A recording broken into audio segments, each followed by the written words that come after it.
into another than it is distributed within a body itself. It follows that in a short time, the heat in the bodies becomes so equalized that the whole system in general, and each body in particular, cools according to the term that has the greatest exponent. This is therefore the principal term by which the heat of the whole system and of each individual body is increasingly governed. And since logarithmic cooling is the most uniform, one may also say that each body of the system, with respect to its heat, approaches that state in which it can then cool in the most uniform manner. The initially colder body is warmed by the initially warmer ones until it is warmer than they are. And this necessarily happens when it lies in the middle of the system and is completely surrounded by the warmer bodies. It is not necessary here that the bodies be of different materials. They may be of one and the same substance. And finally, it follows a single body, even if it is perfectly uniform in material, can and must be regarded as a system, whenever its shape is very irregular, flattened, stretched in length, of unequal thickness, and so on. Even a spherical body must be imagined as divided into several shells, if one wishes to take account of the initial non-uniformity of its cooling. From this, it further follows that what in the preceding I called the cooling subtangent of a body, P259, is in fact the same as the logarithmic line of those which I there, P38, called. And in this way, one may also, for an entire system of bodies, conceive a cooling subtangent. It is so in the strictest sense and absolutely when the system at the outset has in all its parts the same degree of heat, so that in each part at every time t, the heat remains proportional to the initial heat, consequently. In other cases, more or less time passes before the cooling begins to become noticeably uniform, P318, 321. But in order to give some definite idea of the distribution of heat required for this uniform cooling, I shall, instead of a system of bodies, take a single perfectly uniform spherical body and consider it as divided into concentric shells of equal thickness. Let the heat from the inside outward be denoted by UA, etc. Let the subtangent of the innermost sphere be GA7, since the others are in the direct ratio of the volumes of the shells and the inverse ratio of the surfaces. Their values are 7, 4, 7, 7, 7, 27, 8, 9, 6, 9, 7, 7, 7, 7, 7, 7, 64, 27, 16, 37. The heat that passes from each shell into the one lying immediately next to it changes its value in the inverse ratio of the spaces, consequently, as 1 to 7, 1 to 19, 1 to 37, and so on. Accordingly, we obtain the following equations: minus dy equals minus y minus u prima d tau divided by 7 minus d u prime equals plus y minus u prime d tau divided by 7 minus 4 times u prime minus u double prime d tau divided by 19 minus d u double prime equals plus 4 times u prime prime d tau divided by 19 minus 9 u double prime d tau divided by 37, and so on up to minus dui to the n equals minus the fraction n cubed minus n minus 1 cubed over n plus 1 cubed minus n cubed times the fraction squared over n cubed minus n minus 1 to the n tau times y to the n d to minus y to the n d tau divided by theta. In the last term, theta is used because the heat from the outermost shell goes into the air, whose heat is taken as 0 since y u prime, u double prime, and so on represent only the excess. Section 322. Now the uniformity of cooling requires that dy divided by y equals dj prime divided by g prime equals dj double prime, and so on. If we therefore set dy divided by y equal to m, then we obtain the following equations: m times 7, y equals star plus y minus g prime. 7m times 7, g prime equals minus plus 5 g prime minus 4 g double prime. 19m times 7 double prime equals minus 4 g prime plus 13 g double prime minus 9 g triple prime. 37 m7 g triple prime equals minus 9 g double prime plus 20 d5 triple prime more 16 1 to the fourth n plus 1 cubed minus n cubed, n times 7 y to the n equals minus n squared.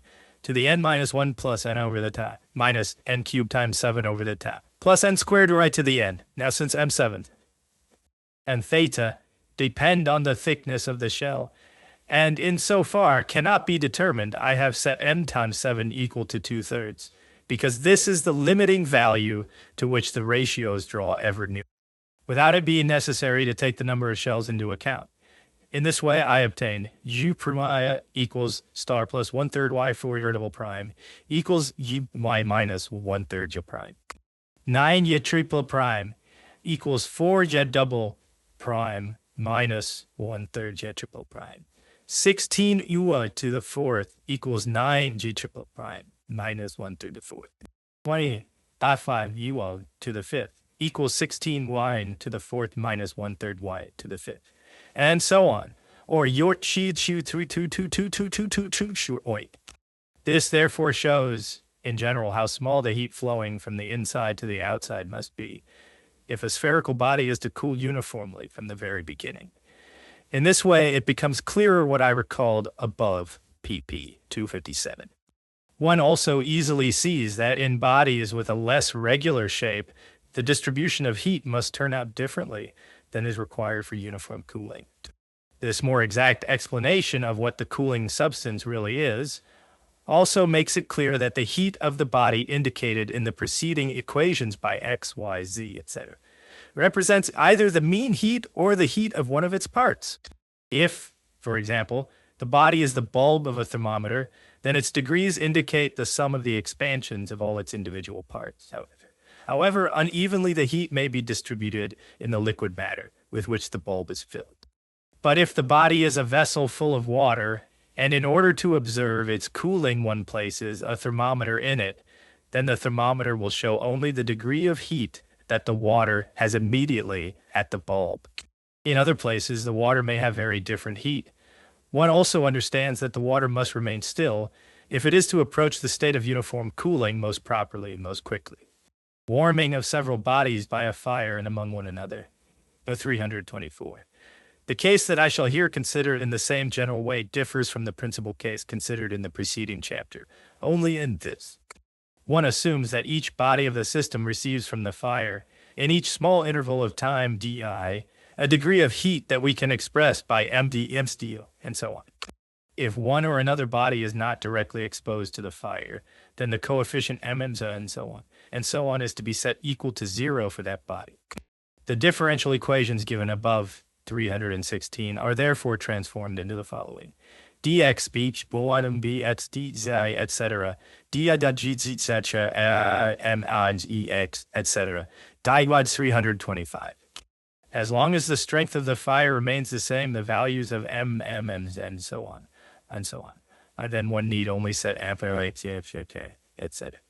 In order to transform these equations into ones that are entirely similar to the above, 315, and can therefore be integrated by quite similar integral equations.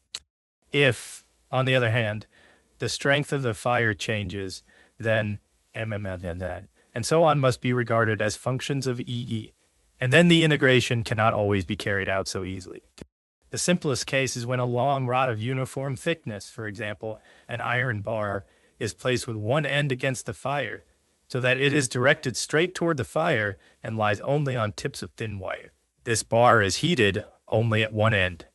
The heat then passes into the more distant parts, but from every part it finally escapes into the air. If the fire burns long enough with the same intensity and is maintained, then each part of the bar finally attains a definite degree of warmth. Because it always receives more warmth from the parts nearer the fire than it gives off to the more distant parts and to the air. It is this steady state that I shall now properly consider. Hash 327. Let the rod BCB, let the point CA lie in the fire, let a D be the line of heat in A, and let PM be the ordinates in PPH PM, das PM. Since the heat proceeds from A toward B, and in P it is Y, while in P it is YD during the passage from P to P. The part DY goes off into the air, and this is in proportion to the heat Y. Let therefore the subnormal PT be 7, then dy YDY 7, now, since the ratio dy y is constant, and dx likewise can be regarded as constant. 7 is also constant. Therefore, dme is a logarithmic line. Hash, hash, hash, 328. Here the conclusion may now follow from the above, 107, 152, 253. Discussion of warming, namely what Amundsen's found when he tried to set different degrees of heat on Newton's scale. Newton had indicated very high degrees of heat, 105, 264. Since Amundsen's thermometer was not arranged for such degrees, which were above the boiling point of water, he could undertake other experiments in order to test Newton's scale, or even to find it faulty. Accordingly, Amundsen set a thick iron rod fairly upright in a strong coal fire. When the end standing in the fire was glowing, he laid the rod horizontally on thin supports, without, however, removing the glowing end from the fire. The fire was also kept at the same strength. Now Amundsen sought the places on the rod where it had just the heat necessary to melt, for example, wax, tin, lead, etc., or to bring drops of water to boiling, and so on. He had already determined the lower heat by means of a thermometer, and he now used this as a basis in order, by means of the rod, to determine the higher ones as well. For this purpose, he assumed in advance that the heat in the iron decreases in an arithmetic progression. That is, that the line DME is a straight line. In this way, Amundsen then found, for glowing tin, lead, etc., such degrees as differ from Newton's when they are brought onto the same scale, and indeed differ very greatly. Hash, hash, hash, 329, notwithstanding the circumstance that Amundsen at first held his iron rod upright in the fire, and only after the NCA was glowing laid it horizontally, which makes his experiment less simple than it would be if, at the beginning, the rod had been laid down horizontally. Thus, the surrounding air that was stirred up by it could not have much effect. For even in the lying rod, the warmth could decrease from A to B in a logarithmic manner, but noticeably less than when it lies horizontally, because warmth likes to rise upward. Meanwhile, so much time always passed that the greater heat after the rod had been laid down could pass into the air, and so the longer subtangent could obtain the shortness that is proper to the lying rod, before the remaining preparations for the experiments were made. Amundsen has now given the distances of P that he found for the above-mentioned degrees of heat.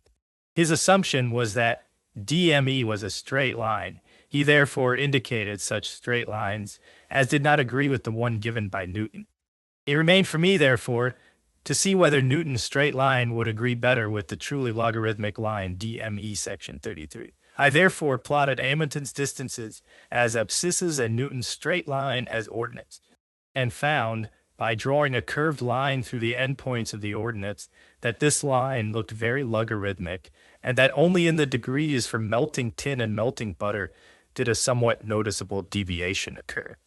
I expressed the distances that Amundsen had given in Paris inches and lines, and took Newton's straight line, or, where it was lacking, another known straight line, according to the scale of degrees from the table given in the 101st and 264th sections. I took as the basis the straight line for melting lead and melting wax, and found the formula Y 1097, 1065. From this I obtained the following table: X lines according to Amundsen's, Fahrenheit degrees according to the formula.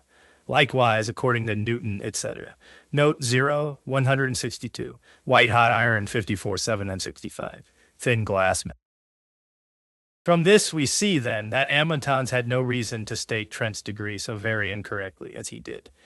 Amundsen's white hot iron agrees with Trent's, as a clear proof of the coal fire, section 264 shows. With boiling water, Amundsen's falls short, and with melting butter, he gives too much. The subtangent PT changes when the rod is thicker. Amundsen's now says that his rod was 59 inches, that is 708 lines, Paris measure, long, and weighed 30 pounds, mark weight. The volume of the body was therefore 93 cubic inches, and the density 5358, that is 1.57. If the rod had been as wide as it was thick, then the width and thickness would have been 3/4 of an inch, or 1.26 inches, and the rod would have been 47 times longer than it was wide or thick. Since the length of the subtangent was 116.3 lines, that is 9.692 inches, The thickness under this condition would have been 7.7 lines. Yet an uncertainty remains because Amundsen's does not say what shape his rod had. If the width of such a rod is set as a and the thickness is b, then for the same material, the subtangent PT is in the ratio of a b to 2, AD, so that we can write 7 Cheech in a b 2. Now, if the rod is circular and its diameter equals a, then the circumference is HEA. The area is 1/4 1 day, and therefore 7 Cheech 1/4 now a Cheech 1/4 a. This value therefore agrees with the preceding case where it equals b. At the same time, one sees that if the rod is not of uniform width and thickness along its whole length, the subtangent 7 GPT receives a variable value, and DME, which then spreads out, becomes a logarithmic line. But then other circumstances are added as well. For if, for example, if a rod is thicker at the end held in the fire and becomes thinner toward the other end, then the heat, as it advances toward that end, must crowd together into a narrow space. Section 336. On the 17th of Hornung, February 1777, I took a brass wire that was 110 Rhenish lines long and weighed 382 grains, Berlin weight. Its total length amounted to 60 of its diameters. I placed one end of it in the flame of an oil lamp and laid the wire horizontally on a support made of thin wire. When the tip of the flame had, in the space of a few minutes, spread itself through the wire, and a steady state had been reached, so that lead melted at the greatest distance from the flame, I sought out the points at which various substances became fluid. A small grain of lead melted first at the flame. I noted that point, and from it onward I measured, in diameters of the wire, the distances of the other points. Sealing wax melted at a distance of 28 diameters. I then laid down the straight line for the melting of lead and of wax as the basis, and constructed the logarithmic line, which then gave me the remaining degrees of heat. The segment PT was found to be 16 diameters. Since it is more than twice as large as the ammonia segment, this gives reason to suspect that the ammonia rod was not round, but rather fairly flat. The construction now gave me the following: distances x and diameters of the wire, Fahrenheit degrees, 0,540. Melting lead, 3.63. Melting bismuth, 5.5, 412. Melting tin, 16.2, 200. Melting tallow, 16.9, 220. Melting sealing wax, 18.5, 212. Boiling water, 21.5. 185, boiling spirit of wine, alcohol, 23. 142, melting wax. The sealing welting was in wax. And since, according to this experiment, its heat is not much greater than that of boiling water, I put it in a teaspoon, which I held full of water over a wax candle. The water was vigorously boiling without the sealing wax, although it was only a small grain and lay entirely in the water, becoming fluid only when it came to the spoon, and touched it, did something soft adhere to it. From this, I concluded that the spoon was then somewhat more, had communicated heat to the water, and since the difference cannot amount to much, I could therefore assure myself that, in order to melt, needs only a few degrees more heat than water needs to boil. With a somewhat thinner iron wire, I found the distance of the melting wax from the melting lead likewise to be 28 diameters of the wire. And from this I could infer that the difference between iron and lead in the constants P and T changed little or not at all. Moreover, it is understood that during such experiments, the air must remain equally warm and still. Wind cools the iron, and the degrees are then to be taken only in such a way that the warmth of the air is set equal to 0. I repeated the experiment with the spirit lamp. This gave me the advantage that the wire was little or not at all covered with soot. On the other hand, the flame burned far more unevenly and flickered more than that of the oil lamp. From this one sees that such a rod can be used as a thermometer and pyrometer. Unfortunately, water drops, CE 217, cannot be tested on it very precisely unless they are made of equal size. The state of warming lasts as long as the fire is maintained at the same strength. As long as this holds, the heat at each point also remains constant, however different it may be from point to point. The question of constant degrees of heat, which so often troubles chemists, can thus receive a good explanation. because here one can have all degrees at once, and each one constantly, provided only that the fire is kept at a constant equal strength. For lower degrees, one may, instead of iron, think of a long channel filled with water, sand, oil, and the like, which is heated by the fire at one end. The heat will then decrease from there until, at the other end, it diminishes logarithmically. And if the channel is open at the top, one has water, sand, oil, ash, filings, and the like baths of as many constant degrees of heat as one wishes. But one does well to take a very shallow channel filled with water, and to divide it in this way into several equal compartments, so that any motion arising in the water does not throw the steps of heat into disorder.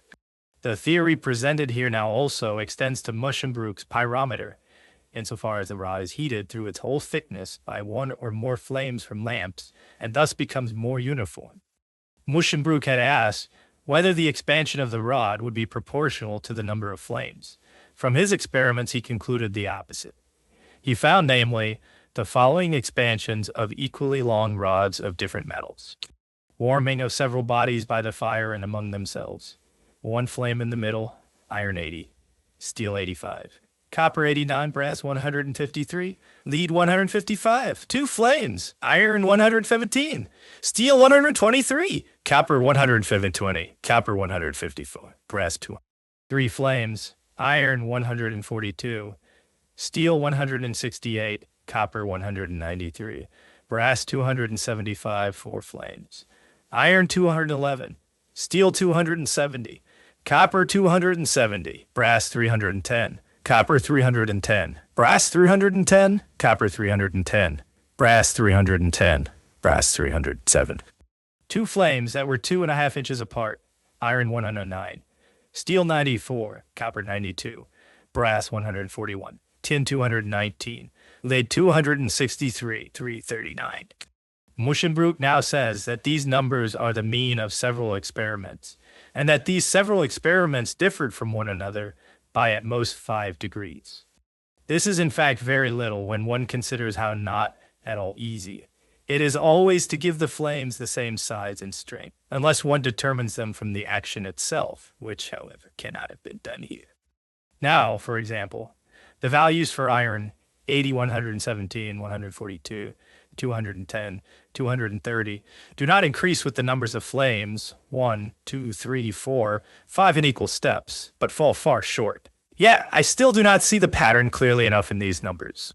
Therefore I have taken the number of flames 0, 1, 2, 3, 4, 5 as the abscissas and the expansions of the iron 0, 80, 117, 142, 210. It is now clear enough that the endpoints of the ordinates 0, A, B, C, D, E had a rather irregular position, and that it accords with the nature of the matter when one sees that they ought really to lie on the dotted line, A, E, E. This line necessarily passes through point 0, because where there is no flame, no expansion can take place. I then drew this line below A and above C, because A is obviously too high and C too low. According to this line, the expansions are now, with 0 flames, 0 degrees, with 1 flame, 58, with 2 flames, 114, with 3 flames, 162, with 4 flames, 248, with 5 flames, 248. These numbers now come closer to the regularity that the experiments ought to indicate, but because of the unavoidably small errors involved, I have not stated it. Heating of several bodies by the fire and by one another. 340 in the same way I drew the 8th figure for the steel, the 9th for copper, and the 10th for brass, each according to the same scale. If one compares these 4 figures, one plainly sees that the points A, B, C, D, E in each have their own irregularity, and that this irregularity does not come from the nature of the thing itself, but from the many accidental, unavoidable small errors which, without one noticing it, sometimes make one see too much, sometimes too little. Meanwhile, the 4 dotted lines that could not be drawn perfectly straight without very noticeable deviation. They therefore all turn their concave side toward the straight line, and this shows that, in fact, the decrease of heat was not entirely proportional to the strength of the flame. Yet it does not follow that it ought to have been. For first, it must be investigated whether the different positions of the flames allowed by each one, even if they all had the same strength, could warm the rod by an equal amount. For this investigation, only the theory presented above can serve, at least insofar as the circumstances of the experiments are known. 341 for this purpose. In the 11th figure, I have drawn the rod B, the lamp CD. Together with the 5 flames and their roofs, I, the 73, VV, according to their true size and position, as they appeared when viewed from the side. And I have also marked on the rod the Rhineland inches and their decimal parts. The rods were almost 5.8 inches long and 0.3 inches wide and thick. They were therefore only about 19 times longer than they were wide or thick, and this could cause the ends to be disturbed. Because, for example, if lamp I alone was burning, the end of the rod at and B could not be very warm. If one had marked the points where about the roof of the flame begins and so on, the true length of the subrod could be determined much more precisely. For the present, I shall leave it undetermined as 7, and now see what each flame is capable of producing on its own. 342. Let you therefore be the heat of the rod directly above the kindled flame, and x the distance of any point from this place. Then, for the heat y of the rod at distance x, the logarithmic decrease of heat gives the equation watt h7. Consequently, the sum of the heat over the whole length, x is geometry dx7 is 8, 7. Warming of several bodies at a fire, and among themselves. Let the distance of the flame from N to BA, and from NBB be then the total heat in the whole rod is 72 E7. And the mean heat is found by dividing S by the length of the rod. B342, HE 3.2, B36 3. HE4 B28 4, 8B4.8 B AF56 BC 0.2. If one therefore adds together these values of S70 order, one obtains the 70 in order, one obtains the sum of the heats of either third frames divided by 70, and consequently such magnitudes as must be proportional to those which the ordinates of the dotted lines OA, Fig 10 plus 7, may represent. This condition will therefore make the subtangent 7 fairly well determined. Some experiments previously presented for this purpose had already shown that 7 could hardly be greater than 2.4 inches. I therefore set 7 each 2.4 and obtained the following value. Flame S70 is 1.3895, flame 70, S70, 13386, flame R4S. 7 equal 1205, 2 flame V S70. Odd 70. Probably Muschenbroek also used this one in the first experiment. In the second experiment, he used flames I and Disuel, and in the following experiment, he took only flame, the third, in order, one after another. The sums of the heats were therefore proportional to the following sums: warming of several bodies at a fire and among themselves, flames I 70, and these numbers are still fairly proportional to the ordinates of the dotted lines at figures 7, 10, 344. Moreover, I must remind the reader here that I actually used the formula 7 only for the sake of brevity. Since the flame has a certain width, it would have had to be regarded as composed of innumerable small flames. But since the experiments are not so exact that it would be worth the trouble to make the calculation that precise, I shall leave it at this remark, especially since the result would in any case differ only very little. For all 5 lamps, we now have S7HE63139. Therefore, since 7.034, SG 1.534, Dodge 2.38. This sum divided by the length of the rod, 5.8, gives S5.8 G.62626 Y, the mean warmth that the rod receives from all 5 lamps. It is therefore 2.6126 times greater than the warmth directly above a single flame, if that flame burns alone. Now Richmond's answer indicates how much the rods expanded from the freezing point to the boiling point, P227.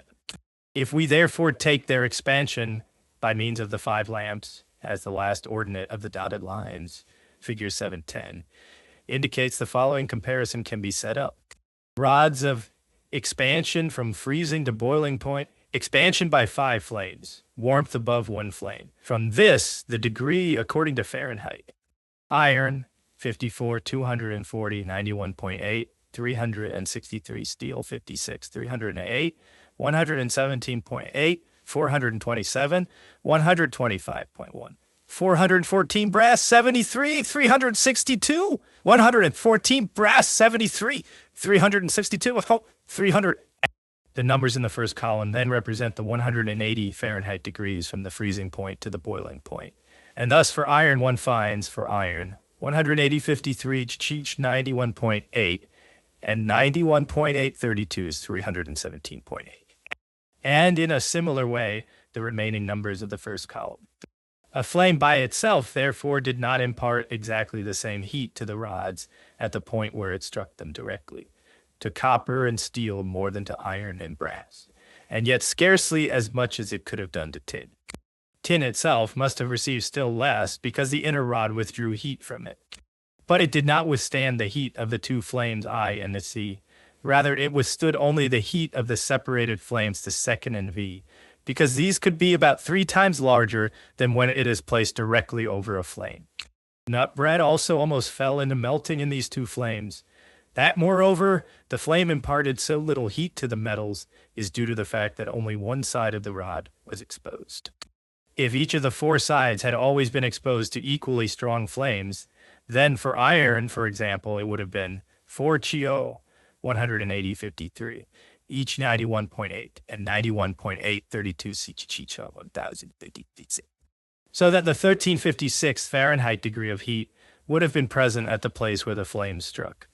This degree, which agrees with the 3787th degree of the air thermometer, corresponds to the heat of white glowing iron, C92, and copper, CE227. Tin, therefore, did not withstand the heat of the two flames, I and Ella, but it did withstand the heat of 3 flames. It may well be that tin receives somewhat less heat than the harder metals. The heat is greatest midway between 2 flames.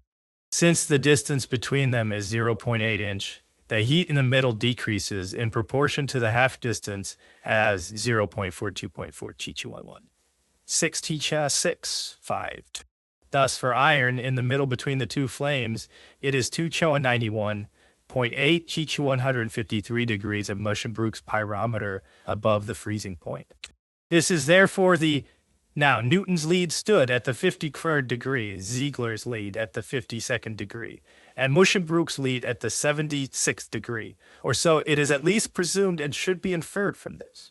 It therefore follows that Muschenbroek's lead was more refractory in the heat of 2 flames, but could not withstand that of 2.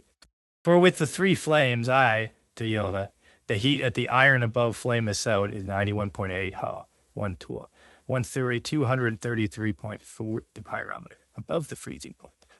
If then Muschenbroek's lead truly required no less than the 76th Fahrenheit degree in order to melt, one sees that at the 82nd degree, which the 3 flames above the middle produced, it must indeed have melted.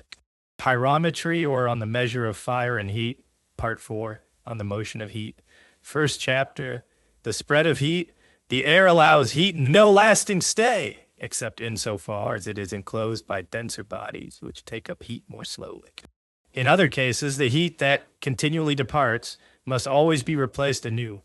If one places a fire or a warm body somewhere, the heat that flows out from it, or the fire matter, spreads in all directions, and this causes its density to become smaller in inverse proportion to the square of the distance.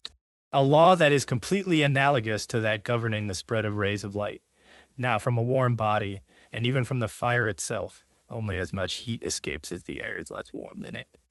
The heat of the air, therefore, falls at once by the same amount by which it rises in other bodies of the same kind.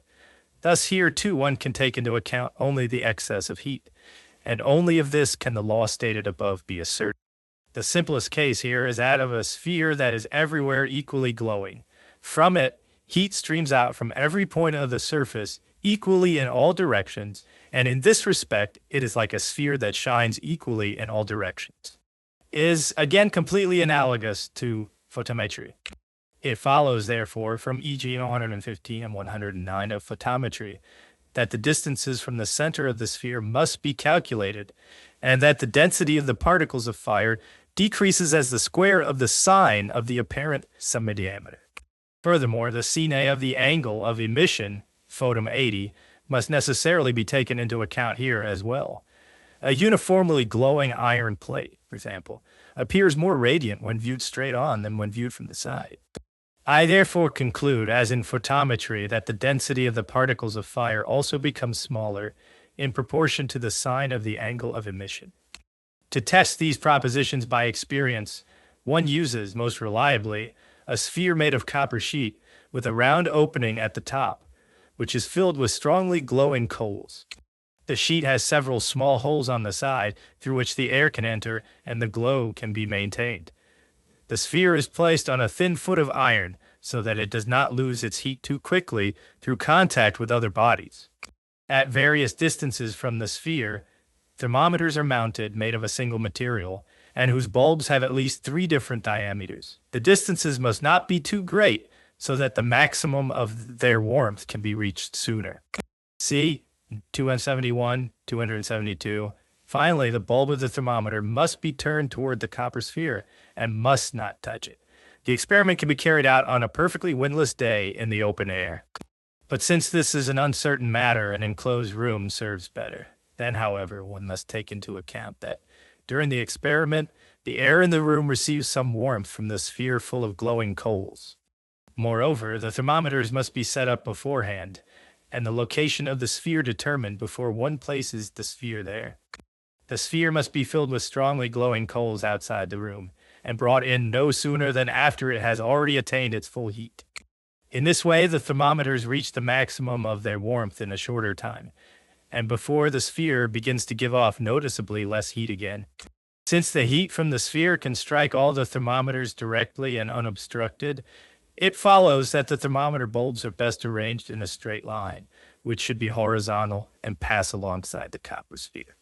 Before I had such a copper sphere made, on the 1st of April 1777, I used in its place an ordinary brazier or coal pan, which the spread of heat. That is to say, a cylinder of sheet iron, 6 inches wide and, as I calculated, 4.5 inches high, which stood on 3 thin feet and was perforated on the sides. I set up 5 thermometers so that their bulbs were 1 Rhineland foot apart from one another. The distance of their midpoints from the midpoint of the glow, the square of this distance, and the reciprocal ratio of these squares were as follows. Distance, inches, 12.62, 23.45, 34.58. Square of the distance, 159.3, 571.3, 81.3, 2,139.3. 3,375.3. Reciprocal ratio 1, 0.298, 0.74, 0.74, 0.07, 0.7. Reckon from 11.9 degrees on the Roemer scale. Time thermometer through, 2H, 16 then. 0, 0, 16, 0.1, 0. 15, 4.8, 2.7, 1.7, 1.4. I carried out the experiment in one of 2 rooms, between which the doors stood open. The other 4 doors and the 4 windows were closed. The rooms were 34 feet long, their width was 18 feet, and the height 11 feet. Thus, the air could not be greatly warmed by the brazier. I did indeed have other thermometers in the room, but because they were too far away, they could not correctly indicate how much the air had been warmed by the thermometers that I used for the experiment. I therefore set this warming equal to x, and x had to be subtracted from the maximum rise of each thermometer, so that the remaining maximum would be the one that could be attributed directly to the heat of the brazier. Since this maximum, conversely, ought to be proportional to the square of the distance, I had the following ratios. 16 to yans, 1, 5, 4, 3 yan. That x must be 0.7, and with that I obtained the following observed degrees, 15 through 4.7, calculated degrees, 15.4.6, 4.6 to 1.7. The closer agreement was not to be expected. Moreover, earlier I had already carried out an experiment with less charcoal and 3 thermometers, and likewise found the rise to be very exactly in inverse proportion to the square of the distance. The agreement could be made even more exact if one could place a distant sphere exactly in the same line. Yet I must say that the thermometers were of alcohol, and for that reason I had to keep them farther from the brazier, because at higher heat, the expansion of the alcohol no longer remains proportional to the degrees. C. 124. The diameters of the spheres were 8.3, 5.2, 9.5, 6.1, 6.8 lines. I did not arrange them by size, so that if this inequality should cause a difference, that difference could be noticed all the more easily. I 352. The heat at smaller distances can now be found by calculation. Thermometer 1 rose 15.3 degrees. These must now not from the initial degree of air warmth 11.9, but from 11.9, 0.7. Thus the thermometer rose to 12.6, E15.3, 27.9 degrees. Now, according to the table, P140, spirit thermometer 12.6, 1029, air thermometer 1055. So the warming of thermometer I mounted to as much as 68 degrees on the air thermometer, 353 accordingly. The glowing pan may be regarded as a sphere whose radius is 722, 2.93 inches. Since the distance of thermometer I was 12.62 inches, the cine of the apparent radius is 2.93, 12.62 GQ 0.23, and the square of this is 0.0538. At the circumference of this sphere, at the smallest distance that can be considered, the apparent radius is 90 degrees, whose sine squared is 1. Therefore, we have, by P248, 0.0538, 12.668, 12.65.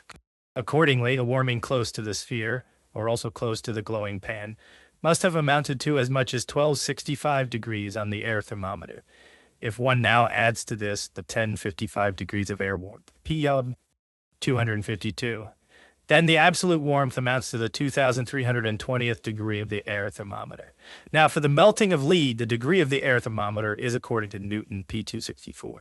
2043, Muschenbroek, P27. 2515, Ziegler, P27. 2219. Thus, Newton's and Ziegler's lead could melt at the touch of the glowing pan, but Muschenbroek's lead could not.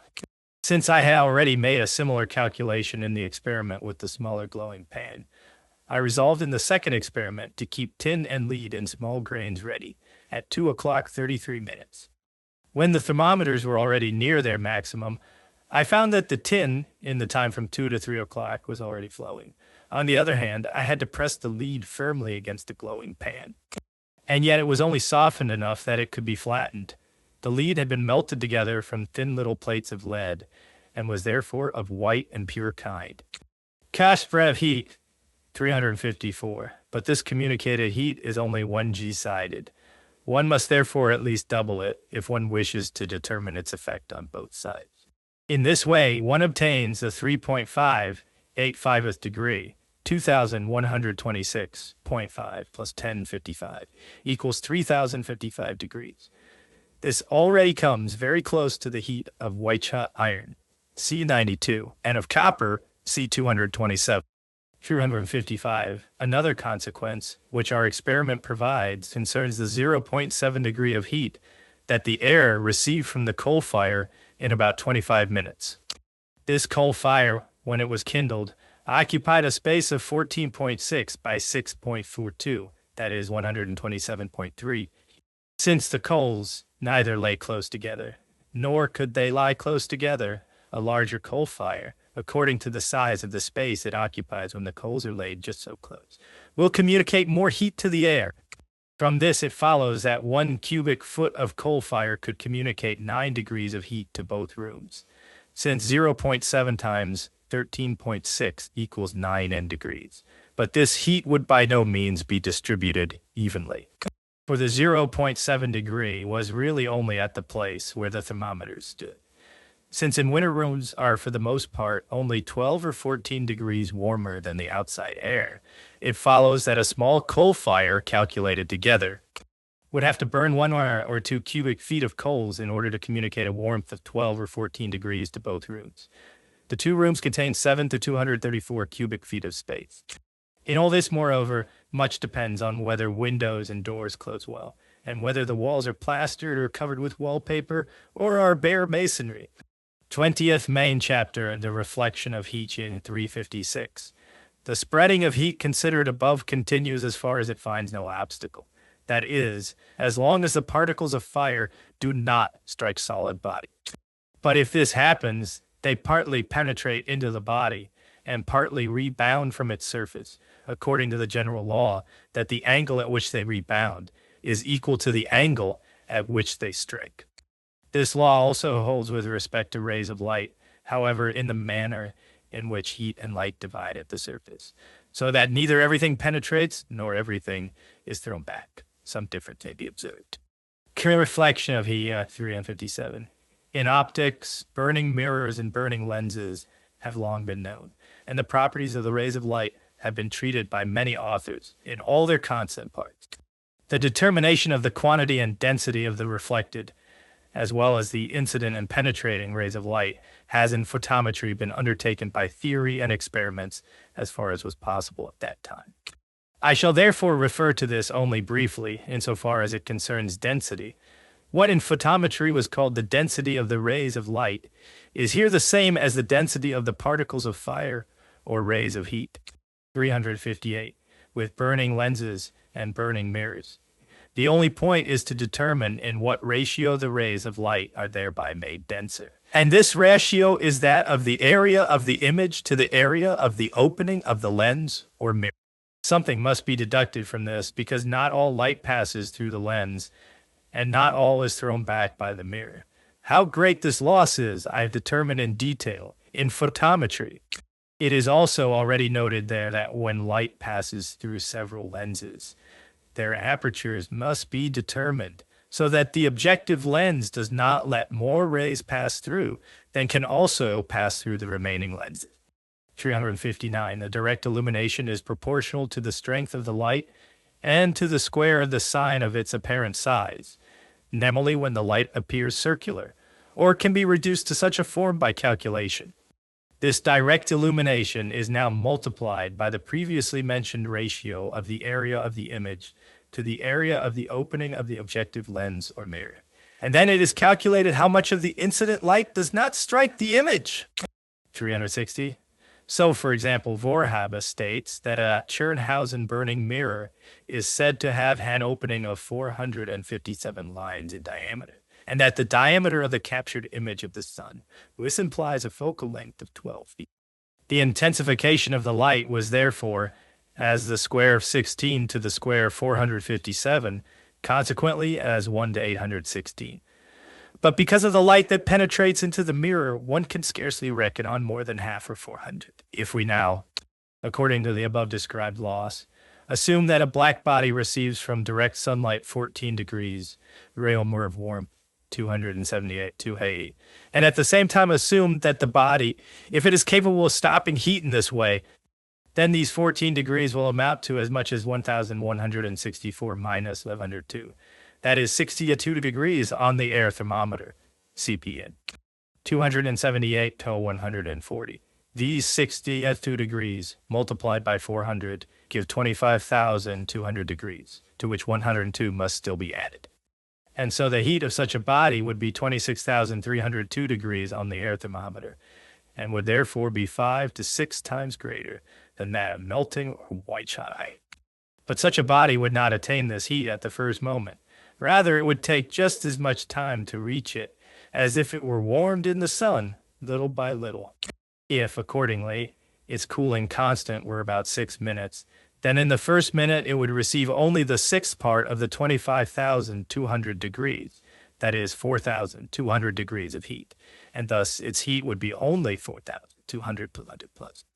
This is, however, still the heat of strongly glowing iron, or not much more. C92, and now glass, nevertheless melts at the 776th Fahrenheit degree, or at the 250th degree of the air thermometer, and indeed in air that had the 971st Fahrenheit degree, or the 1.134th degree of the air thermometer, CP 330. The glass therefore received from the glowing iron only 250 minus 1,134, that is, 3,375 degrees of heat. But this heat was obtained with the Villette mirror in a time of 3 minutes, even when the glass was a sphere 6 lines in diameter, as the cooling constant of about 6 minutes requires. But if the glass is scarcely 1 line thick, then the time is 6 times shorter and thus scarcely 3 seconds. One must therefore also understand the stated momentary transfer of heat and metals by means of the Villette mirror. It is further said that however great this power of the Villette burning mirror may be at the focus itself, it nevertheless communicated scarcely 190 Fahrenheit degrees of warmth to bodies held 5 feet away from the focus. From this one concluded that heat must diminish in a far greater ratio than the density of the rays. But one must consider several things here. That one did not wait for the full warming, and that the burning mirror itself did not unite the rays quite exactly. If one begins with a sharply pointed burning glass or a sharply ground burning mirror, the sun's rays, even before the focus, are so concentrated that at the edge of the glass or of the ground mirror, one sees a ring that is much brighter than the middle. And this ring is all the broader the more the caustic line approaches and moves away from the axis. I have also found that one can ignite paper in this ring, even though it is not yet ignited in the middle. If one then moves closer to the focus, one finds that the outer and inner edge of this ring press ever closer together, and finally the ring is transformed into an equally bright small circle. Furthermore, with so great a focal length as 12 feet, the focus is not a single point. Rather, because the mirror is not truly parabolic, and in the case of lenses, also because of the colored rays, it has a certain length along the axis. This makes the stated distance of 5 inches somewhat doubtful, don't 362. But if it were really so that the sun's rays became stronger in proportion to their concentration, then a large burning mirror of the kind used for images or an achromatic burning lens would be needed to determine this.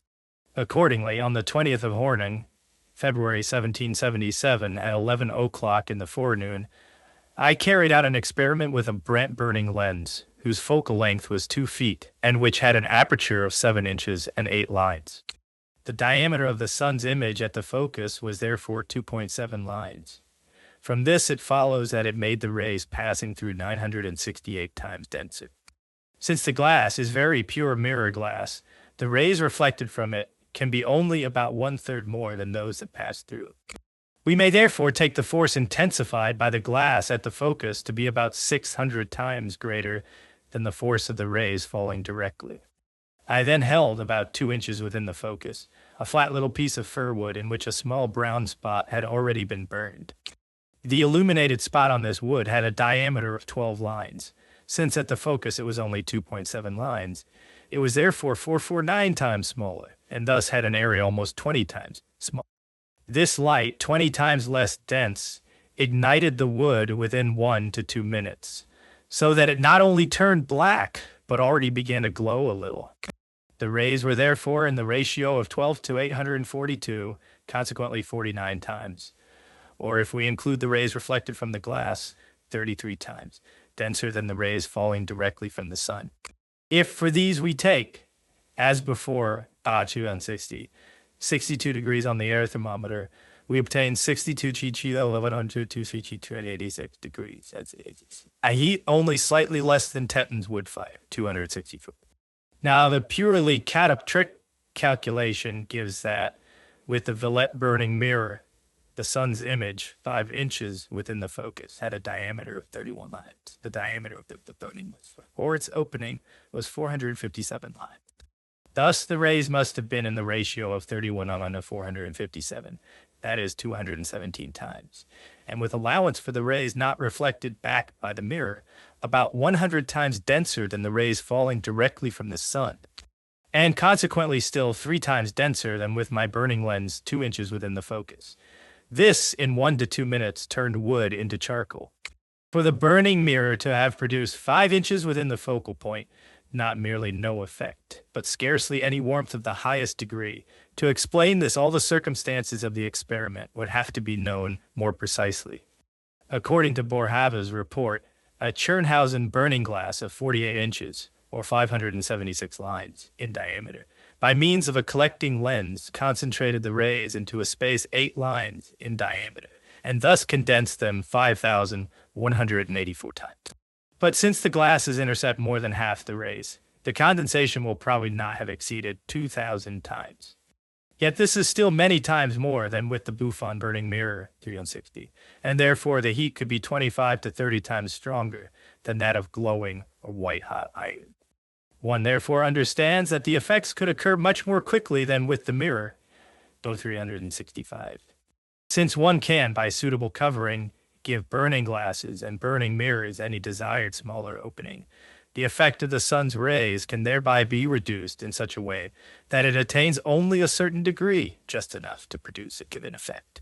In June 1757, at 5 o'clock in the afternoon, I made use of this circumstance in order to find what opening should be given to a burning glass, so that it would be just sufficient to ignite papers in different ways. I covered the glass with a black sheet of paper as far as necessary, and calculated the size of the remaining opening. The glass is the one described in 172 of the photometry. The experiment yielded the following: full opening, 1 to burn white paper, 0.66 to brown thick wrapping paper of yellowish brown color, 0.38 to char brown gray wood, 0.33 to char dark blue wrapping paper, 0.15 to char black paper, 0.09. The papers in the wood did not ignite instantly, but only after they had reached the maximum of heating, since the sun was already hastening towards setting. And in summer, even on bright days, the air at the horizon is not very clear. The rays had already been greatly weakened by the air. From the opening, it is also evident that after the loss of the rays intercepted by the glass, photometry 520, the rays had to be condensed 11-fold in order to char the black paper.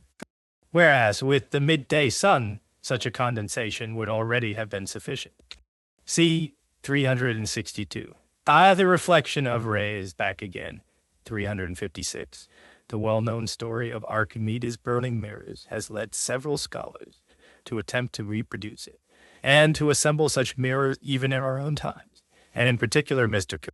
de Buffon has taken much trouble over it. It is also easy enough to understand in general that if the sun's rays are directed onto one spot by means of many such mirrors, the rays will thereby acquire considerable concentration. In itself, it is likewise clear what kind of concentration will be obtained.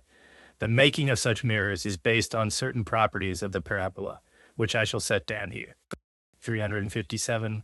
Let F be the axis, and F the burning point, focus of the parabola ACE further. Let a B be half the length of the mirror, on whose middle the axis stands perpendicular. Let the segment BF be made equal to BA. Then the parabola will touch BC, and the triangles of BF and BCF will be similar. Extend BC to D so that CD equals CB. Then draw the segment DF equal to DC. Then DE will touch the parabola at E, and the triangles CFD and DFE will be similar. Extend D again to F, so that F equals ED. In this way, one can proceed just as far as one has proceeded, and as far as one thinks proper, if now rays fall upon the mirrors of B, D, F, etc., in a direction parallel to the axis.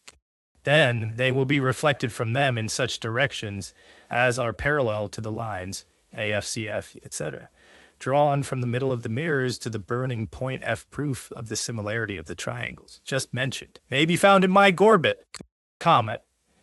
7. That furthermore A, C, E, etc. are the midpoints of the mirror lengths of B, D, F, etc. follows from the construction. It remains to be shown that an equal number of sunbeams fall upon each of the mirror lengths and are reflected back again, provided, namely, that equally many enter each mirror. For this purpose, it will be enough if I show that, for example, as much light is reflected from CD as from DE. From D, draw the line D perpendicular to FC, and from E, draw DE perpendicular to FEE, so that, because the angles CFD and DFE are equal, D equals DE, since the rays from CD are reflected in the direction CF, and the rays from DE are reflected in the direction EFDGD is the measure of these, and because of the angles of incidence and reflection, it is also the measure of the incident rays. 368. The length of the mirrors BBDF, etc., as well as the perpendiculars DDE, etc., and the parabola can now be determined in relation to one another. But as for the width of the mirrors, it is determined by the fact that by imagining that the parabola is rotated about its axis, and that all the mirrors together form a parabolic polyhedron whose axis is the line FF. The mirror, a B, will then be at least a regular hexagon. One can also give it more sides. To each side there is joined a mirror BD, whose width increases from B to D, because the point D is farther from the axis than B. In the same way, to each mirror BD there is joined a mirror DF, and so on. Since with burning mirrors, it is inconvenient and obstructive that the body placed at the focus casts a shadow on the mirror, one is not bound, in this manner of assembling them, to allow this hindrance. One may keep only the more distant mirrors without rotating the parabola completely about its axis. A piece of the polyhedron cut off obliquely will still serve for burning. In addition, one gains a double advantage. For if, as in figure 8, the mirrors begin only at F, then the focal distance FF is greater than F alone. And of the light rays that strike obliquely, more are thrown back. Photo 693, 695. The whole mirror also becomes noticeably larger in this way, even if the same rays are to fall upon it, and 370. Moreover, one is not bound to set the mirrors according to a parabolic curvature. One may fasten them to a flat board in such a way with screws that one can give them the required inclination each time. This inclination is determined without difficulty. Let a A, B, C, D be the midpoints of the mirror strips of the center of the focus, and A, B, B, C, D, D, etc. The parallel rays of the sun that are to be reflected from the midpoints A, B, C toward F. With these rays, one draws FM parallel, and from F describes a semicircle MDN of any size. Then the mirror strips must be set parallel to the chords, MAB, MC, MD, etc. 3, etc. With such burning mirrors composed of plane surfaces, figure 14, a kind of half shadow occurs. Let one of the plane mirrors be a B, then CICDDB represent the cross sections of the cones of light, whose tips are at A and B, and which, extended toward the sun, completely enclose it.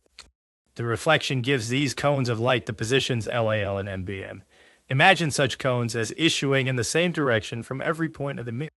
Then it is easy to see that in the space NB as well as in the space NL, there is light from all the cones. Outside these two spaces, light from fewer and fewer cones falls. The nearer one comes to the outer lines L and BMN. This diminishing light is very similar to what is called penumbra, and in fact it is a kind of penumbra, and is the place where there is nothing but penumbra. At N it is brightest, and from N toward N it becomes ever darker. If, accordingly, one assumes that the focal point of the mirror lies at M, then one needs only to make the calculation for the light that falls between M and N, because only this has full strength. If the body placed before the burning mirror is larger than ML, then the weaker rays that fall in LM serve to warm the body, somewhat even outside MM, and in that respect, they are not entirely useless. The brightness at ML is, moreover, in a round mirror, in inverse proportion to the square of the distance from F, if F is taken in the middle of the penumbra. But this rule holds only insofar as F is farther from N, for in NB it is equally bright everywhere. But if one wishes to make the calculation more exact for the points ML that lie outside N, one imagines the eye to be at any point G, and takes the projected part of the sun's disk that can be seen in the mirror, whatever shape the mirror may have. This part is proportional to the brightness or density of the sun's rays at G. For brevity, one may be content to take point G in the middle, and for it determine the apparent shape and size of the mirror. One then draws a circle that represents the apparent size of the sun according to the scale, and sketches the apparent shape of the mirror in such a way that if it cannot and should not be brought entirely into circle, its corners and sides project as far as possible. Then one calculates how much of the circle is covered, and this is proportional to the brightness at GO373. Burning mirrors and burning glasses have in general the effect that the sun itself would have if the earth were so much nearer to the sun. One imagines the opening of the burning glass or burning mirror to be reduced by as much as the ratio of the incident rays to the rays passing through, or reflected back requires. One imagines the eye to be at the focal point, and determines the apparent diameter of this reduced opening. if the Earth were so near the sun that its apparent diameter were just as large. Then sunlight would produce exactly the same effect as the glass or mirror does with the unreduced opening. And the difference would consist only in this, that the sun's effect would not be confined to a small focal point, but would spread over the whole Earth. Yet this difference in other respects would matter very little. We want to see further what heat the sun could give, for example, 60 degrees on an air thermometer. If we brought one of these bodies to the surface of the sun, the density of the incident sunbeams would increase in proportion to the apparent size of the sun's disk compared with the half-spherical surface. If one takes the sun's diameter to be 32 minutes of arc, then the required ratio, namely, the square of the sine of 8 minutes to the square of the sine of 45 degrees, will be as 1 to 92,329. Multiplying this number by the 60 degrees of the air thermometer gives 5,539,740 degrees, a heat 11,000 times greater than that of glowing iron. CP 92,375. Now the light of the full moon is 500,000 times weaker than sunlight. Ken 78. If, therefore, the sky all around were filled with full moons, then of the 5,539,740 degrees, only the 500th would arise as heat, thus only about 11 degrees. Even in such a night, since the sky would be covered everywhere with full moons, it would not be much, or even any, brighter than it is on days with a bright sky, when a single small cloud passes before the sun. The bright sky outshines the moon in daytime, even when the moon is above the horizon and has fairly full light. The sky is then noticeably brighter than the moon, because its clarity makes the moon imperceptible. Now, I have already remarked, 287, that a bright sky can raise a thermometer by 1/4 of what it rises in the sun, that is, by about 20 degrees on the air thermometer. This is therefore almost twice as much as the 11 degrees first found for a sky filled everywhere with full moons.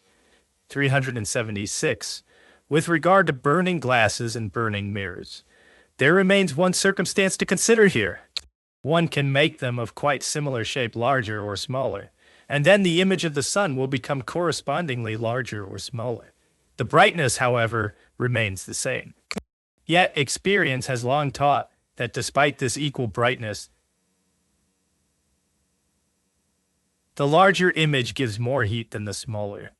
And this is the reason why one had to take care to make larger burning mirrors and burning glasses when one wished to produce a stronger effect. 377. Here much depends on the size of the bodies that one places at the focus, because the heat, as it is excited by the sunbeams, so will spread from the place where the rays strike through the whole body. And in that way, the heat builds up less and more slowly. A small burning glass gathers fewer rays, even if it brings them together just as densely. Therefore, for this reason too, the melting is less and slower. Yet one understands that a larger burning glass can melt a leaden ball, whereas a smaller one melts only a lead shot. The maximum of heating is NCP 270. Hereon stands in direct proportion to the density of the sun's rays and to the size of the space, and in inverse proportion to the space that the body occupies, but in direct proportion to that space, and in inverse proportion to the surface of the body, CP 260. Consequently, N is the quantity of the incident rays divided by the surface of the body. The color and the material of the body also matter here, as with sunlight falling straight on, PP 274, 281. Moonlight is, as I have already shown, far too weak, because the whole sky, set with 1,000 moons, could produce only 1 degree of warmth on the air thermometer. The light of our earthly fire is scarcely any brighter than moonlight, when both are viewed with the naked eye. This follows from the experiment described in the 107th section of photometry. Yet, because of a misprint there, one must read 2.93 instead of 2.3 and correct what follows accordingly, so that the final result will be LCH1 2.67, or if one includes the moonlight caught by the air, LCH1 3. In that case, the brightness of a tallow candle, seen with the eyes, would appear only 3 times as great as moonlight, apart from the atmosphere. With earthly fire, however, we must regard its warmth not as light, but properly as heat, because the light gives far too little warmth for it to be worth taking into account. This is also well known from common experience.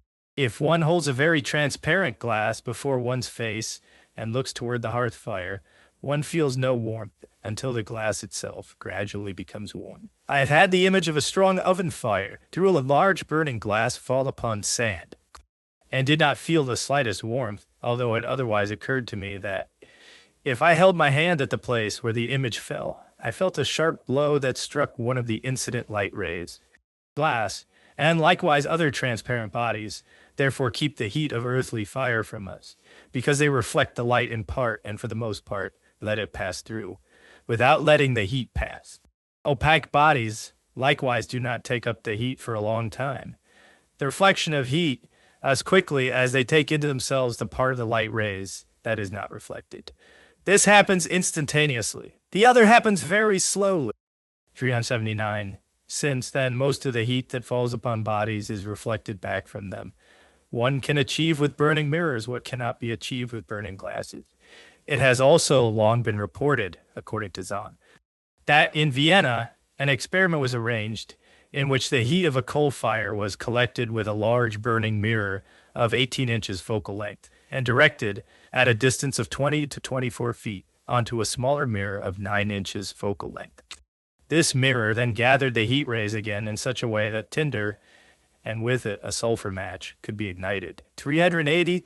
Let there be such mirrors at EBCFD and EFH, whose common figure is shown in the plate.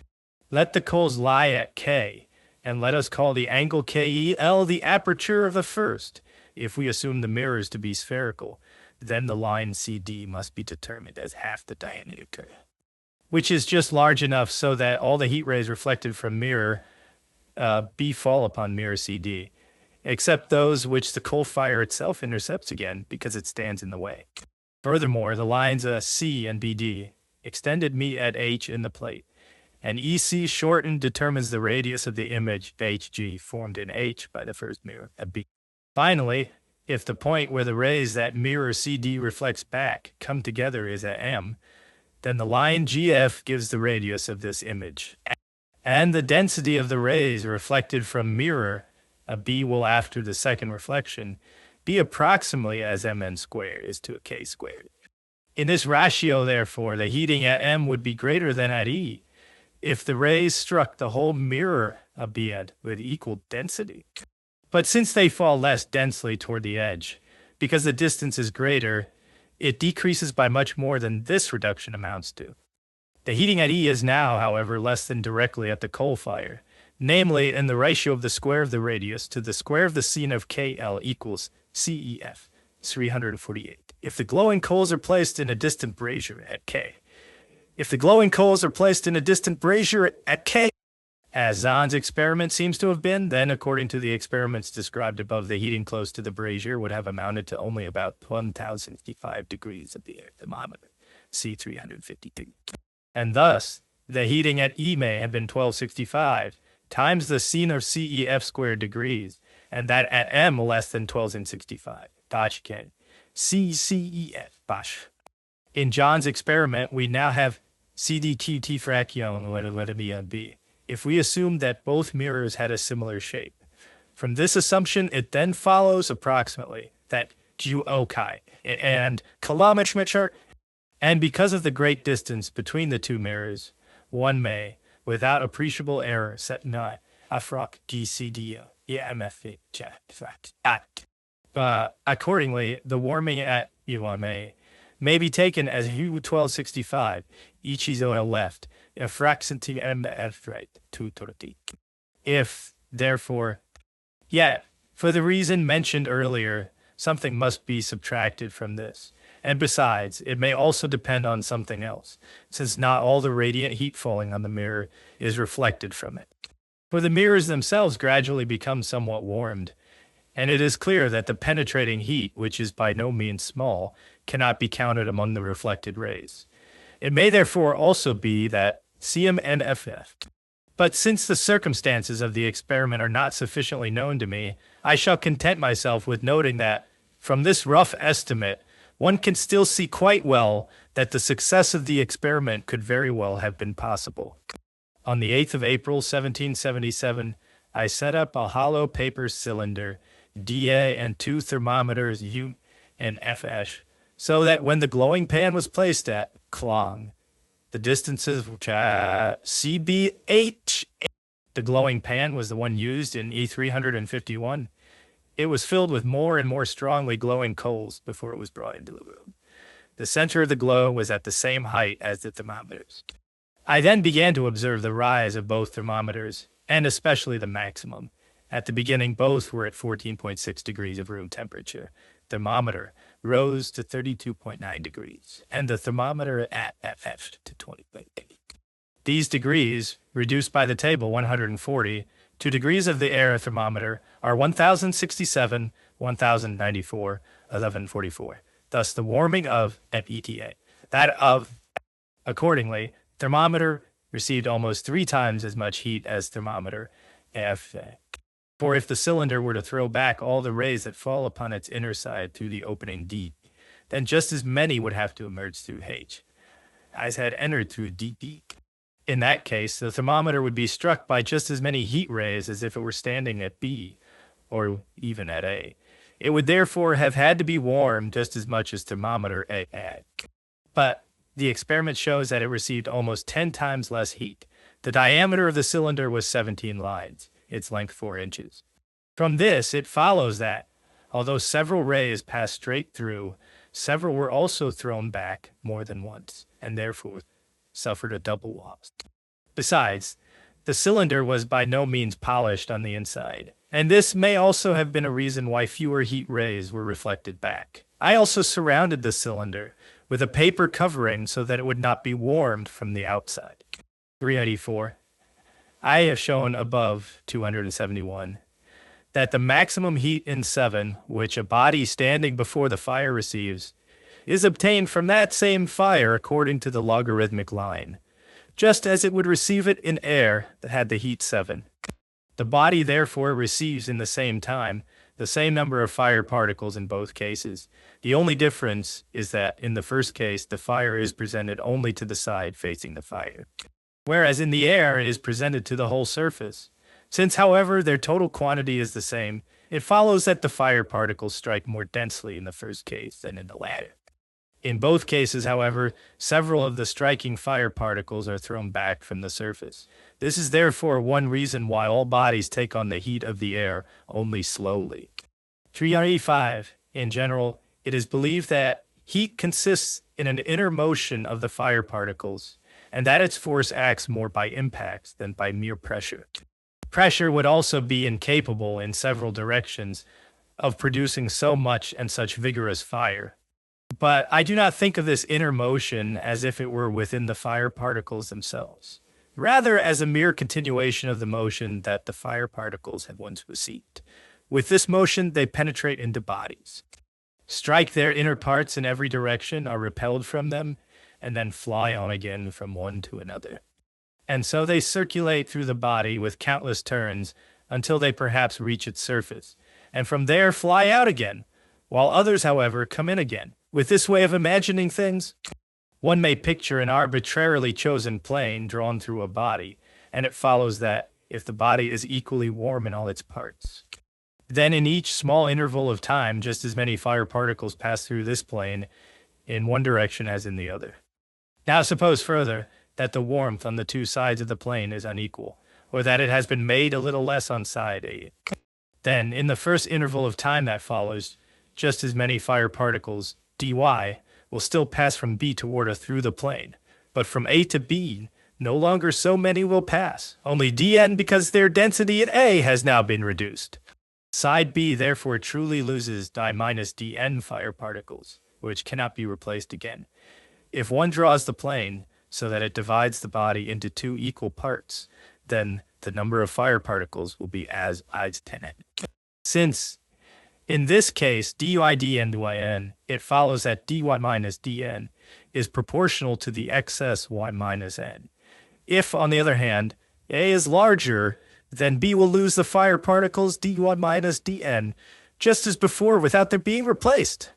But because these spread out through a larger space, their density is thereby diminished, and this shows itself in the following interval of time as a different distribution of heat.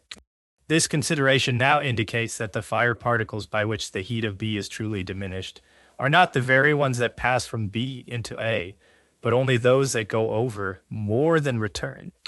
In this way, the law first used by Newton, 251, becomes clear to me if one wishes to derive it from a resistance proportional to the speed, 287. Now imagine, for example, a thermometer bulb that is partly immersed in water and partly in air. Water and air have the same warmth, but the bulb is warmer, and indeed equally warm in all its parts, so that equally many fire particles strike against every part of its inner surface. But since the thermometer cools 8 to 10 times faster in water than in air, 8 to 10 times fewer fire particles must pass through the half of the surface exposed to air than through those that strike the half of the surface in contact with water, now equally any strike.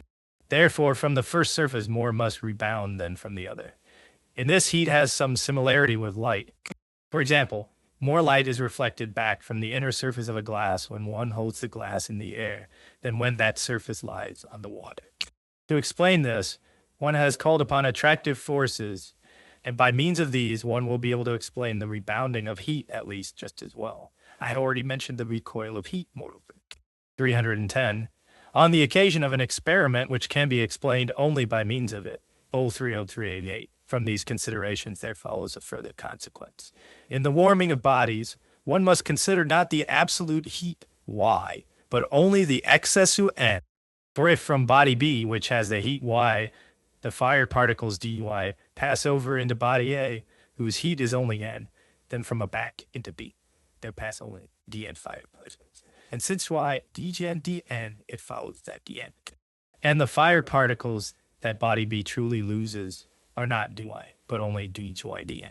And these are in proportion, not to Y, but to Yn. This goes so far that even the spreading of heat considered in the preceding main section, which proceeds according to the squares of the distances, does not concern the heat Y, but only the excess Yn. E347. It follows from this, however, that one may, for the sake of brevity, speak of the fire particles dy dN alone as those that pass from B to A, provided one has no special reason to consider dy and dN separately and each by itself. In what precedes, I have always made use of this abbreviated expression and have spoken of equilibrium, where often y1 had to be assumed, because when y(h)dN, the effects relating to the motion, the impingement, and the recoil of the fire particles are all equal to one another, and a continually recurring impact can take the place of a continuously pressing force. Third main section. The recoil first mentioned of a portion of the fire particles from the inner surface of bodies now has, with respect to the spreading of heat, which is directed according to the square of the distance, a particular consequence. Insofar as the body is not of infinite size, one may, in order to make this consequence clear by an example, place a body at the focal point of a burning glass, so that the image of the sun strikes only a small part of its surface. Then, properly speaking, only this part is immediately warm. From there, but this heat spreads through the body in all directions, and in proportion to the inverse square of the distance becomes weaker. In this way, it would also continue on into the infinite if the body were infinitely large. But since we see it to be of moderate size, the spreading heat finally reaches the inner surface of the body. A part may pass through, but the greater part is reflected back, until it again strikes the inner surface somewhere, where in turn a part passes through anew, while the remaining part is reflected back, and so on. I may also remind the reader once more that here I am always speaking not of X, but of X. C189. In this way, then, the heat introduced into the body by the burning glass is distributed through it, because the inverse square law of distance ceases to be relevant, roughly in the same way as I said above, 388.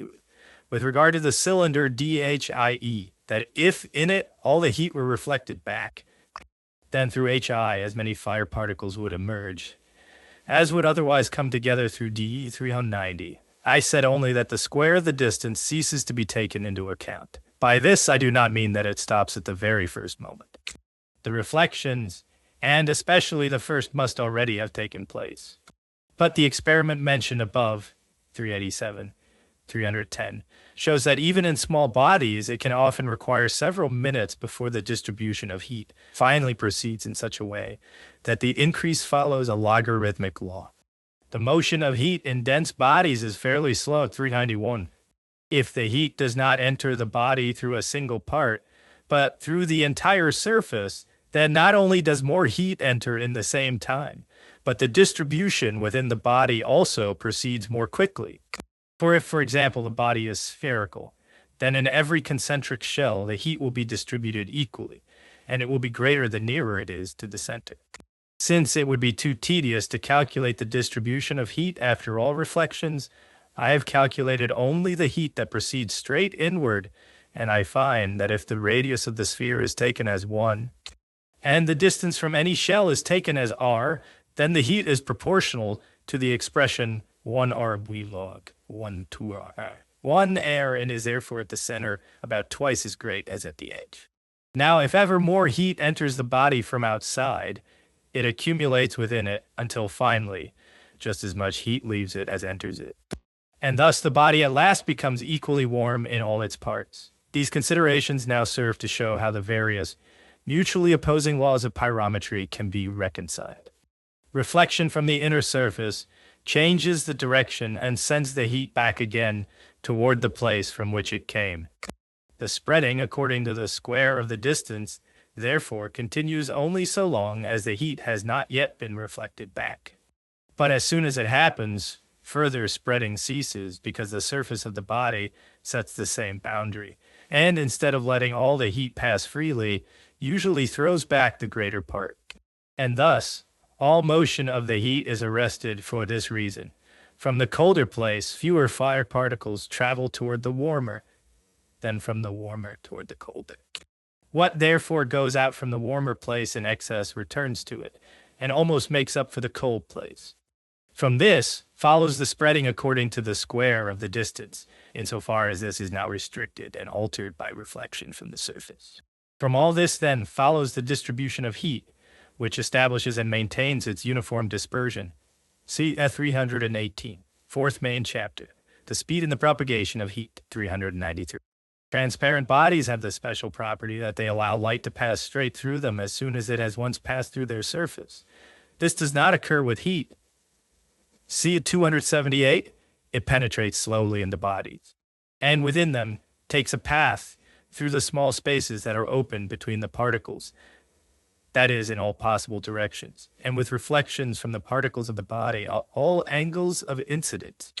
This now makes it necessary that, when speaking of the speed with which heat propagates, one must understand a mean speed. Let c be the direction in which the propagation occurs, and m the speed of the fire particles. Since these move in all directions, it is clear that, to a fired particle whose direction and speed are cm properly, only the speed qm should be credited, because it is removed from the line of propagation bcd. In the same time by qmm, let chi1 and mandem chi, then qm checkers. Now, 2 since and ddl is the number of fired particles that have the speed qm's chiche all those. Consequently, 2 sin drakas and dy is the sum of their speeds. And therefore, if one integrates and sets 90 degree, the whole, the sum equals pi.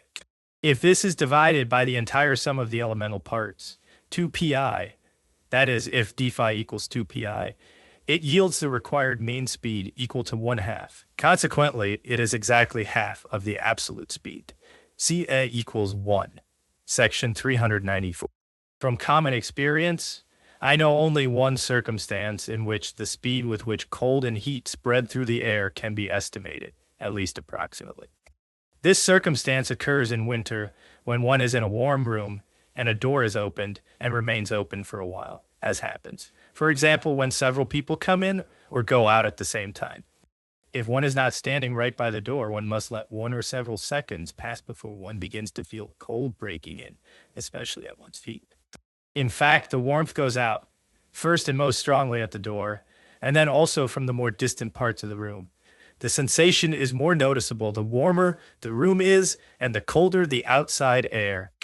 I do not recall ever noticing that a change occurs in the speed with which the cold penetrates, or, more properly speaking, with which the warmth withdraws, unless perhaps the wind contributes to it. Section 395. Several years ago, I had a cylinder made from tin sheet metal bent on the sides, a BEGHDC, and at one bend I inserted a partition wall BD so that I, for example, pour warm water into the arm at BDC and cold water into the other part. Without the two mixing, the partition wall BD was likewise made of thin sheet metal so that the warmth could pass more easily from the warm water into the cold. The diameter of the cylinder was, as I recall, 22.5 lines. A B and FE were 54 lines, and D was 108 lines, and the bends were right angles. When I set this tube horizontally on wooden feet, I poured water into the part BDSGF, up to GF about 6 lines below, and found a Réaumur spirit thermometer TK in it so that the bulb was 2 inches deep in the water. The bulb K measured exactly 7 Paris lines. And with that, its cooling in air from boiling took so long, namely 7 minutes. In water, it had to be 10 times faster. I also found it so by means of a test, arranged with stirring, of about 48 seconds. Section 396. After I had brought the thermometer to the degree of warmth of the water, and it indicated 12.8 degrees Réaumur, I poured boiling water into the part of BDC, until in a beat it likewise stood half an inch below a C. This happened on the 1st of February 1777, in the afternoon when the pendulum clock, in front of which the cylinder stood, showed about 2 hours, 49 minutes. From that moment on, I noted exactly that.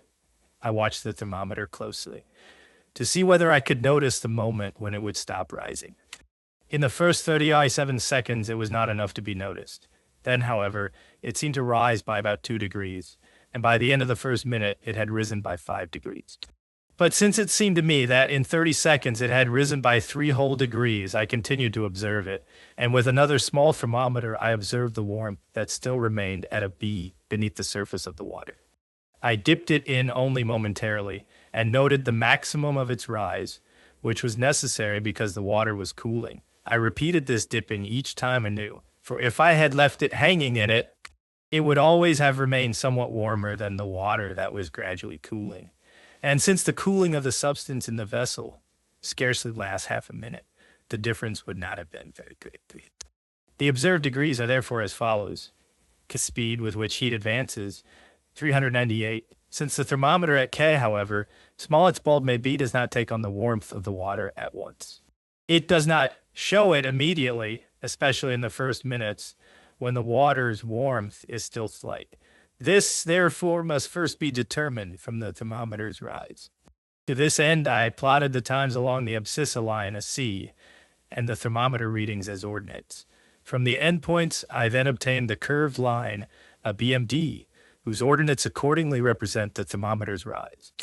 By means of this curved line, another one, a BEND, was then to be found, which was to represent the warming of the water at K, figure 18. This line, therefore, had to be such that if one takes any point M and draws the tangent MT there, and then extends both this tangent and the ordinate PM until their separation, or the perpendicular N2, equals the distance corresponding to the thermometer's bulb, that is, until NT, measured on a C, amounts to 48 seconds.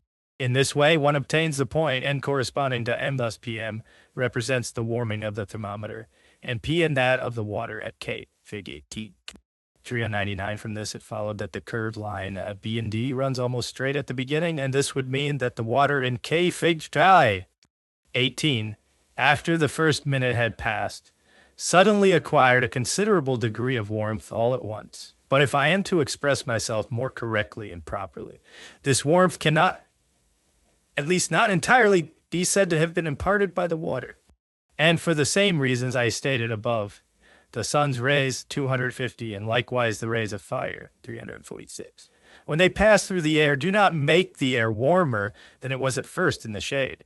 Here, namely, the heat travels from the partition wall BD, figure 18, to K, and from there to the surface of the water GF, where it is in part carried away again, C387, while new heat continually arrives and gradually accumulates. Meanwhile, the thermometer nevertheless rises as if the water possessed this warmth. See 271. I note this difference here only because it shows more clearly that what required a minute was not the warming of the water, but the movement of the heat. It needed a minute to come from the partition wall BD to the little sphere in K, and it arrived, so to speak, with full force and not gradually. The path may be about 8 inches. And since we may take this as the mean speed, 393, it follows that the absolute speed of the particles of fire in water is 8 inches in 1 minute. Yet, for our purposes, we must keep to the 8 inches. Because in the propagation of heat, the oblique and variable directions of the path of each, the minute of time that the heat required to reach the sphere K now drops out of the calculation, which one can assume because of the rise of the thermometer at Tk in the first figure, for before the heat arrives at K, the thermometer cannot rise. The calculation itself shows that one must use at least 3 logarithmic lines, because the thermometer, the water in BF, and the water in BC must be regarded as 3 different bodies. P. 217. I say at least 3 because if one wished to take the initial deviations too exactly into account, more would be required. P. 219. I have, however, made a trial with 3, and for the course of the thermometer from 2 o'clock to 50 minutes, I found the following formula. Ln 0.695. The time is taken in minutes, and Ln denotes the logarithm enclosed in this formula gives the following value. 401 of the 3 logarithmic lines used for this calculation. The last is properly the one indicated by the thermometer itself. It also had the value 0.43429, 0.5, 0.8560, seconds each 51 seconds for the subtangent, which differs only slightly from the 48 seconds mentioned above. By contrast, the first of the 3 logarithmic lines is the asymptote for the warming of the whole system, CP318. The subtangent is 0.4342940, 3953. In this experiment, it may seem surprising that although boiling water was poured into the part of the tube BC, the thermometer Tk nevertheless rose no higher than 20.8 degrees. But one can understand that the heat had to spread through a space 4 times larger, and that in the meantime, much heat also escaped into the air. The experiment also shows that at the time when the thermometer Tk reached its maximum, there were no longer a full 56 degrees of heat in BC. These 56 degrees are only 49 degrees on the real mercury thermometer. Thus, the water in BC had already lost 8049, shake T 31 degrees of heat. Now, if the water in BF had fully had the maximum heat, it would nevertheless have had only 20.8, 12.8, JJ 8 degrees on the spirit thermometer, or 19.9, 12.4 degrees on the mercury thermometer. Now, the space BC relates to the space BF as 3 to 10, therefore, to produce these 7.5 degrees of heat in BF 10.3, 7.5 G to 25 degrees of heat in BC are required. That leaves 31 degrees, so that in the first 9 minutes, the water in BC lost at least 25 degrees into the water, BF. I say at least, for before the transferred heat arrived, some of it undoubtedly also went off into the air, so that in reality, somewhat more than the 7.5 degrees must have been present in BF before. On 12 April 1777, I repeated the experiment with the change that I poured no water into BF in order to see how the thermometer Tk would rise after boiling water had been poured into BC. This boiling water could therefore raise the thermometer only by warming the air between BK. And since the tube at G remained open, the heat could not accumulate much. And since, furthermore, the heat because the warmth advanced through the air very quickly, it would perhaps have needed more time to pass through the thickness BD than to run through the whole space BK. I therefore foresaw that by means of this experiment, I would not be able to determine the speed of warmth in the air, because the length BK is far too small, P394. But my concern was more with the other circumstances, and then also with the degree of warmth that the thermometer would reach. In the room, the windows and doors remained closed, and I sat quite still in front of the thermometer, so that the air in BF would remain completely calm. The observed degrees are as follows, the rate at which heat progresses. After the thermometer had already reached its maximum, I immersed another thermometer in the water to see how much heat it still retained. I found time Degree 0H 33 min, 50 0H 42 min, and 43 1H 4 min, 31H 45 min, 22 2H 13 min. 20 meanwhile, the air in the room had kept almost the same warmth. For the stove cooled while the sun warmed. For the stove cooled while the sun warmed. And so, the other thermometers in the room remained without noticeable change. When, for the first quarter hour, I plotted the times as abscisses and the thermometer readings above 16.8 as ordinates, I found that the endpoints of the ordinates lay on a line that wound upward in a serpentine manner. One can already see this from the numbers because they are somewhat irregular, and at times do not increase at all. This can hardly be explained otherwise than by assuming that between the warm air in the cylinder and the cooler air outside it, there is not complete equilibrium. The air within circulates in such a way that the colder air sinks downward along FEB, while the warmer air rises upward along DHG. The thermometer reached its maximum later than in the preceding experiments. Several causes contributed to this. First, the cooling substance in the air at B was 8 to 10 times longer than in the water. Then the water at B cooled more slowly, because it was almost always at rest, but the thermometer's maximum depends on this cooling. For even if the heat remained, the thermometer would need several minutes to reach it. Yet it does not reach the initial warmth of the air, because that warmth cools again. Thus, this maximum indicates, for the time when it occurs, only the warmth of the air at K. This is necessarily less than the warmth of the air at the partition wall BD, and was because of the iron cooling, C118, 318, 318, and then also for the same reasons as with the iron rod, C327. It therefore decreases from BD along the entire length of the channel in a logarithmic manner, and is at GF only slightly greater than the warmth of the outer air. A similar decrease was also found in the preceding experiment. But it was insignificant because the heat was, for the most part, reflected back again from the inner water surface. GF fifth part, movement of heat together with the materials in which it is found. 447, fire, or its particles, are seldom or never entirely by themselves. They readily attach themselves to other materials, and especially to those that are solid. The separation chemists who call fire, or its combustible essence, phlogiston, only a component of burning materials, and who doubt whether it can ever be separated in its pure state, may now see that this close union of fire with other materials is what gives dense fire a somewhat sluggish and cold nature, and causes it to penetrate bodies only slowly and for the most part to be thrown back by them. And even when it has entered a body, it is again driven out of it only slowly. The bright air in a glowing furnace is the lightest and perhaps the purest fire that escapes from it. By contrast, in the brightest, lightless, burning flame, there is a dense smoke and soot which clings all the more to bodies held above it, the more solid the burning body is. This seems likewise to contain materials that serve the fire as nourishment, since burning in a closed room looks poor. People have long made use of this circumstance. That fire can be guided at will and as needed to wherever one wants it, simply by giving the air the required draft. For the most part, this is done in order to provide the smoke with an outlet, by opening a path for it through a chimney, and because much soot always goes off with the smoke.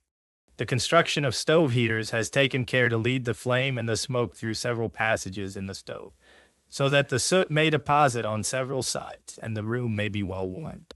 In stoves with downward draft, one has even forced the flame to rise upward to burn its smoke still better. And finally, where the mere pressure and draft of the air was not strong enough, one has used bellows for help. As can be seen again in the reverberatory furnace, where one has therefore shown that, by rebounding, the flame can strike the surface of the metal placed beneath it, or of some other body. At the same time, one has also blown a fire in another way, in order to make its tendency still more evident. Section 400. One can easily see that in all these cases, the motion of heat takes on hardly any other meaning than that of the motion of the air, and that heat is really to be regarded only as the cause of the air's motion. It consumes the air, or at least the combustible part of it, and by doing so, also through expansion, makes it thinner and lighter. The investigations and remarks given so far are therefore more physical than pyrotechnic. And if, for example, the angle of incidence and reflection occurs in the rebounding of a flame, This cannot be asserted with the same exactness as in the case of light, but only in the way it happens with wind and water. The flame does not burn straight upward, and when it strikes something, it does not, by rebounding, form a firm, lasting direction. The rays of light do not hinder one another, and so each goes its own way, as if it were entirely alone. With flame, it is different. It must be regarded as a fluid substance that flows on according to the deflections given to it, and where the angle of incidence and reflection serves only to determine its direction approximate. If the fiery particles separate from the flame, as also from glowing coals, they travel through the air in a fairly straight line, and then the angle of incidence and reflection appears more precisely, as one can see in the experiment with the burning mirrors described above sections 379, 381, section 410. If, therefore, one wishes not only to bring the flames together into a narrower space, but also those fiery particles that rise sideways from them and are carried away from the glow, and thereby to intensify the heat, then the angle of incidence and reflection must be considered for two reasons. And it has the paradoxical result that one must first widen the space around the flame and the fire before one can bring it together more tightly. Let the fire burn in a B, and suppose one wanted to narrow the furnace along the lines at D and BC, so that the flame and all the heat would gather in DC. Then the flame, because it always tends upward, would indeed come into DC. But with respect to the fiery particles that rise sideways, one would be greatly mistaken. For as in the figure, the fiery particles traveling from P toward M strike perpendicularly at M and rebound back toward NE. Likewise, the fiery particles rising along PN rebound toward Q and from Q back again. The theory of such reflections is the same as that of catoptrics. Suppose, for example, one gives the stove the shape of FEDCB, so that the tip of the fire burning on a B and the flame of the stove, as far as possible, are to come together in the narrow space ED. Then the sides of FEBCCD may be regarded as mirrors. Now, plane mirrors have the property that the image of the fire lies just as far behind them as the fire itself stands in front of them, and that the rays follow the direction from which they fall upon the mirror, as if they came from the image. Likewise, the image in one mirror has an image in the other, and in the same way, one may conceive second, third, and so on, successive images. In this way, then, a B, A, B, A, B, A are the images of the fire behind the mirrors, F, E, B, C, D, C. Further, BA is the successive image of the image BA, and a B the successive image of the image. A B and such successive images are B, the B, A, B, I, B. Finally, AI, B, A, B, A, B are second successive images, namely the successive images of the successive images of B. It was unnecessary to draw successive images beyond this, because the rays are already greatly weakened after repeated reflections, P 383, and because when the fire particles, after being reflected, strike the flame, they are carried along by it, especially since their direction is already upward. Now, one sees that from any point P if fire particles travel out toward R. Then, when they are reflected from R, they come as if from the image of point P. In the same way, the fire particles traveling from P toward M may be taken as if they came from the image P and its successive images. The angles of incidence, especially for the rays that strike straight on, are, with this figure, for the most part very oblique, and this contributes to more heat being reflected, and to the tip, which one wishes to have strengthened in ED, being well formed. As many lines as one can draw from all the points lying in ED toward the fire on a B. Its images, a B, B, A, and their successive images in just as many directions does heat also come into ED. The images, to be sure, give less than the fire itself, and the successive images less than the images. But the total may nevertheless be considered sufficient, since the flame that strikes against FE and CD gathers entirely into ED. Moreover, if one rounds off the corners at B, D, C, D, E, F somewhat, one sees that the figure becomes egg-shaped and gains much resemblance to the elliptical vaulting. Because for these reasons, even in cases where one wants to concentrate heat in a confined space, one must at first allow it more room. This becomes all the more necessary where one truly wishes to spread it out, as in fireplaces, where the heat of the fire is to be distributed through the room. Gauger therefore proposes, in his Mechanics of Fire, with good reason, that the back of the fireplace should not have the right-angled shape, a BCD, but rather the shape of BCD widened toward the room. When he further says that it would be good to give the sides of B and DC a parabolic curve. This is of little importance. The walls are not made mirror smooth, and the focus of a parabola is a single point, whereas the fire usually burns along the whole length BC. In any case, one keeps the choice of rounding off the corners at B and C somewhat. The chief fault of fireplaces, moreover, is that most of the heat goes up the chimney and only warms the room when one directs the flames and smoke from the fireplace into a stove standing above it, and leads the air needed to fan the fire into the fireplace from outside through a pipe running under the floor of the room. As for the conduction of heat in other liquid materials, I am chiefly familiar with the case at Pfeffer's in Switzerland, where the naturally warm mineral water is led from the spring to the bathhouse through wooden pipes for a distance of 600 steps. Since this water has, at the spring, the warmth of human blood and can therefore be used for drinking and bathing without needing to be heated further, it was important to prevent it in the long channel by which it is led to the bathhouse from losing as much of its warmth as possible. To this end, the channel had to be covered, and the wood of the pipe made thick is self-evident. The explanation, however, goes further for other reasons. The main point was that the water should flow as quickly as possible through the channel. For the less it lingers in it, the less time it has to cool. Everything here depends on the duration of time. The spring yields 240 cubic feet of water each minute, but only 180 are led into the pipe because no more is needed. The outer width of the pipe is 1 foot. Its height 8 inches. The inner width, however, is 10 inches, and the depth 5 inches. The speed of the water is 8 feet per second. The water, therefore, needs about 2 minutes to come from the spring to the bathhouse. The cooling, after a rough estimate, may amount to about 20 minutes. Now, in summer, the water is about 16 degrees, rail more warmer than the outside air. Hence, we have the rule 22, which indicates that, on its way, the water loses 2 degrees of the heat it has at the spring. Experiments that have actually been carried out agree with this, and from this it follows that if the distance between the places of observation were greater than was assumed here, the speed would have to be taken as smaller. And conversely, it would be greater if that distance were smaller. Besides, the inflow of water is not equally great every year, nor is the outside air always equally warm.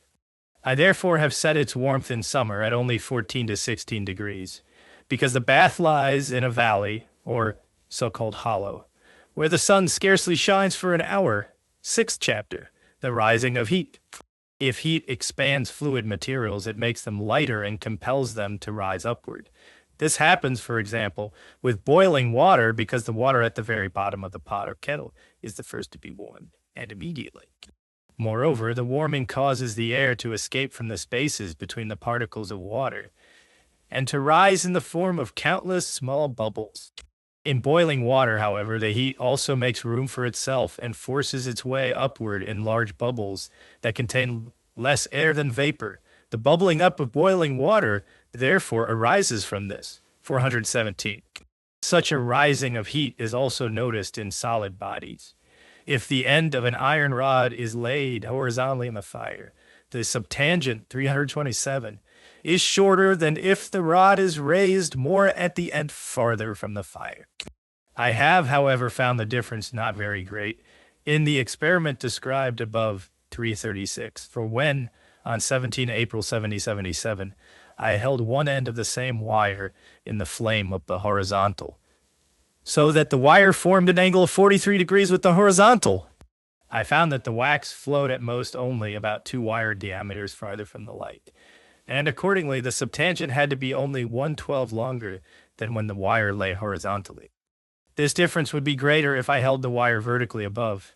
The rising of heat would have kept the light out, but then the heat rising from the light would have contributed a great deal. This, however, was to be avoided. 418. In air, on the other hand, the rising of heat is more noticeable, and it causes the air at the ceiling of rooms in winter to be several degrees warmer than at the floor. In order to determine the difference by observation, on 23 February 1777, At 10:16 in the morning, I placed a thermometer between the stove and the window, about 4 feet above the floor, and I tied 5 other thermometers to a rod so that when I set the rod upright in the same place, the bulbs of the thermometers were 2, 4, 6, 8, and 10 feet above the floor. A quarter past 12, I found that they stood at a height above the floor 0, 2, 4, 6, 8, 10 feet at 12:15, 11.4, 12.6, 15.8, 15.7, 16.7 degrees. And at 2:30, 11.5, 12, 13.2, 14.6, 14.4, 15.30. All day the weather was cloudy, so that the thermometer outside the window to the northwest was at the freezing point. I left these thermometers in place for several days and found that those at the middle heights did not always indicate greater warmth in proportion to their height. The draft of air, the movement of it, the heat rising from the stove and then rebounding are the reasons for such irregularities. I found similar irregularities when I set 4 thermometers in a glass and poured in only enough water to cover the bulbs standing on the bottom. The glass was cylindrical, 3 inches in diameter and 4 inches high.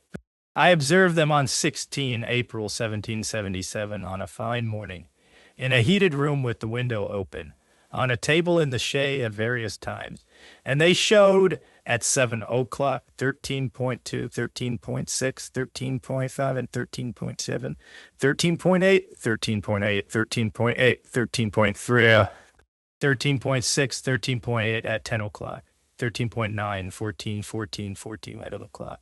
13.6, 13.8, 13.7, 14.7, 14.8, 13.8, 13.8, 14.9, 13.8, 14. There are small irregularities which do not exceed 1/3 of a degree, but are nevertheless noticeable, sufficient to make the motion of the thermometers unequal. The diameters of the bells were 8, 7, 5e, and 9 lines in radius, and the cooling times were unequal in the same proportion. But since the greatest difference was not more than a minute, no noticeable inequality in rising and falling could arise from this. 419. In the rising of heat in the air, people have paid close attention to whether the fiery particles rise upward while combined with other materials, as for example the flame, the smoke, the vapors, and so on. This has a strong influence on their speed. The force with which the flame rises is not very great. If one blows with moderate strength through a blowpipe BA toward the flame, CD of a candle in the direction ACF, the flame will take the shape CE and will be driven upward from the direction CF toward CE, the more strongly one blows. CF is the force of the blowing, and Phi is the force with which the flame rises upward. Fa remains when one blows a little strongly, very small, in comparison with CF. Moreover, the more the flame C is driven upward by a weaker blowing, the shorter it becomes, and one must already blow with a certain not insignificant degree of strength if one merely wants to prevent it from rising from C to D. It therefore does not depend on the length CEA, but on the angle ECF, or on the ratio CF to Phi, because this is properly the ratio of the forces. The variable density, heaviness, and warmth of the air can alter this in various ways. A flame is to be regarded as a fluid body that is lighter than the air and rises with enough force to carry along the smoke and soot particles. The air close to the flame is made by its heat about 4 times thinner. For the flame has enough heat to make a thin iron wire glow. Through this thinner air, the flame rises. Its particular heaviness must therefore be 4 times smaller than that of the air. If I remember correctly, under the bell of an air pump, when the air was pumped out, one saw that the flame detached itself from the wick and rose upward, but with continued pumping, and shortly before the bell became empty, it began to sink again. This shows that it is heavier than very rarefied air. This heaviness, however, comes more from the smoke and soot particles than from the truly combustible substance, C 407, which in the end separates from these particles as they cool and rises upward at an uneven, often rapid rate. The rising of heat, section 421. Such a rising of heat occurs continually in the air. For the heat that the earth receives from the sun throughout the year rises again into the air, because the earth constantly needs fresh warmth from the sun, so that it does not grow ever colder. As the warmth rises and is less and less affected by its own slight heaviness, its speed in rising becomes ever greater. This causes the little particles of fire, which follow one another upward, to become more and more separated from one another, much as when one lets a ball fall from A to E, as in figure 1, and its separations increase as the tables 1, 3, 5, 7. For this reason, however, the density of the fiery particles in the upper air, and with it the warmth, becomes less. In a treatise on the density of the air, which is found in the Memoirs of the Academy of Berlin for the year 1772, I have shown from these and other considerations that the prevailing decrease of warmth high up in the air can amount to 1/17th part, or that the warmth from the bottom to the very top decreases as 17 to 12. And if x in French fathoms or toises denotes any height above the sea or the earth's surface, see the warmth there, and see the warmth at the sea or at the earth's surface, and if dot is set equal to 4,200 toises, 512. Here C and C are expressed in degrees of the air thermometer, and one obtains the values. X tata C. The rising of heat. Thus, for example, if in Peru at sea level, the greatest warmth is 1,125 degrees of the air thermometer, then at a height of 2,520 fathoms, it decreases by 0,420 and is therefore only 946 degrees of the air thermometer. Now, the height of 2,520 fathoms is about 100 fathoms above the lower boundary of the snow that never melts on the Peruvian mountains, and accordingly, the air there can very well be 54 degrees colder than the freezing point. 1, 2, 3. The speed with which the particles of fire that detach themselves from warm or even burning materials move away from them will probably be no less than that with which air enters an evacuated space. For the latter depends on the elastic force of the air, and this is in equilibrium with the elastic force of heat, C 47. But since the particles of fire carry denser matter along with them, their speed is reduced, both because of the greater mass and because of the resistance of the air. If, however, fire in the strict sense were identical with the light of the same, then the speed of light would have to be assumed. This necessarily occurs if fire or other heated bodies truly shine. But one may conclude that when, for example, a glowing iron ball ceases to shine, this only means that the light has become too weak to be perceptible, for on bright days it stops shining, when in the dark it still does not cease. In darkness, the eye's pupil is more open and the eye itself more sensitive. For these reasons, the shining can therefore last longer. Pyrometry, or on the measure of fire and heat. Fifth part, on the power of heat. First main section. The power of heat compared with the forces of cohesion in bodies. First chapter. Preliminary principles. Section 423. Since bodies from a certain degree of heat can expand only up to a certain degree, and when the heat leaves them, they become dense again, there is therefore in bodies a force that opposes the force of heat until the two hold one another in equilibrium. This equilibrium is what now obliges us to compare these two kinds of forces with one another.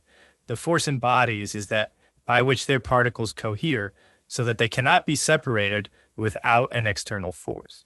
It has long been known under the name of the force of cohesion, and since hardness, solidity, and in part also the elasticity of bodies depend upon it, it has also often been investigated and determined by experiment. The stability of buildings made such investigations very useful. Still more, however, Newtonian attraction provided a closer occasion for it. Preliminary proposition before 20. One calls the cohesion of bodies absolute when one thinks of the force required to tear a prismatic or cylindrical body straight across. If it is necessary only to stretch such a body lengthwise, or, for example, to tighten a string, then in proportion to the smaller strain, a smaller force is required. Yet this force is still regarded as absolute even though it is smaller in degree. It is called so only to distinguish it from the bending or breaking force, because it is applied in this way. For many centuries, people have taken great pains to compare these forces with one another, both by experiments and by theory. But in doing so, they have for the most part considered only the outermost degree, namely where actual tearing or breaking occurs, G 425.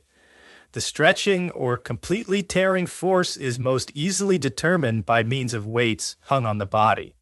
It is especially large in metals, and this is why experiments have been carried out only with thin wire or small rods. Muschenbroek took wires whose diameter was 1/72 of an inch and found the weight required to tear them to be.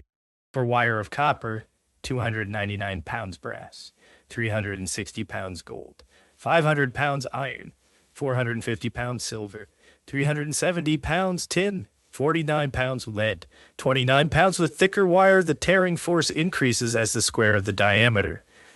With thinner wire, it decreases in the same ratio.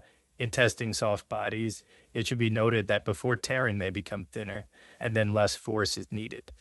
This thinning takes some time, and it is a sign that one would do better to increase the attached weight gradually by a small amount, so that tearing does not occur suddenly. Moreover, it is clear enough that tearing always occurs at the weakest spot, and therefore before the experiment one must carefully examine whether there is any crack in the wire that would promote tearing. I have now, in order to carry out some experiments on this, made use of the theory of vibrating strings, and for that purpose used brass and steel, though presumably only iron, harpsichord strings. These experiments showed me that a brass string breaks when it is stretched to the pitch of middle C at a length of 1 Rhineland foot, thus producing the tone or making 996 vibrations in it. The iron strings, however, broke when at that same length they were tuned a whole tone higher, or when they produced the flute's tone of 996 chuo, 1.06 vibrations. The thickness of the strings is not the issue here. The only difference is that thicker strings must be stretched with greater force in order to give a somewhat lower tone. Therefore, one must not make the length 2 or 3 times greater, and take the pitch proportionally lower. The theory of vibrating strings now gives the following formula. P-H-E-M-O-G-O-N, where P is the stretching weight, M the weight of the vibrating, or between the bridges of the monochord line, portion of the string, June its length, N the number of vibrations, and G the distance a body falls in the first second, if Gond is measured in Rhineland lines, then Tog 4,500 lines. In order to determine the weight of the strings more accurately, it is advisable to weigh a fairly long piece of them, and to use an exact and properly adjusted scale. I shall now assume that the wire, whether of brass or of iron, has such a thickness that a length of 1 Rhineland foot weighs exactly 1 Berlin grain. Accordingly, we have MC 1 grain, Tog 1440 lines, Challenge 144 lines. And then for brass, N996, therefore PH 996 H 1996 40 45 and 55 and 30 41.7. Thus, a wire 1 foot long and 1 square line in cross section weighs 5,540 or 27 grains. So many times greater is the stretching 26,723. Loth 835 pounds, 3 loth iron, and 1120 out of 120. Muschenbroek finds scarcely half as much, 1.131 square lines in cross section. Therefore, the weight he gives must be divided for brass by 260 pounds, and for iron by 450 pounds, and the attached weight increased. And so one finds 319 pounds for brass and 389 pounds for iron, if the wire has 1 square line in cross CX section on average. I leave it undecided whether Muschenbroek perhaps made his wire only about 1/10 of an inch thick. A wire that thick is moreover drawn with less care than piano strings, and presumably is also less elastic. And then Muschenbroek's experiment depends very much on the manner in which the wire was fastened for hanging the weights, 429. It now occurred to me to compare the extension of the wire with the stretching weight.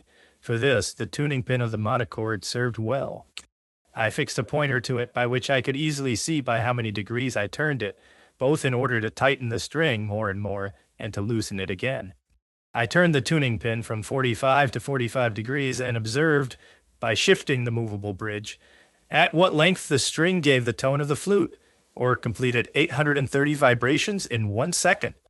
The square of this length is proportional to the stretching weight, and the lengthening or extension of the string from the tuning peg to the bridge where it is fastened is determined by the circumference of the tuning peg. If one imagines its diameter increased by the thickness of the string, Bo 430, I made the complete experiment on this on 1 November 1775 with a brass string, of which I had previously determined that, under a tension of 172 loth, it would tear. I tightened it at first only gradually, yet so that it was drawn tight enough to lie firmly against the tuning peg and to give a ringing tone. From then on, I noted the degrees of turning of the tuning peg up to 225. After that, I turned it back again to see whether the string at the same lengths would again give the same pitch. I measured the lengths in Rhenish lines and found. I calculated the last column as follows. I assumed that the extension of the string is proportional to the stretching weight. This is precisely what was to be tested by the experiment. Since the string already had a certain degree of tension, and consequently of extension at the beginning, I assumed that if the tuning peg were turned back by x degrees, then all tension and extension would be 0. From this, it follows, for the first and last observation, x 225, cheek 225, 136, x cheek 6 degrees. And from this, it then followed that, for z degrees peg has been turned, the length of the string must be a lambda 62.5 to security fractal when it falls. Now I took ZG 45, 90, 135, 180 degrees and found for lambda on the values given in the last column. Since the observed lengths had to be determined by averaging the ear's judgment, one cannot very well expect a more exact agreement between the calculation and the observations. The calculation sometimes gives a little more, sometimes a little less. But this would not be so if the assumption were noticeably incorrect. E4 to 32, I further found that if the same string at the length of an 8 frex 23 rate lines was to produce the tone shown, it had to be stretched with a weight of 67.9 lots. And that when the tuning peg was then turned 45 degrees, the string lengthened by AT frac 5, 8 of a line. If I therefore set U lambda 188 frac 3, then it was found that how z key 21.8 t text degrees. Now the greatest tension requires 172 lots, therefore 67.9, 172 chi 236, 5.9 to 6.9 by 5.966. Therefore the greatest extension is the 102 part of the length, date 433. A similar experiment was made, at my request, by a musician with the steel string of a clavier, which at 283 Viennese lines gives the tone shown. I spoke to him about it, as if to tune the clavier from a third. He tuned the string little by little up to F, then to C, then down to G, and I found that the tuning peg had been turned back from 90 degrees to 32, 11, and 0.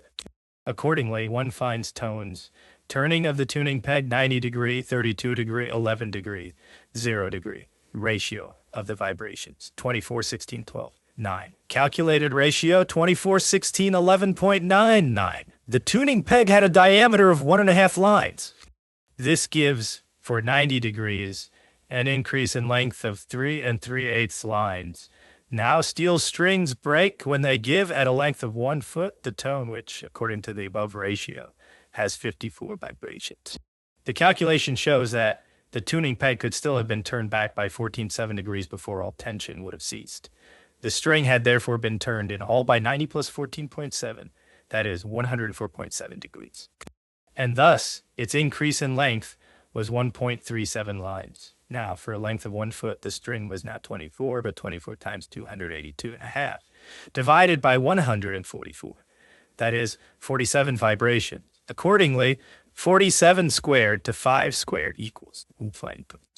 And therefore, the string breaks when, at a length of 282.5 lines, it is stretched by 1.61 lines, or by its 175th part. For brass strings, the preceding experiment gave 102nd part of the length, 434. Let a dBE be the cross-section of a cylindrical rod that is to be bent. In bending, it is compressed toward A, but stretched toward B. In DE, however, the particles keep their position. In every other section, N and M, they are pulled apart all the more. The greater CPSC is the point of bending, and CP is the arm of a lever by which one imagines the force required for pulling a part to be applied. This force increases in proportion to CP, because in the same proportion, the particles are pulled farther apart, and therefore require more force. Let the radius CB be R, and the angle MCE be I, then 2 RQS D sin gives the particles lying in MM. The force required to pull apart each particle in B is by. Thus it is by sin, and consequently for all the particles lying in N, it is 2RB sin, cos D sin. This force multiplied by CPR sin gives the moment to die 2BR sin cos D sin. Its integral is di 4, 140 sin 14. And for the semicircle dB, it gives 918BR. For the semicircle die, because of the compression, the same amount must be computed once again. If we now take the bending force to be applied at the distance r and call it P, then its moment is in RP. And this must be equal to 2G. Consequently, P should be R4N, 435. This breaking or bending force is most conveniently compared with the straightening tensile force, if one sets into one, and accordingly takes the force P to be what it must be when applied at the distance RE. The straightening force is to separate all the particles from one another by as much as they are separated by bending at B. Thus one must take all the force B. Now let RR represent the totality of the particles in the whole circle. Accordingly, PR everywhere the sum of the forces required to pull them apart from one another, that is, the separating force. Hence, in general, PP, RB, 1 to RB for N. Therefore, PP for N, 1, so that P for N, 36. If the rod, instead of being round, is square, then in the same way one finds PGP, 3N. Moreover, I have assumed here that the point of support C falls in the middle. This is now indeed the case, because under this assumption the rod bends more easily, and because, as we have seen above, the separating force is proportional to the extension. Preliminary propositions. Let Bob be a rod fixed at A, which is bent by a weight P hung at B. Let C be the radius of curvature at C. That as long as the curvature is not too great, CB or Ed follows from the theory of the bending of elastic rod. For 438. Now, furthermore, at the midpoint C of the rod, the fibers are neither stretched apart nor pressed together by the bending. Thus, the stretching from C to D is greatest, and in D it is greatest, whereas in the compression is greatest. Since the curvature depends precisely on this stretching and compression, DC represents the extension at D for the length of the radius D, or properly speaking, for the length of an arc whose radius is the radius of the circle of curvature.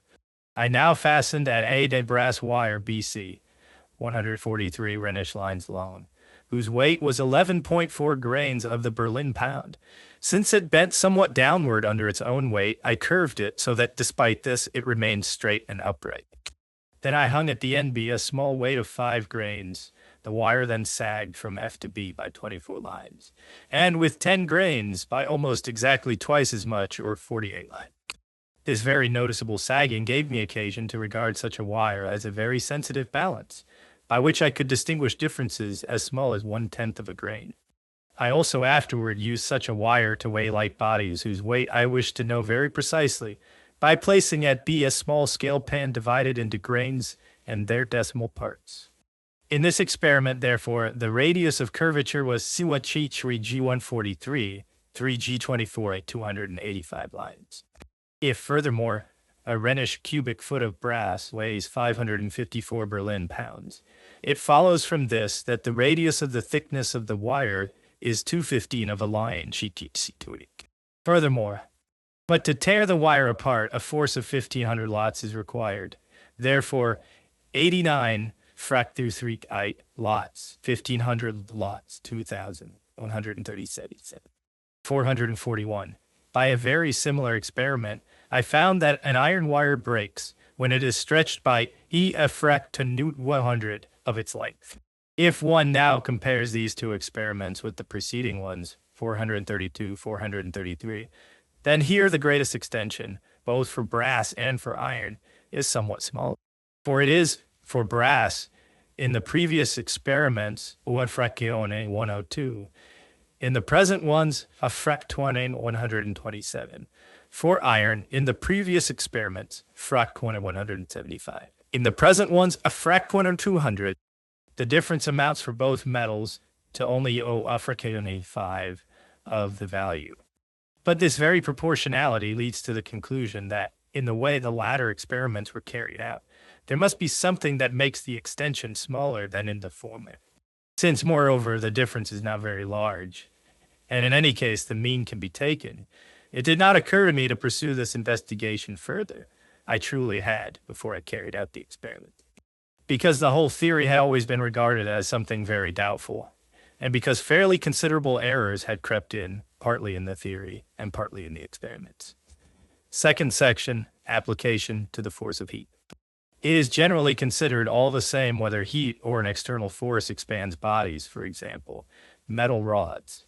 The difference consists only in this, that the external force acts in a completely linear and parallel, acts only in a certain direction, whereas heat exerts its pressure in all directions. The only consequence of this is that one must resolve the force of heat in every oblique direction cm into a perpendicular mp and a, parallel qm, and then compute the sum of the latter. The calculation has already been given above, PA Shin 393, with complete clarity, and the result is that the sum of all oblique expansions is equal to the sum of the straight expansions along the greatest circle of the sphere, and is therefore only half as great as it would be if they were all parallel. Bar 43, one must also consider whether, in the case of heat, one is determining only the expansion in length or the expansion in bodily volume. The latter is done with thermometers of liquid substances, P222, and also with hydrostatic ones, Pu2 104 and following. The former, however, is done by the experiments mentioned above, P217, as well as by the so-called pyrometers, P226 and following. The difference is that if one sets the expansion in length as 1 to x said, then it must be set in bodily volume as 1 to x over 44. Tearing apart by external force is in general similar to the state in which metals, through the heat of fire, begin to soften until they melt, for glowing iron can be drawn out in length without any effort. In this way, the expansion at which a wire breaks will be nearly the same as the one it attains when it is made to glow. Thus Muschenbroek found that from freezing to the boiling point, brass expands by 157 of its length, and iron by 187. The experiments cited above, however, give for the expansion required for breaking. For brass, 102, for iron, 173. But I carried out these experiments in November 1775 and in February 1777 in the mine, where the warmth was about at the 10/50th degree of the air thermometer, thus 50 degrees above the freezing point, or 320 degrees below the boiling point. For a depth of 320 degrees, accordingly, brass would have expanded only by 32 of 1,148 of its length, and iron only by 32 of 1,583 of its length. Since the force of heat, like the expanding or tensioning force, increases in proportion to the expansion, we have, for the greatest expansion of brass, 1 of 148 expansion, 110 expansion of 20 degrees of heat, 3,602 degrees at 148, 27, 320. 2,893, 1050, K to through 1943, degrees of the air thermometer, the heat of glowing brass, therefore lies between the 3,000 and the 4,600 of 52nd degree of the air thermometer. Muschenbroek found glowing copper at the 4,000th degree, P22745, in the same way we have for iron 1533, 175 620, 2,1890, 1533, and consequently 2,809.50 shed 1940 degrees of the air thermometer, 2,455, 10.5 degrees of the air thermometer. Thus, the heat of glowing iron would fall between the 3,500 and 3,940th degree of the air thermometer. Newton gives only 3,100 and 264, and according to Anson, it would be 1,162 degrees Fahrenheit, or 3,233 of the air thermometer. For iron, P330, and according to Robbins, on the other hand, iron heated white shot in a smith's fire is at the 4,210th degree, P92. I do not dwell on these differences, because the degree at which a metal is glowing varies within my limits. But one can note that the calculation given here yields a higher heat for glowing brass than for glowing iron. This arises because it has not been determined whether, for both metals, the same degree of glowing corresponds to the degree of expansion by which they are measured in moderate air. Brass expands more than iron, and for that reason must undergo greater expansion. Therefore, in my calculation, I use the determinations given by Muschenbroek. Yet, it may easily be that the brass and iron I used were different from those he used. Other minor circumstances are not to be overlooked. The purpose of the experiments and calculations used here was chiefly only to show that, in this way, the force of heat could be compared with the forces of cohesion, and by means of these with stretching weights. Here I have adhered to Muschenbroek's determinations both for brass and for iron. But one sees from the table given in 217 that, if one had wanted to base it on the determinations of Mr. Herbert or Dr. Jucom, the heat for glowing brass would have come out noticeably lower. I did not do so, because for other reasons Muschenbroek's data seemed more reliable to me, even if they are not correct down to the smallest details. pp. 218, 218, 218, 218. Mariotte found by experiments that glass breaks when it is stretched by between 1/532nd and 1/384th part of its length. Since he probably did not carry out the experiments in winter cold, I shall assume, for the latter value, that glass expands from the freezing point up to red heat, or melting by 1/384th part of its length. Now, according to Amonten's experiments, thin glass, which perhaps was already somewhat soft, melts at 766 degrees Réaumur, or 2,508 degrees on the air thermometer. This is 59 degrees above the freezing point. So, according to these figures, glass expands from the freezing point to the boiling point by 1/1566, or 0.00064 of its length. This value comes closest to the three given above, 217, namely to that of D17. One, who in itself already takes the middle between those of Tschirnhaus and Breguet, but otherwise differs noticeably from both, G400 and 47. Comparisons of this kind apply little or not at all to soft bodies, and in any case not to wood, because there the hygrometric effect is mixed with the pyrometric 221. I do, however, have a rod of pearwood, 390 Rhenish lines long, 6 wide and 4 thick, which by hanging half a Berlin pound on one end was bent downward by 46.5 lines. From this, the radius of curvature at C was found. CL390, 346.5, each held 90 lines, and the extension at DG shared 92, 245 part of the length. The bending force acting at a distance CD2 lines would further be 392, all 297 pounds. Now, for 36, the force that tears straight apart is 3 times greater. Accordingly, it is 292 pounds for a cross-section of 348, Chichwar 144 square Rhenish inch. Now, according to Muschenbroek, wood of 1/230 square inch thickness tears with about 1,000 to 1,200 pounds of force. This gives for 1/144 square inch a force of 2,400 and more pounds, and thus 292 pounds, 2,400 pounds. Accordingly, before it breaks, wood stretches by 1/74 part of its length. Heat would now do the same if the wood did not become almost completely dried out when heated. The comparison given so far between the force of heat and the tensile force now indicates more closely what is to be understood by the force of heat in bodies. It refers to the cross-sectional area that one imagines when the parts of the body lying in the same plane are separated. From E428, it follows that these forces, insofar as they act on a square line, amount to, for brass, 835 pounds for iron, 976 pounds, and are therefore indeed very considerable, 449. Now, above P, 47F, we found the force of heat in air to be far smaller. Yet we also noted that the same heat has more force in denser air. The denser the air is, the force of heat in the outer air, according to its speed, and therefore the pressure of a particle of air, is about 28 inches. This yields on a square line a pressure of 0.102 pounds, which is therefore 8,000 to 9,000 times smaller than the pressure of heat on a square line in glowing brass or iron. For in glowing metals, the force of heat is 4 times stronger than in the cold of the freezing point. Thus, the 8,000 are reduced to 2,000. If, moreover, the air is imagined compressed to the density of water, P.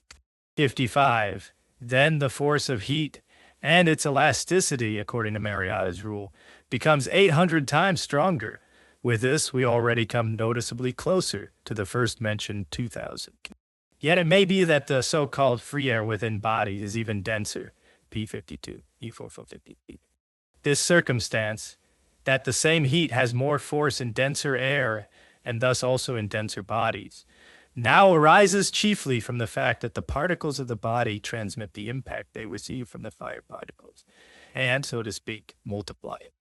Besides, it may also be that, since the fire particles are drawn toward the bodies, their speed increases as they penetrate, and thus they acquire greater force, which, when the fire particles again depart from the body, likewise decreases again.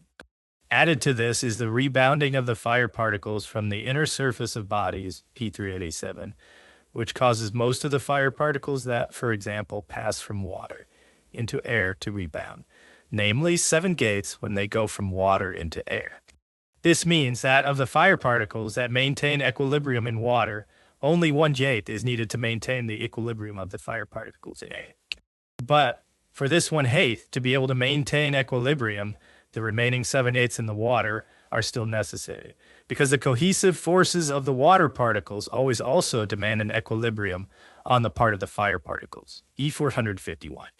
The circumstance that the particles of bodies transmit the impact of the fire particles and, so to speak, multiply it, also contributes to this in that in denser bodies, the same degree of warmth requires fewer particles of fire than in looser bodies.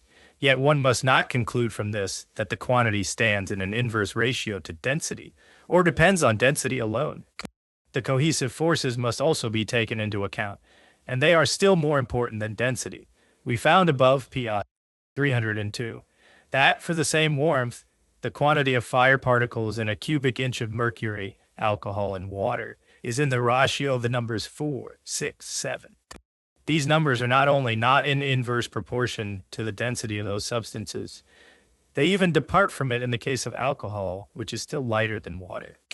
A similar exception was found in the rise of alcohol in capillary tubes, when it was seen that the water in the same tube stood almost half again as high. One had expected the opposite, because alcohol is the lighter substance. The expectation failed, and one had to conclude that the greater lightness did not matter here, and that the cohesive forces in alcohol are stronger than in water. A very similar circumstance was also found in the refraction of rays, which is stronger in alcohol than in water. From this, Newton concluded that alcohol has more force against the rays of light than water.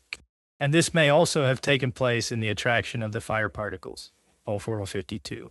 Since the force with which heat expands solid bodies is considerably great, people long ago conceived the idea of making use of so great a force. But what prevented it was that this great force acts only through a very small distance, and therefore seems unable to accomplish much. Nevertheless, as far as I know, someone has attempted, by means of the expansion of metals, to make a clock that winds itself up solely through the alternation of warmth and cold. The force required for winding is small. If one carries the weights on oneself, they easily warm up to the 80th degree on Réaumur's scale, and when one sets them down again, they take on the air's lower warmth, mostly by 10-20 up to 30 degrees, 453. Concerning the expanding force of heat, we can now, on the basis of the preceding experiments, make the following estimate. Taking a mean from the determinations P 441, the greatest expansion of brass is 1/113 of its length, and of iron 175 of its length. And for this, if the rod is 1 square Rhineland inch thick, P 428, it amounts to, for brass, 835 pounds, for iron 976 pounds. Application to the force of heat.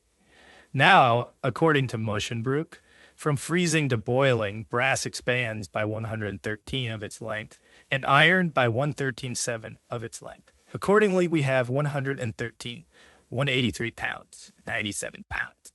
113.07, 196, 136 pounds. Thus, for 80 degrees of Réaumur on the mercury thermometer, the force required to stretch a bar 1 square line thick is, for brass, 97 pounds. For iron, 136 pounds. And this amounts for each degree to, for brass, 1.2 pounds. For iron, 1.7 pounds. If the bar is thicker, This force increases in proportion to the square of the thickness. It is therefore for a thickness of 1 square inch for brass, 175 pounds. For iron, 245 pounds each time the heat increases by 1 degree on the Reaumur of mercury thermometer.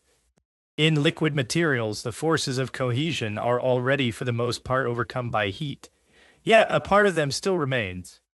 And it seems that even the pressure of the external air contributes somewhat to their solidification, because water, surrounded by heavier air, can retain more heat, according to the experiments with air mentioned above, PO93. The heat is barometer 29 inches, Reaumur thermometer 81.8, 13078. 0.3 barometer 19 inches, Reaumur thermometer 72.8, air thermometer 1336.7, therefore 10 inches 55.7, 257.6. Accordingly, 257.6. Accordingly, the pressure of the air at a barometer height of 29 Paris inches increases the heat of boiling water by 1378.3. 1257.6 G 120.7 degrees of the air thermometer, which corresponds to 116.5 degrees Fahrenheit. In a more rarefied space, boiling water still exerts the force of heat of 1257.6 degrees of the air thermometer, and through the pressure of the external air is strengthened only by 116.5 degrees, or by 1/7 part. It follows directly that the cohesive forces still acting in boiling water are only as great as the sevenfold pressure of the air. Of the external air on a square line amounts to 15 pounds. And thus the pressure of the cohesive force in boiling water on a square line may amount to about 1 pound. Second main part, power of heat in mixtures. First section, fusibility of mixed materials. When liquid or liquefied materials are mixed together, not only does their density change, but also the cohesive force, and with it the action of heat, so that they can subsequently be brought into flow more easily or with more difficulty. Hence, the various solders have arisen that are used for soldering by pewterers, coppersmiths, silversmiths, goldsmiths, and the like.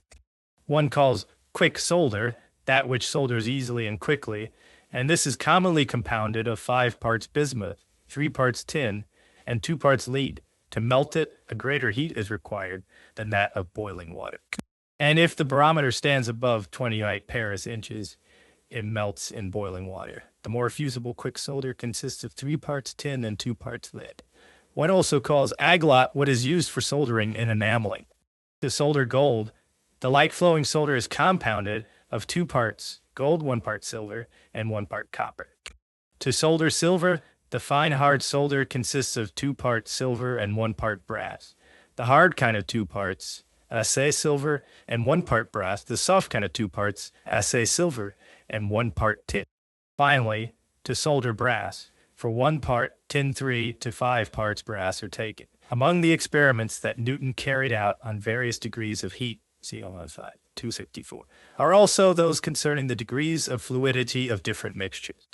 They are arranged in their proper classes as follows: melting behavior of mixed materials, degrees of the air thermometer, materials that melt or cease to flow, 1763, solid tin, 1785, melting tin, 1885, melting tin, 1880, 2043, melting lead, 1522, melting solder of 1 part tin and 1 part bismuth, 1620, melting solder of 2 parts tin and 1 part bismuth, likewise solid solder of 5 parts tin and 2 parts bismuth, 1000 solder of 8 parts tin and 2 part bismuth, 1740, melting solder of 8 parts tin and 1 part bismuth, 1620, melting solder of 3 parts tin and 2 parts lead, 1880, melting solder of 1 part tin and 4 parts lead, 1620, solid solder of equal amounts of lead and bismuth, 1447, 1H 424 bismuth melts, 1370, 2 on 320, 2539, solid regulus of Mars, 2480, 5 parts regulus of 1 part tin, solid, 2002 of 40, melting mixture of equal parts regulus in 2040. Melting mixture of 2 parts bismuth and 4 parts regulus. 2,404 parts bismuth and 4 parts regulus. 2,004 part bismuth. Parts regulus. 457.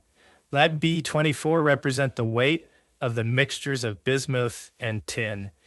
And for each mixture, let one assume a point that lies all the nearer to 24 the more tin there is in the mixture, so that B24 relates to BP as the weight of the mixture relates to the weight of the tin contained in it.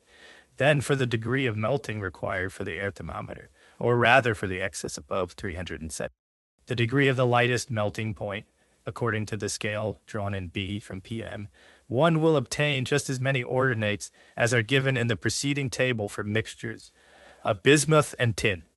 The mixtures of tin and lead are to be plotted on the kind between 24H and H, and those of lead and bismuth between HW and B24HW1. Then plots the degrees of melting of bismuth, tin, lead, and again bismuth. One proceeds in the same way between CD with those mixtures in which, in addition to bismuth, lead, and tin are taken together. Melting behavior of mixed materials. And on C and D, the ordinates were set up for the degree of fusibility, where for bismuth only lead or only tin had been taken. 458. The result shows that the ordinates lie fairly well in straight lines, and in practice one may accept them as such. It is as if every kind of mixture of these three materials were itself a mixture in which the degree of fusibility is at its lowest. One may therefore mix any two or all three together. This degree of easiest fusibility cannot be found directly from Newton's data, yet two circumstances are found that make it possible to determine it fairly accurately. The first is the one already mentioned, that the ordinates lie in straight lines. This makes it necessary only to find the points F, H, K, L to which these lines must be extended. The second circumstance is that the ratio which in the mixture of two materials produces the easiest melting remains the same when one wishes to find the degree of easiest melting for the mixture of all three materials. This can be verified by itself because if two of the three ratios are known, the third is already determined. 459, for example, if a mixture of 3 parts 2 plus 2 parts H melts more easily, then this easiest melting will remain when bismuth is added. Thus 4G must equal and experience shows that for the most easily flowing alloy, one must take 5BO2 at Q. According to these ratios, one obtains B253 B2 and IWG2. And with this, the ordinates for the degrees of easiest fusibility are determined. B460. If one now reads off the three lines B2 to Ho in the form of a triangle, they will intersect the lines drawn from the points e.g. I to the points HB2 in the point O, and this will be the point of easiest fluidity for all three materials. This triangle can now represent all possible mixtures of tin, lead, and bismuth.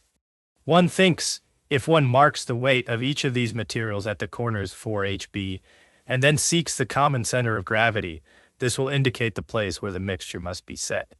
For example, if for the most fusible mixture, one assigns equal weights at 4, 3, at H2, and at B5, then their common center of gravity falls at 4. Now imagine further that the triangle is the base of a prism, whose height above the points BE4, GHIO is the degree of heat required for melting, or the ordinates of these points in the 26th figure. Then this prism will have a 6-sided roof, and the ordinates erected from the centers of gravity mentioned above, 460, up to this roof will indicate the degree of fusibility.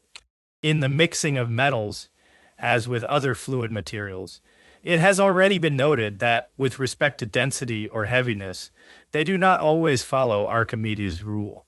Here one sees that, with respect to the degree of fusibility, they take a quite peculiar turn. One must, for example, take bismuth, which melts at the degree of heat B, 26th figure, and take tin, which requires the degree of heat Z, and assume a most fusible mixture, which for melting requires only the degree of heat F, and which is composed of B parts tin and E4 parts bismuth. This mixture is the most fusible and must be taken as the basis of the calculation. It consists of 5 parts bismuth and 3 parts tin dual 463. If one now adds some tin to this mixture, one obtains a mixture that falls between E and 4. If, on the other hand, one adds bismuth, it falls between E and B. In the first case, the line FZ serves to determine the degree of fusibility. In the other case, however, the line FB must be used. Let one see that if one has a mixture of B parts bismuth and 4 parts tin, then B14 is its weight, and the whole segment B4 is proportional to it. Now, since B4 TF5, 3, so this mixture is also the most fusible. But if there is more tin in it, then B of B44 must be greater than BE, let therefore 4 BP.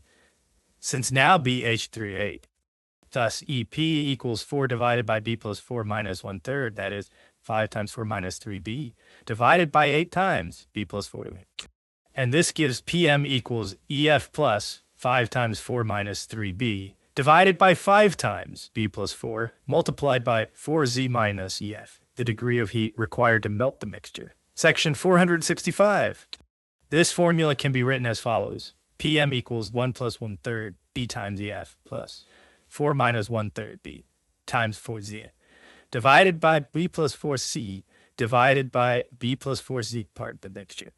For it to be parts of bismuth, one must take 1/3 B parts of tin, C 462. One also sees in the second term that these 1/3 B parts are subtracted from the 4 parts of tin, so that 4 minus 1/3 B parts of tin remain. This formula may therefore be read as saying, there are 1 plus 1/3 B parts of the more readily fusible solder, which melt at the degree of heat EF, and then still 4 minus 1/3 B parts of tin, which melt at the degree of heat 4Z, and that if each of these parts is multiplied by its own degree of fusibility, and the sum of the products is divided by the total mass B plus 4, one obtains the degree of fusibility of the proposed mixture. Section 466. This is for the case in which P falls between E and 4Z. If, however, there is so much bismuth in the mixture that it cannot be among the more readily fusible, then P will fall between BE and E in Q, and 4 divided by B plus 4 will be less than 1/3. One then obtains the degree of fusibility. Qn equals EF plus 3B minus 5 times 4, divided by 3 times B plus 4, multiplied by BB minus EF. Or Qn equals 1 plus 1/3 times 4 times EF plus B minus 1/3 times 4 times BB divided by B plus 4. This latter formula likewise shows that 1 plus 1/3 times 4 of the more readily fusible solder, and then still B minus 1/3 times 4 parts of bismuth are in the mixture, so that each part must be multiplied by the degree of its fusibility, and the sum of the products must be divided by the whole mass, B plus 4, 467. What I have said here about bismuth and tin applies likewise when bismuth and lead or tin and lead are mixed. One then uses the sections BW or 4H bond. But I shall now consider the general case in which the mixture is composed of all 3 materials, and is therefore equal to B plus 4 plus H. Suppose the case in which in the mixture there is most tin and least bismuth, namely in such proportion as requires the greatest ease of melting. Accordingly, one makes I4H4H and draws BY. Further, one makes BHA 4HB or H, and therefore a 4 on H, and draws a T parallel to 4H. Then T will be the point corresponding to the given mixture 469. Next, draw the linos from O to T. At G and 4, one is to imagine the degrees of fusibility, GH and 4Z, from the 26th figure erected on the plane of the triangle. Thus, O will be the degree of fusibility for point S, and likewise, T will represent the degree of fusibility for point T. 470. Now, in order to determine the value of T, draw OX parallel to 4H, then X4C26, G46, and further a T and a X1/5, a 4H BA2 BO4H, and a XO a TE X4. We further have SV4Z, S4 4ZGH, which yields the equation as 4. Finally, we obtain the TTJ, S of the X4, from which TT show that 472. For 472. From this formula, the following method of calculation is again derived. Since in the mixture there is the least bismuth, the most easily flowing part of it will consist of B parts bismuth, 1/3 B parts tin, 1/3 B parts lead. Subtract these from the whole mass, and there remain 4 GTB parts tin H, 1/3 B parts lead. Since there is likewise the least lead, the most easily flowing part of this remainder will consist of H, 1/3 B parts lead by tin remain. And even if one subtracts these as well, there will still be 24 to be 30, 24, 24, 24, 73. The mixture can therefore be regarded as if it were composed of the following parts. From B to a third and B to 2/3, well, 2B parts of the most easily fusible snow metal, which can be made from B24H2 from 1 through 2/3, H2B23. H3 parts of the easily fusible solder, which can be made from B24H3. Parts from 24, 130H parts of tin. Now, each of these portions is multiplied by its degree of fusibility, and the sum of the products is divided by the total mass, B24. In this way, one obtains the degree of fusibility of the given mixture of 474. Since, for brevity's sake, I have taken only the excess above the lowest degree of fusibility, and have therefore set this equal to 0, the first product drops out. The other two yield the excess. T 24 letter 3H 24 0 2 through 3H BGH B24 LH, which is exactly the formula found in 475. 475. Taking a mean from the Newtonian and other experiments. I now find the following degrees of fusibility and greatest fluidity. Degrees of the air thermometer ordinates in degrees of the air thermometer, in degrees of Fahrenheit thermometer, mixtures, degrees of Fahrenheit thermometer. For 476. If one wishes to calculate the degree of fusibility of an alloy of bismuth, tin, and lead, one looks at how much of the most easily melted lot it contains, and how much of one of the other 3 easily melted lots it may still include. Let, for example, the mixture be equal to 5B4A1H. Then, to avoid fractions, the calculation is most conveniently carried out as follows. Calculation Newton found, 1447, and thus only a little more. In this mixture, there was the least lead. This, therefore, determined how much of the most easily melted lot was present in it. For a mixture with equal parts, the calculation proceeds as follows. Calculation the equal part mixture, therefore, melts at the 1499th, or about the 1500th degree of the air thermometer. According to this method of calculation, I have now worked through the mixtures given above P265 by Ziegler, and I find the following differences. Melting of mixed materials. Mixtures, degrees of the air thermometer. 48.5, 822. Calculated 1518, observed 1563. U45.5, 13.2. Calculated 1592. Observed 16.5, 23, 1662. Calculated 1,016.60. Observed 1,016.66. Observed 1,16.66. Observed 1,16.33. 33 the reference 6. But it should be noted that Ziegler set the boiling point on his thermometer at a higher value, because the same standing thermometer rose more slowly than the materials cooled. It may also be that his bismuth, tin, and lead were not of the same quality as Newton's. And then when these materials are first mixed in the molten state, it easily happens that a part of them burns away, and this may greatly alter the proportion between them in 478. Newton also carried out experiments with mixtures of regulus of antimony, bismuth, and so-called 28-true key solder lead. 457. I have drawn these in the 28th figure to the same scale as the preceding ones. From it, one sees that the mixtures become more difficult to melt than they ought to be according to an Archimedean-like rule. For this rule would require that B and H should also be exactly 1, but both lie above, although the latter only by a very small amount, and 479.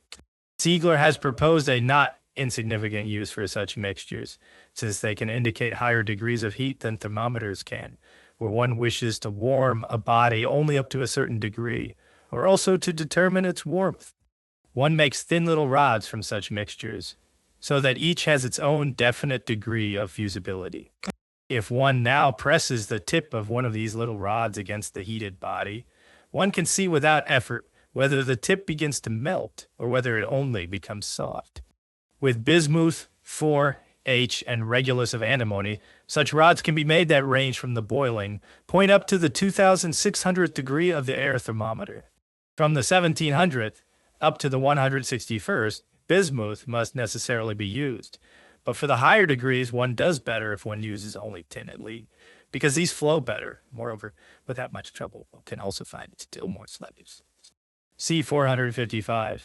The calculation has much similarity to the so-called rule of alligation. Besides the circumstance that when such mixtures are melted together, a part is burned away, there is also the difference in the various qualities of the metals themselves. Margraaf has communicated to me some experiments he made in order to determine the most easily flowing solder for fastening tin lead bismuth. After he had heard that in England a mixture had been found that would become fluid in boiling water, since his intention was only to find the ratio of the parts, he also left aside the other distinguishing marks. The result of his experiments is shown in the following table. Parts melted together of BaT11 did not flow. 211 platelike, it flowed and took on the appearance of a sheet. 411 coarse-grained, it flowed easily and took on a sheet-like form. 1033 coarser grain, likewise. 511 coarse grain did not want to flow. 532 coarse grain was not easily flowing. 632 flowed even worse. 1 did not become soft at all. 481. If instead of 3 materials, 4 or more are mixed, then both with respect to experiments and to calculation, the matter becomes more involved, for one must determine the degree of fusibility of each by itself. Then one must take them 2 by 2 and melt them together, and seek the ratio of the mixture in which they flow most easily, or again in which they flow with the greatest difficulty. One proceeds in the same way by mixing them 3 and 3, 4 and 4, and so on. The calculation will be quite similar to that given for 2 C455, and for 3 Shin 472, 475 materials, but it will be more troublesome. Besides, these experiments require much accuracy and care. For example, I would not have been able to derive the rules from the Zieglerinian experiments, E477, as easily as I did from the Newtonian ones. These agree so well that the lines F, Z, G, etc., for H26 are straight, and then the rest follows of itself. For lower degrees of heat than those mentioned above, U479, mixtures of butter, tallow, wax, resin, pitch, rosin, lacquer, sulfur, and the like can be melted together. And at whatever degree of heat one chooses, they become fluid. For the degree of cold, the freezing of salt solutions and other liquids deserves special attention. Doblant and Arnold, whom I have already cited above, 247, carried out experiments with a view to saturated solutions, which deserve to be reported here. Amount of salt in 8 parts of water. Reaumur thermometer, name of the salt mirabolite, Glauber's salt sodium carbonate, burnt alum vitriol of white goslar, saltpeter, Epsom salt, purified saltpeter, borax, white vitriol, tartar saltpeter, sal ammoniac, common salt, second section, heat and cold as produced by mixtures, 483. The change in the density and in the cohesive forces of mixed materials usually occurs immediately upon mixing. And with respect to the equilibrium between the force of the particles of fire and the cohesive forces, it likewise has an immediate effect, which consists in this, that the mixture becomes warmer or colder than the materials were before mixing.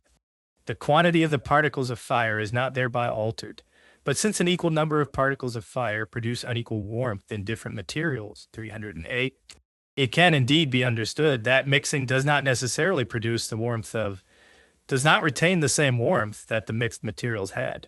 Rather, along with the altered cohesive forces and the density, the warmth also changes. And this can go so far that, in some cases, the mixture turns to ice, while in others it bursts into flames. Muschenbroek has made several experiments on this subject and published them in his translation of the Florentine experiment. From these I shall cite only a few.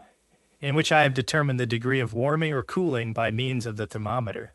Mixed materials, Fahrenheit degrees, after mixing.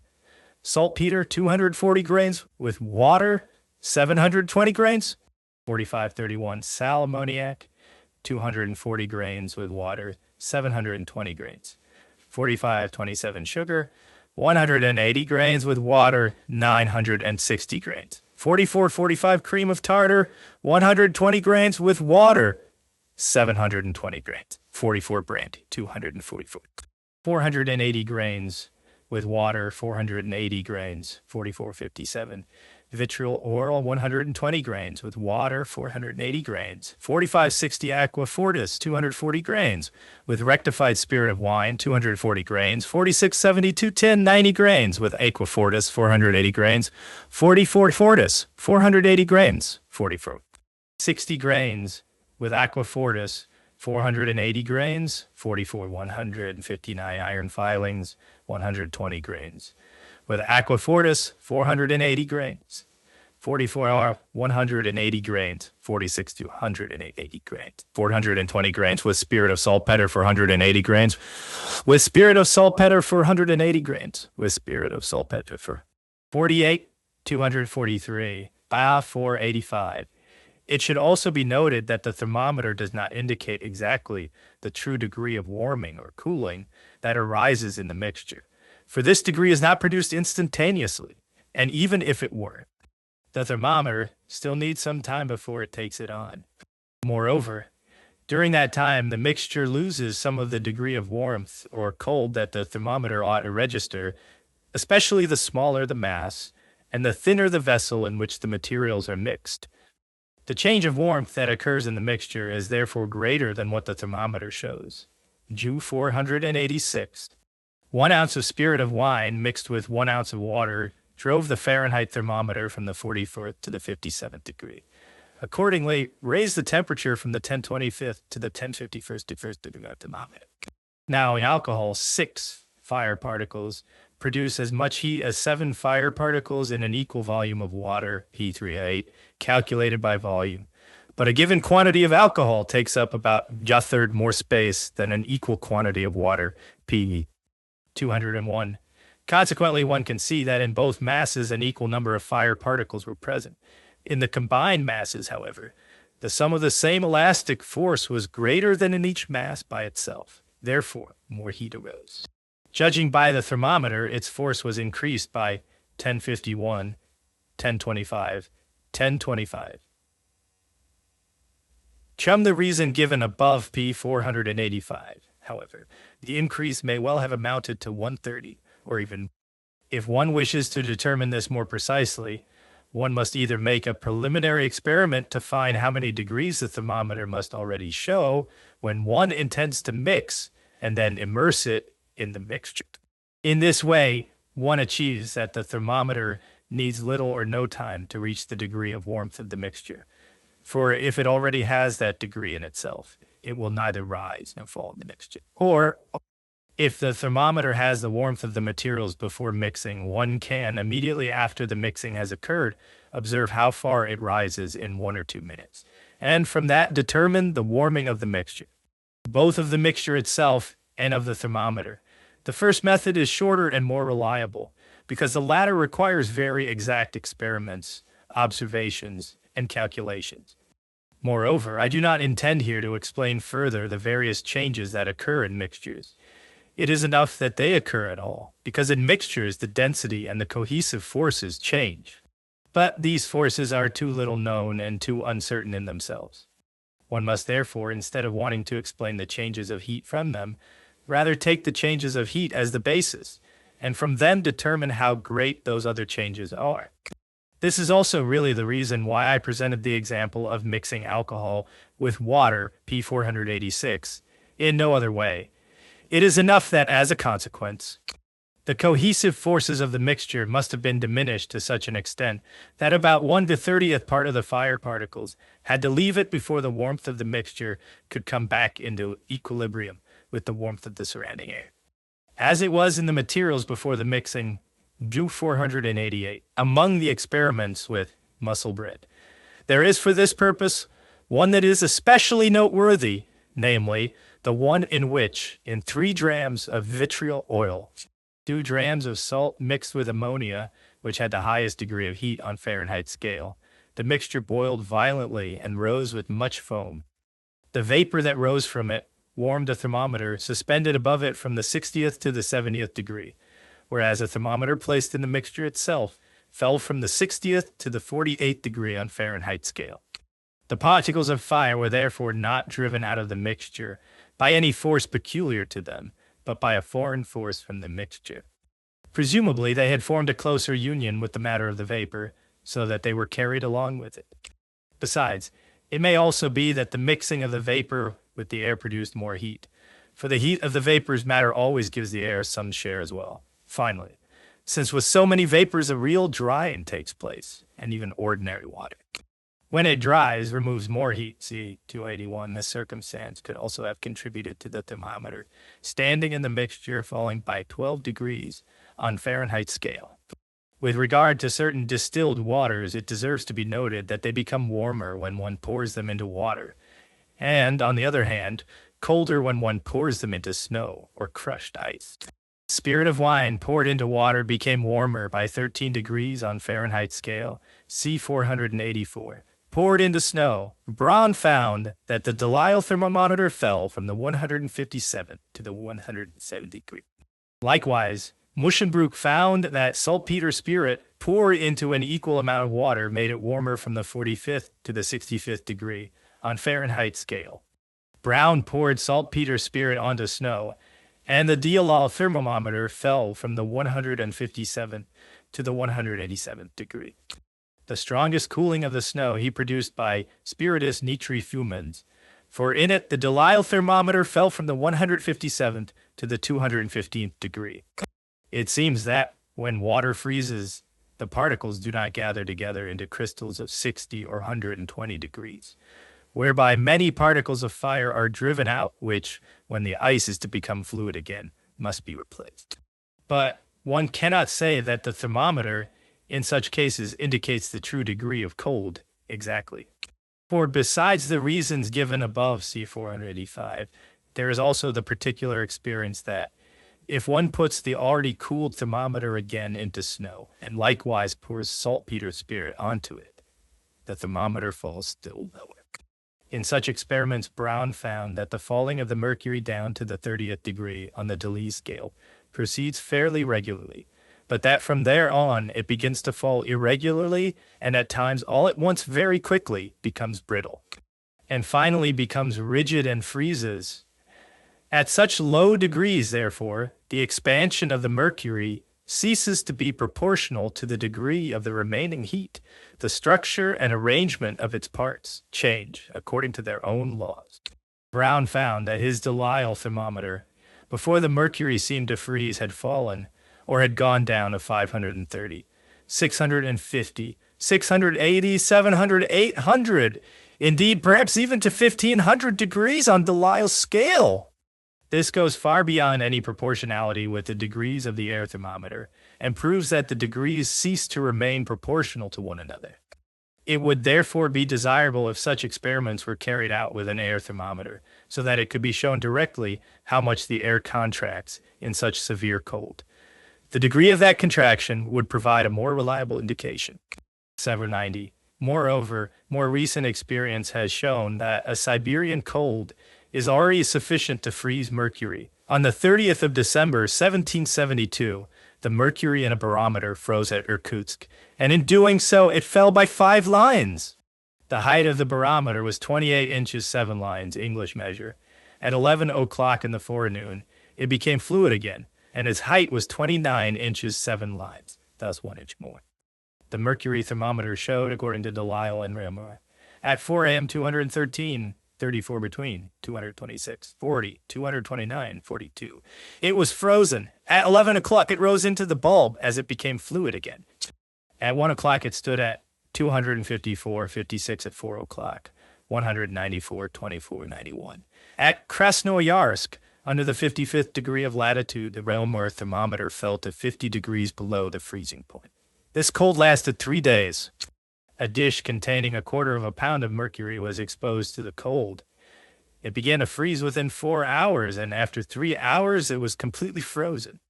With this freezing of the mercury, everything proceeded naturally and with less forced artifice than in bronze experiments.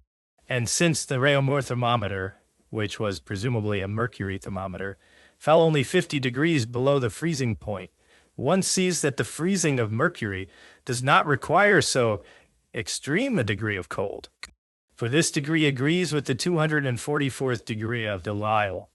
And if the expansion of mercury at this degree is not yet too irregular, then this degree corresponds to the 769th degree of the air thermometer, and is therefore still far removed from the degree of absolute cold.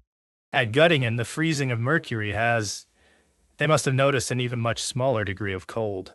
A degree of the Fahrenheit thermometer is 1 degree below freezing. The mercury was in a glass surrounded with snow into which saltpeter had been mixed, and the glass stood in snow of that kind. Beyond this, I do not know the circumstances, and therefore cannot judge whether, for example, the surface of the mercury had become moist and was covered with a thin, transparent crust of ice. It was observed at 11 o'clock after midnight, and the next morning the liquid was there again, etc. Third main section. The rapid force of heat 192. Cullen, an Edinburgh physician, carried out some experiments under the air pump that properly belong here. If, namely, a thermometer is placed under the bell jar of an air pump, and the air is pumped out quickly, the thermometer falls by about 2 to 3 degrees Fahrenheit. But immediately afterward, it rises again just as high, and perhaps even somewhat higher than it was at the beginning. If, in the first case, a large portion of the air is quickly withdrawn, but the bell jar is not yet very empty, the effect becomes weaker and more uncertain. In the year 1761, the late Professor Arnold in Erlangen showed me the experiment. I found that the falling of the thermometer required only 3 seconds, whereas the rising afterward occurred more slowly. If air is then allowed back in, the thermometer rises to about as much above its first height as it had fallen below it during the pumping out. But this rise, too, does not last long, because the thermometer immediately falls again. That when air is pumped out, a cold is produced follows, among other things, from the fact that the remaining moisture under the bell jar can be brought to freezing. These experiments had nothing that should have greatly surprised me. I immediately gave Mr. Arnold the reason to which I had been led by other considerations, but which surprised me all the more because, as I later saw from a printed treatise of his, he had already formed a quite different concept of the matter. My reason was that, along with the air, the fiery particles contained in it are also pumped out, and consequently the density of the fire particles decreases in the same proportion as that of the air. If, therefore, in the first stroke of the piston, the air under the bell is thinned by half, then the density of the fire particles, and with it the heat, will likewise be reduced by half. Thus the heat would be brought from 1,000 degrees on the air thermometer down to 550 degrees. But such a cold cannot in fact occur under the bell, for besides the fact that the thinning of the air does not happen instantaneously, there are still fired particles in the glass of the bell and in the flame of the lamp, which with force penetrate into the thinned and cooling air until equilibrium is restored. The thermometer itself, by cooling, contributes to this as well, since it gives off its own fire particles. The thinning of the air after opening the stopcock took 3 seconds, and for that length of time, the thermometer fell. Then it took 6 to 8 seconds before enough fire particles from the glass and from the lamp had entered the thinned air to raise it again. We have seen above that heat passes only slowly from solid and dense bodies into the air. For that reason, more time was required.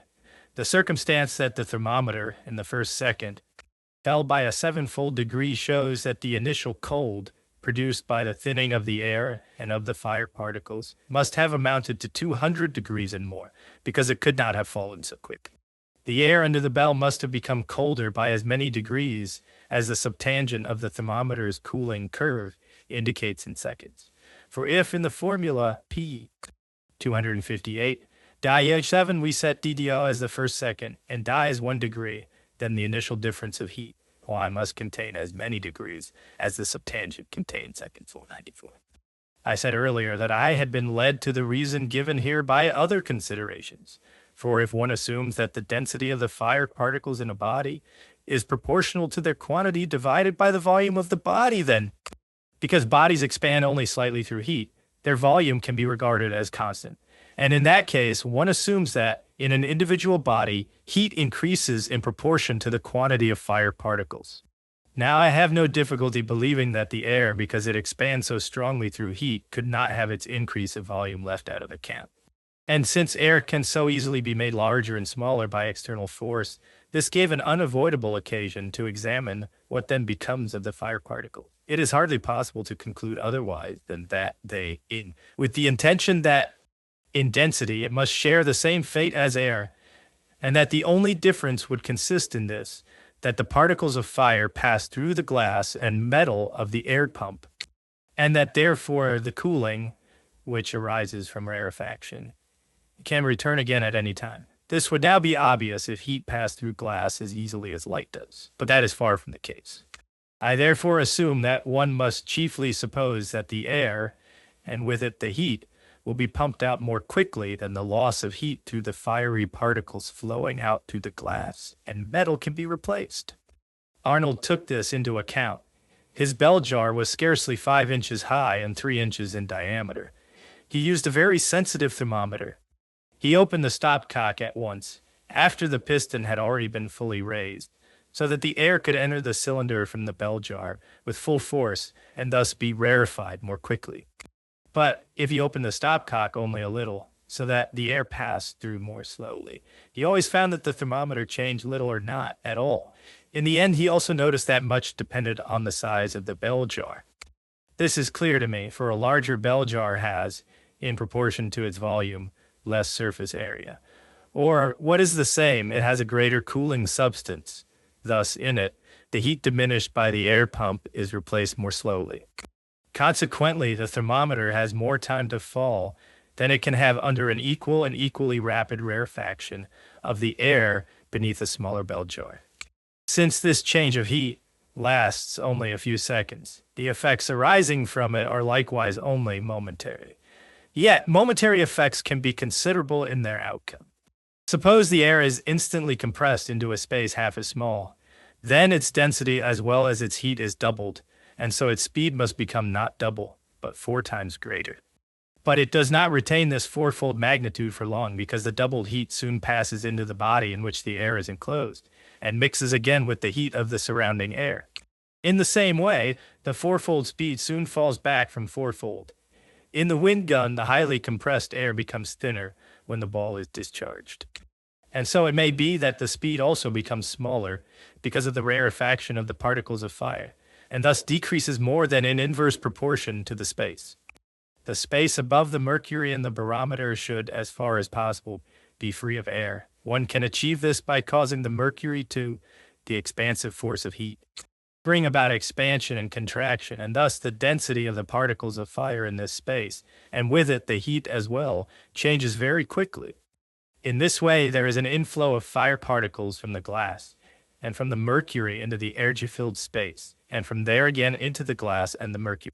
Perhaps this contributes something to the lightness that one notices in mercury, especially when one observes it in thin layers. The fire particles in the air-filled space seem to exert no pressure of their own against the mercury. But if, by bringing a flame closer, one drives more heat into the air-filled space, the mercury falls, or is pressed down by the increased expansive force. This falling is, however, quicker and stronger when the space is less filled with air. Yet I do not see why, even in a completely air-filled space, rapidly introduced heat should not be able to exert a pressure if it increases its force more upon the particles of the body, and if their separation acts on the whole. As an increase of surface, 497.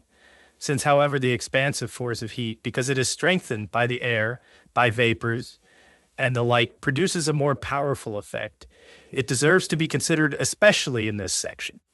Right at the beginning, 23, I cited the occasion of Drebel's thermometer, how he observed it, and how, by means of the expansive force of the air increased by heat, he knew how to arouse astonishment through the exhibition of his device. This had to succeed all the more necessarily because if he had not said so himself, no one could easily have thought of seeking the true effective cause in an empty glass, for the glass was in fact not completely empty, but full of air. But at that time, no one thought of looking for forces acting through air in a glass. The pressure of the air equals that of a column of mercury, 28 Paris inches high, and therefore amounts on a square foot to 2,030 Berlin pounds. This force is strengthened when the air is heated from the freezing point to the boiling point in the ratio of 1,000 to 1370 degrees of the air thermometer. Accordingly, it becomes 2,808 pounds. The excess is 758 pounds for 80 degrees of heat on the Rome or mercury thermometer. This yields for each single degree an excess weight of 9.475 or 9 pounds. Now, if the rising sun, which still has little strength, can in a short time produce a warmth of several degrees, then Drebel could not lack motive power, especially if he intended to use the pressure of the air over several square feet. The driving force of heat to 499. People tell of Memnon's statue that at sunrise it gave forth a sound. How the statue was arranged may remain undecided. But from the so-called wind probe of organ builders, we know that the largest organ pipe speaks when the force of the air is increased, or when it is held in balance by a drop of about 3 Zoll in the water gauge. For such an increase, a warming of the air in the air thermometer by 8 degrees, or by about 2 degrees on the Reaumur scale, is already sufficient. And the rising sun brings this about, and can easily and soon produce still greater warmth, once it strikes a body exposed to it. I shall not linger here over the mechanical arrangement of such works of art. For the real question here was only to determine the moving force, insofar as it arises from heat, and to compare it with the degrees of heat. One now sees without further ado that this force, which acts upon the surface spaces, becomes greater when the air must remain confined until, through warming, it attains a certain degree of strength if one wishes to make full use of its force, and that, since the force is great but the motion small, one must, by special arrangement, derive from it a force that produces greater motion if one values motion and speed more than force. A similar remark was already made in N452. If vapors become very elastic through heat, as we have seen above 245, a higher degree of heat is required. The driving force thereby produced likewise depends on the size of the surface on which it acts, and its pressure on a square foot can hold many thousand pounds in equilibrium on it. We see from the table, 244, that if only the heat of the boiling point is present, the force of the vapors and of the air already exceeds the pressure of 9 atmospheres, and therefore amounts to about 6,000 pounds on a square foot. But heat acts more powerfully and more quickly when, as happens in the ignition of gunpowder, it makes the so-called free air within it free and elastic, and at the same time communicates a warmth of 4,000 and more degrees of the air thermometer. 92. This result can in the open air already increase its pressure fourfold, so that it amounts to 1,000 war on a square foot.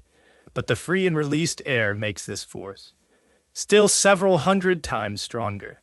In the notes on the force of gunpowder, I have found that its initial force in flintlock firearms amounts to as much as the pressure of 240 atmospheres, not counting what is lost through the windage around the ball and through the touch hole. And what would be added if the powder were to ignite all at once? In coarse vessels, or properly speaking in cannons, the touch coal is, in proportion to the size of the piece, smaller, and therefore even when one determines the force of the powder from the result, this force will appear greater. From the Prosec-verbal of Bilador concerning experiments carried out in various ways, I find that the initial force of the powder in cannons has amounted to as much as the pressure of 1,081 atmospheres. Likewise, without counting what is lost through the touch coal and the windage, and what would be added if the powder were to ignite all at once. In mortars, one finds it considerably less than in flintlocks. In rockets, the force of the powder is made very small, and it has to contend only with the counterpressure of the external air. A simple rocket weighs 1 pound and is 1 foot long. Its outer diameter is 3/4 of an inch. Thus, the counterpressure of the air amounts to about 32 pounds. but the base of the flame is only 1/4 of the whole base. Therefore, the counter pressure of the air can be only 1/4 of 32, that is 4 pounds, set against it. If the upward thrust of the flame were to amount to 1/7 of this pressure, it would be 1 pound, and thus equal to the weight of the rocket. The rocket would then neither rise nor fall, but only hover.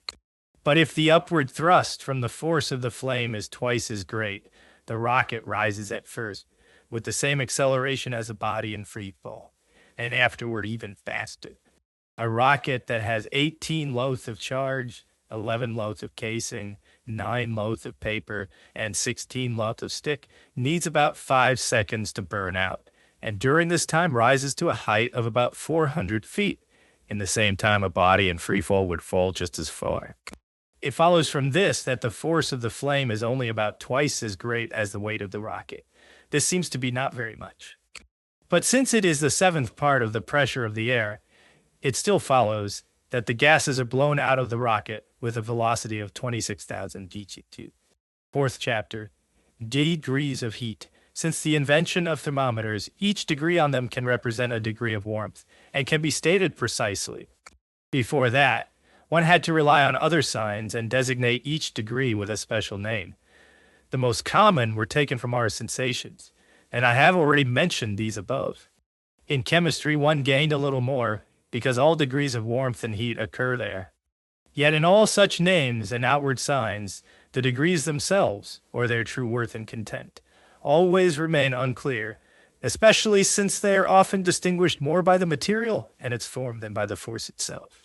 Boerhaave was, as far as I know, the first who in his chemistry made the degrees of warmth recognizable, and for this he used Fahrenheit's thermometer, because it already had an established language. Properly speaking, however, Boerhaave determined only the limits of the most important degrees, and so he counts the following 6:1. The degrees of warmth for the plant kingdom, and its growth lie between 0 and the 80th degree of Fahrenheit's thermometer. That is between the severe cold of winter and proper summer warmth in Germany, Holland, and so on. 2. The degrees for the animal kingdom he sets, for fish, between the 34th and 60th degree. For land animals, however, between the 40th and 94th degree. From the 94th to the 212th degree, he places the degrees necessary for drying, evaporating, and distilling, and so on, which have their good course there. 4. From the 212th to the 600th degree, he places the heat necessary for roasting and sublimation, where, however, tin and lead already melt. Properly speaking, the 600th degree is that at which quicksilver boils, and likewise the heat of glowing iron. 5. From the 600th degree onward, still further, comes the heat necessary for roasting, glowing, and melting the harder metals. 6. Finally, the highest degrees of heat are found at the burning point of the great burning glasses and burning mirrors. Erxleben in his chemistry departs from this only insofar as he gives the degrees solely for the purpose of separation. And so he counts the following 5 degrees according to Fahrenheit's thermometer, degrees of heat. The digestion fire from the 40th to about the 96th degree. 2. The distillation fire from the 96th to the 212th degree. 3. The sublimation or cementation fire from the 212th to the 600th degree. The glass furnace, melting or reverberatory fire from the 600th to the 1500th degree. 5. The burning mirror heat. These are really only boundaries, and they are fairly far apart from one another. Other separating artists have indicated the following degrees. 1. The warmth of a brooding hen or other bird. 2. The heat of a dung bed, a tan bed, and other fermentations. 3. The steam bath. 4. The boiling water bath. 5. The ash bath. The sand bath. 7. The iron filings bath. 8. Glowing coals. 9. The smith's fire. 10. The burning mirror heat. From these statements, one can see that they specify degrees which the separating artist cannot vary. If, for example, he needs a device that will keep a gentle warmth for a long time, and he finds the boiling water or the 212 Fahrenheit degree too hot, then he finds a lower degree in steam above that water.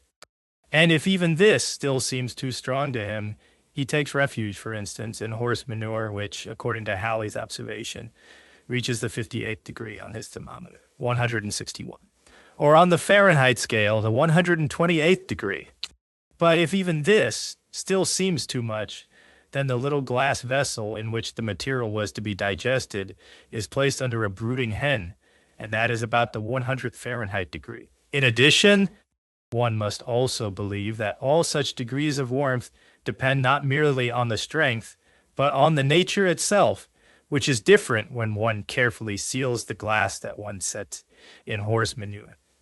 So that only warmth, and not perhaps other quintessences, can enter the material being digested, the various baths of water, ash, sand, iron filings, and so on, correspond to higher degrees of heat. I have already indicated above 337 how they are arranged so that they not only maintain one, but all degrees of warmth, and indeed remain steadily the same, as long as a fire of equal strength is kept up. With glowing coals, as also with a fire burning with a bright flame, the heat is not so constant. There is also a difference depending on whether the body to be heated is held only near the fire, held above it, or placed directly in it. For in the first two cases, it receives only the heat that is radiated toward it from the fire. The warming mentioned above, P286, therefore comes into consideration here as well, though with a certain qualification, A506. In the year 1746, Sucro at Jena published, in his dissertation NDD Expansione Eris per Ignum, an account of a chemical thermometer in which he indicated several degrees of heat that were, in his view, equally far apart from one another. He divided them into two classes, and since among them occur the warmth of a brooding hen and the heat of boiling water, this gave me an occasion to compare the degrees of his chemical thermometer with those of Fahrenheit. They are as follows: Chi Sucro Fahrenheit, first class 068. The warmth of the air at the time of the experiments, 1514. Warmth for incubating eggs, 30,140. Water in which one cannot keep one's hand for long, 45. 176. Water that begins, when boiling, to make a rattling noise. 60, 212. Boiling water. That's in class C. 50, 183. Ashes that one cannot touch without pain. 74, 246. Ashes in which a feather becomes soft. 105, 320. Ashes in which a feather at once shrivels and turns yellow. 120, 356. Ashes that burn the tip of a piece of wood to charcoal. From this, one sees that the first class is meant for the water bath, the second for the ash bath. The names of the degrees are indeed chemical. In earlier times, chemists probably still had to rely on more indefinite marks. The 50th Sucro degree, or 140th Fahrenheit degree, could moreover be made clearly recognizable by stirring, and in 1746 by boiling alcohol dud. At the 188th Fahrenheit degree, ordinary brandy can be brought to boil, and the last 3 degrees of the ash bath could easily be made recognizable by melting mixtures of tin, lead, and bismuth, P407, 507. Although the advocates of separation had taken much trouble to determine several degrees of heat and to make them distinct, they nevertheless seem to have the true reasons why they needed such different degrees of heat seem to have been less carefully considered. For the most part, they relied on experiments in which they increased the heat step by step without always hitting the correct degree. Yet it should not be entirely impossible to arrive at a usable theory about this. For example, heat gives the particles of water a motion and liveliness that is greater when salts are dissolved, and when the parts of the plant kingdom are softened, in proportion to the amount of heat. The limits are the boiling point and the freezing point, or at least they do not extend much beyond these. What lies within these limits in plants suffers no change. The more volatile parts have narrower limits, and this requires only slight degrees of heat, because in that case the firmer and coarser parts remain separated. Formerly people tried by strict and sometimes repeatedly performed distillation to obtain the purest spirit of wine. But they found that with gentler heat, only time is needed, and only a single distillation is required. Fixed and oily parts suffer and usually also demand more heat. If they are combined with watery parts, then, in order to separate these, the gentler heat must be applied first before one begins to increase the fire. And yet the parts that are too closely bound to the salt particles remain, so that they could be carried along only if they could be detached without them, something that then requires a strong separating heat. Bodies that are to be brought into flow by heat each require their own particular degree of heat, and this is often still far removed from that by which they are brought to boiling. Observations of this kind readily accumulate further, and can be put to good use when the question is to determine more precisely what can be achieved by the different degrees of fire. As for the degrees of heat, determined in general by external marks, in the preceding discussion of thermometers, as well as on other occasions, a considerable number of experiments have already been presented. But there remain several more that have been confirmed by experiments and may have their place here. I state them here in degrees of the air thermometer, as well as in degrees of the Fahrenheit thermometer, because in fact most of them have been given by means of the Fahrenheit thermometer, or at least have been immediately reduced to it. I have recalculated the reductions myself more than once, and where, because of the unequal degrees of the spirit and mercury thermometers, an improvement was necessary, I have made it. Among these belong especially the freezing points of spirit of wine mixed with water, observed by Rio Moore, which Martin had degrees of heat in for the reasons given above, pp 160, 160 degrees. Fahrenheit, air thermometer, calculated degrees of heat, 62, 769. Mercury freezing in the open air, P491, 40, 852. Spirit of saltpeter, nitric acid, freezing, 32, 868. Brandy freezing, 28, 877.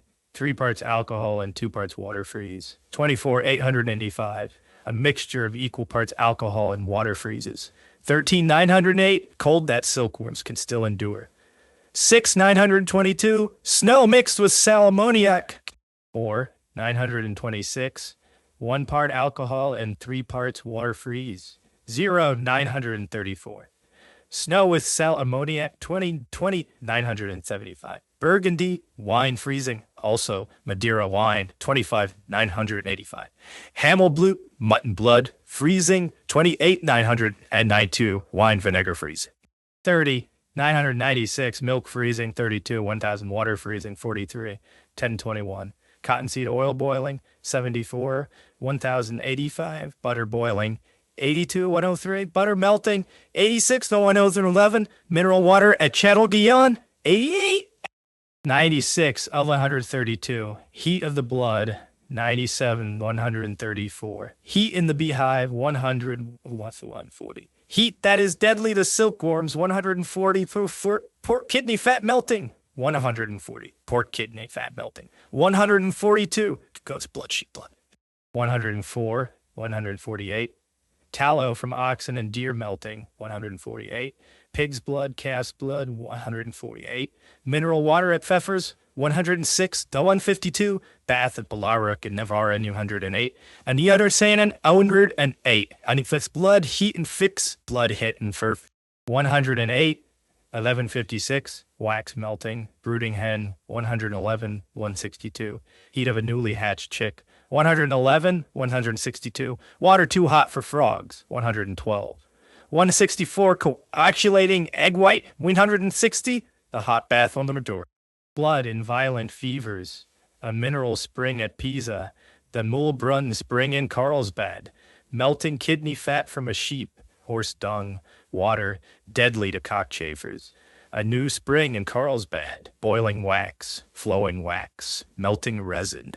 Water in which an egg has become hard, coagulating blood, black pitch melts, bubbling water in the Stender at Carlsbad, alcohol boils, brandy boils, strong French wine boils, boiling water, C190, 193, tallow becomes soft, boiling seawater, melting sealing wax, melting sulfur, molten tallow, boiling potash lye, boiling aqua fortis, spirit of saltpeter, molten sulfur, melting tin, melting bismuth, boiling oil of vitriol, boiling spirit of sulfur by the Bell method, melting lead, boiling turpentine oil, boiling mercury, linseed oil, melting gold marcasite, boiling oil of rue, soft glass begins to melt, melting zinc, melting regulus of Mars.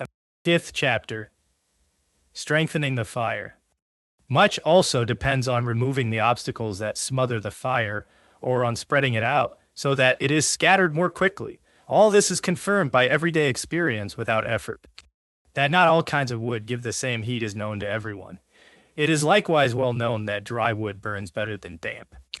Only this should be noted. If one dries wet wood in order to make it fit for burning, it must not be dried with too great a heat, because then, besides the watery parts, the solid or oily parts will also be driven off. Furthermore, since wood does not burn until it has acquired the heat necessary to ignite, it is easy to understand that a fire catches all the more quickly when, at the moment one puts it into the fire, it is already almost warmed through. Therefore, when one needs a strong and lasting flame, one must not weaken it again by adding cold wood. One should therefore lay the wood, while it is still far from being consumed, beside the flame so that it becomes warm, and so that it catches fire more quickly when it is put on. 511. When laying in the wood, much also depends on the way it is placed. A single piece of wood burns only if it contains much resin, or is soaked with oils, or at least smeared on the surface.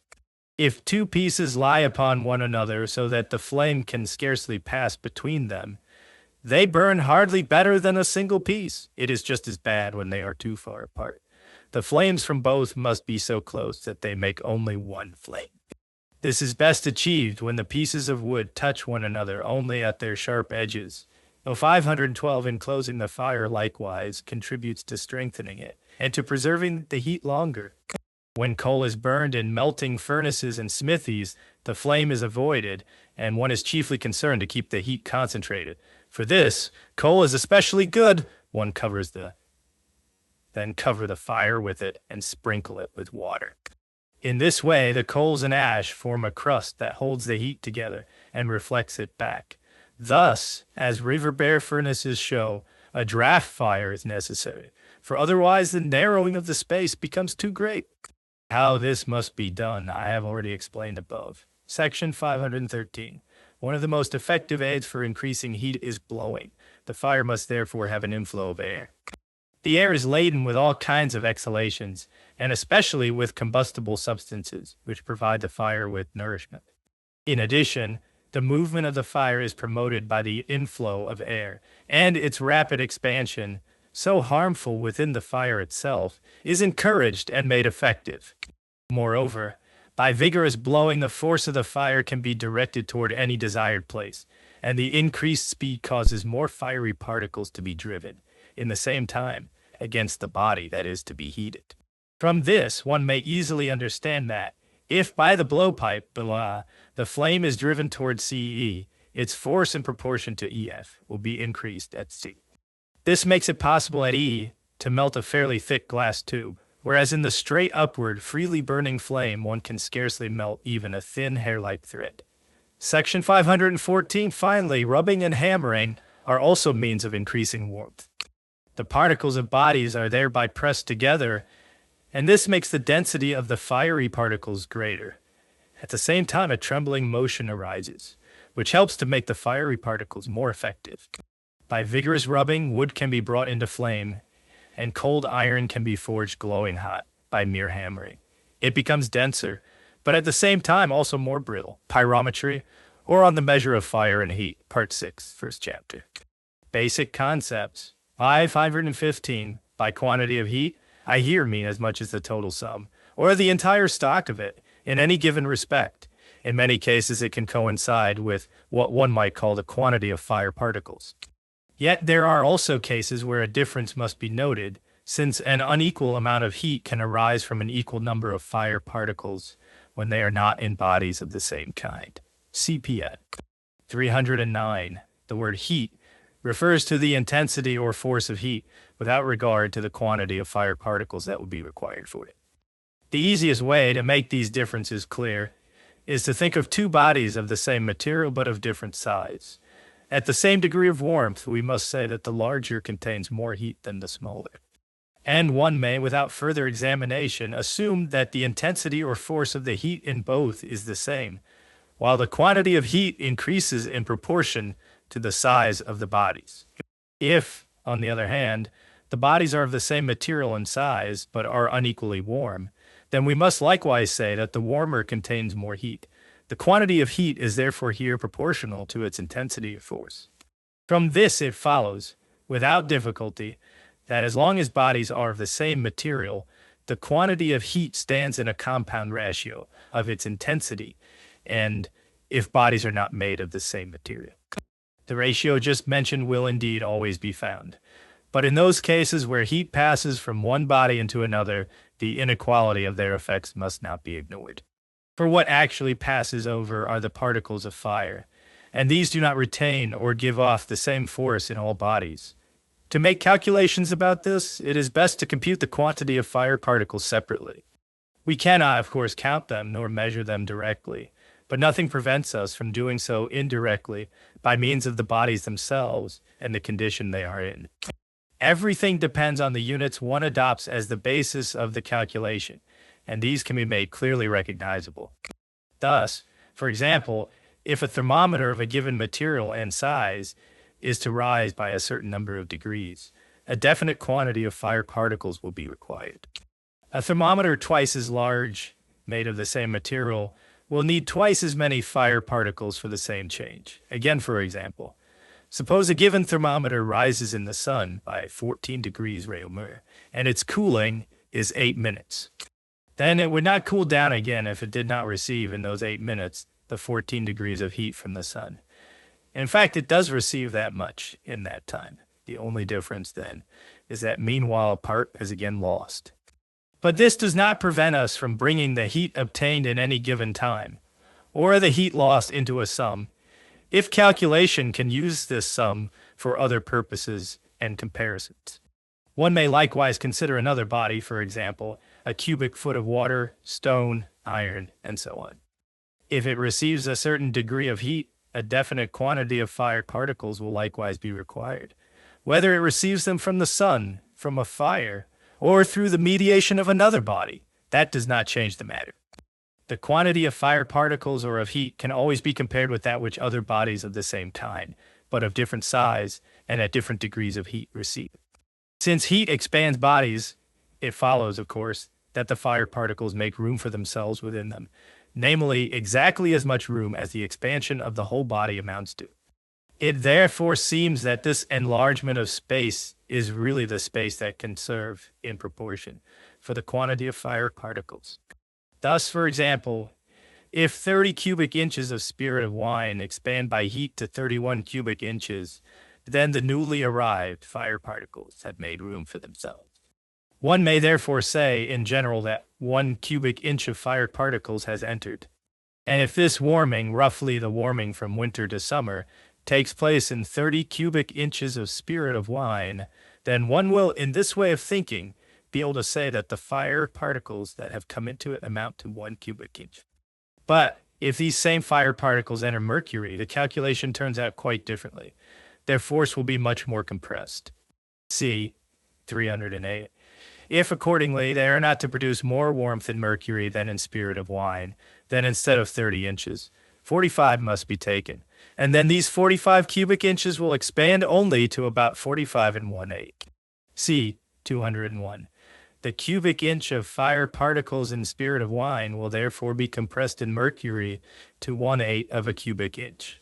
And if, as is likely, the amount of heat and the action of the force of the fire particles agree with mercury, see 308, then likewise 45 cubic inches will be necessary, so that the fire particles, which in 30 inches of spirit of wine amount to 1 inch, may bring about the same warming.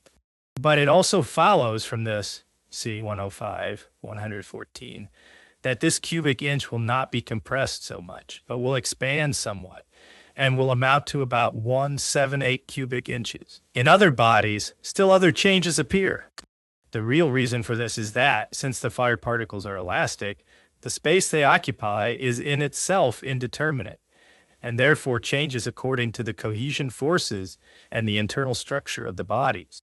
From these examples, one sees what reductions are necessary if, according to this way of imagining, one wishes to state the quantity of fire particles in cubic inches.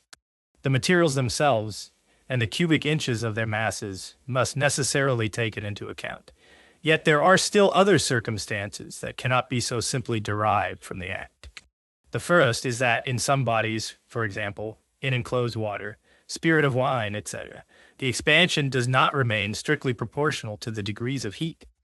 And then there is the further circumstance that when the heat becomes greater, the fire particles can pack more densely in the interstices. If, accordingly, a material expands by heat by 1 cubic inch, it expands by another 1 cubic inch. Then in these 2 cubic inches, there can very well be more than twice as many particles of fire as there were in the first cubic inch. In any case, the difference is for the most part small, and comes into consideration only when one must pay very exact attention to everything. Or, as Deluc would have it, p. 295, when one wishes to determine degrees of heat from equal differences in volume produced by heat. The absolute quantity of heat or of the particles of fire in bodies, just like the absolute degrees and strength of heat, very seldom comes under discussion. In what precedes, only 2 cases were assumed in which it had to be taken into account. The first was with the air thermometer, because the entire force of heat is always in equilibrium with the entire elastic force of the air, and the latter is always made quite definite by the force required to compress the air, see 47 and following. If in solid bodies the absolute measure of their cohesive force could be determined by experiments or by some general law, then I could also derive from it the absolute force of heat, just as above, see 444 and following. I compared the last differences of this force with one another. The other case occurs where in mixtures of different materials at the same temperature, the cohesive forces, along with density, and thus with heat as well, change. This is because the total sum of the particles of fire changes as the materials are poured together. If the mixture becomes colder, this sum is too small.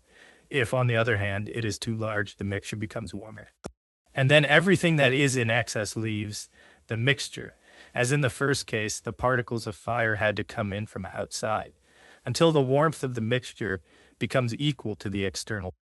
I explain the method of setting up the calculation for this in what precedes by the example of mixing water and alcohol, pp. 486, 487, 20th chapter. Application to certain cases. 529. Besides the amount of truly effective heat, namely, that in bodies which keeps the balance both with the forces of cohesion and with external heat, there is in combustible bodies, for example, in wood, sulfur, spirits of wine, and the like, still a store or reserve of heat which must first be made active by actual ignition. This reserve, however, contributes nothing to the external heat. See 513. Yet in investigating these bodies, one must always take this basic stock into account. 500. If wood is not already from the beginning, before one lights it, almost to the point of catching fire, or at least browned, as is sometimes necessary, see 510, then at first it catches only slowly, because the wood must first be heated and the initial flame is for the most part small. With damp wood, the moisture must likewise first be driven off. Gradually, however, the flame spreads more and more, and the fire reaches the state in which one says it now burns best. This state, as the maximum of heat, lasts for a while without noticeable change. After that, however, one begins to notice that the oily parts, which had previously served as nourishment for the flame, begin to be consumed. The flame diminishes. The wood, which had been glowing throughout, breaks into pieces that must be brought closer together again if one wishes everything to burn completely, unless one intends by adding fresh wood to keep up a longer-lasting fire. Burning wood can therefore, at the time when it burns best, or has reached the maximum of heat, be regarded as a body whose heat is about equal to the 4,000th degree of the air thermometer. This body would now, according to the measure of its own cooling, grow cold if the loss were not replaced by the still remaining combustible material. Now, since in winter the cold of the outer air from the freezing point, or the 100th degree of the air thermometer, is 100 degrees, then 4,000 minus 100 equals 3,000, equals 3,900 degrees of heat in excess. And by this, the cooling is governed. If, for example, the cooling were such that it amounted to 1 hour, then if the maximum of heat lasted an hour, in this hour as much heat would flow away as the fire actually has.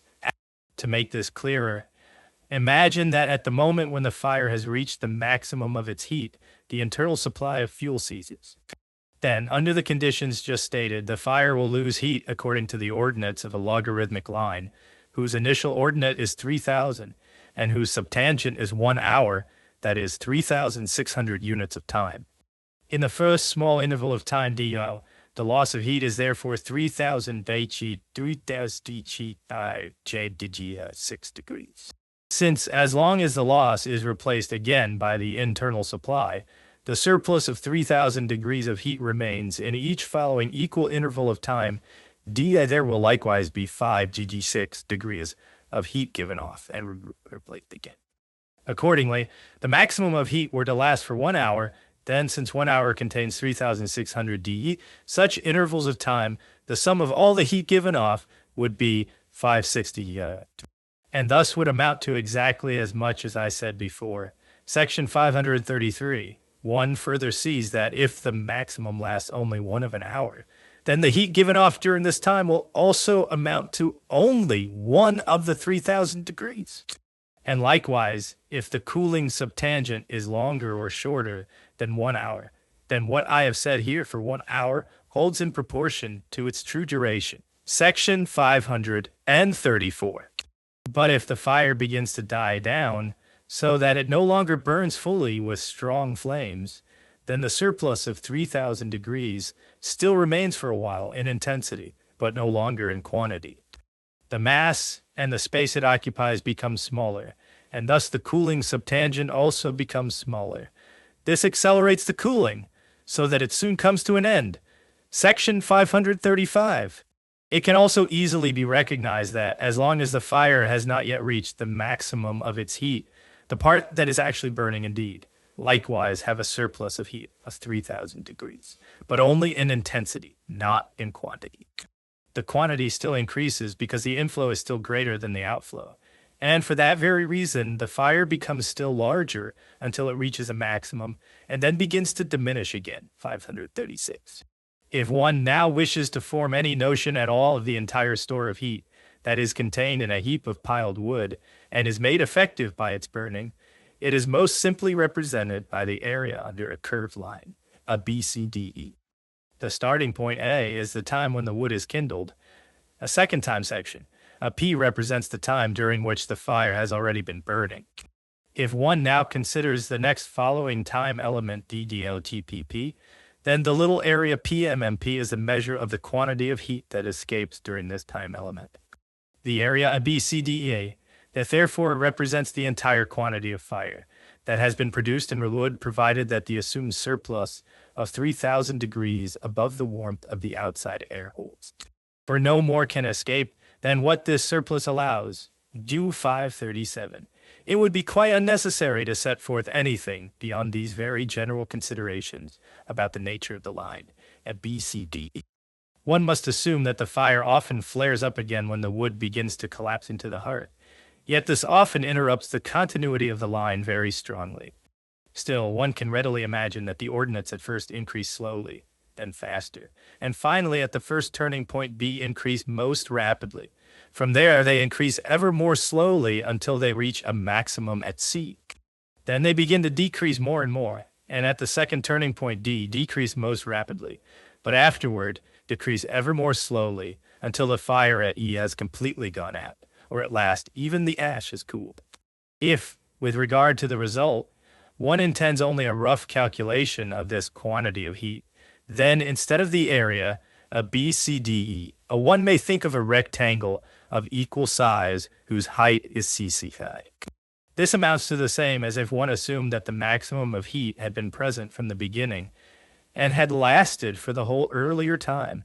The result taken as a whole will differ little from the true one, and that is enough for a rough estimate. But whoever wishes to see more exactly how the magnitude of the fire from a well-stacked heap of wood increases and decreases can, on a day in the middle of winter.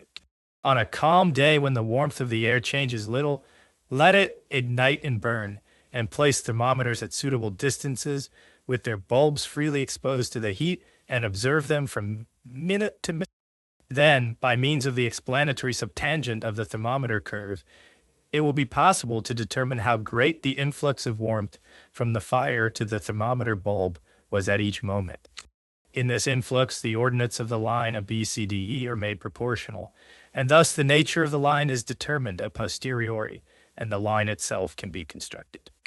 One has for this the formula 270 didy 7 to 7 to dy 7 to dy 7 to id. Here I is the degree of the thermometer above the warmth of the air as observed each time. 7 is its explanatory subtangent, and di is the rise of the thermometer in the time element dE. And n represents each ordinate pm that corresponds to the time of px to 539. In order now to give an example of the approximate calculation mentioned above, let us assume that in winter there are 2 cubic feet of fire in a tile stove, and that the inner space of the stove amounts to 8 cubic feet. Regardless of how the fire burns, the inflow of air and the outflow of smoke are free, and therefore the stove need not be completely closed. This causes a continual new production of heat, so that the loss caused by such openings is sufficiently replaced again. The excess of the fire's heat over the cold of the outside air may amount to 3,000 degrees of the air thermometer. But since the space of the stove is 4 times as large as the fire itself, this excess is reduced to its 4th part, and therefore amounts only to 750 degrees, which accordingly indicates the mean excess of the stove's internal warmth over the cold of the outside air. If the outside air is at the freezing point or at 1,000 degrees, then 1,000 degrees, 1750, will be the mean of the internal warmth of the stove. This heat is therefore so great that common sense can scarcely grasp it. And since the fire will not be kept up for so long, the stove will also be warmed correspondingly less. The explanatory subtangent of the stove may be 6 hours. The fire burns scarcely an hour. Thus, a PH14 AT and 271. Application to certain cases. Log 750 Chi 28750 30 log. A 0.4343945. PM 563.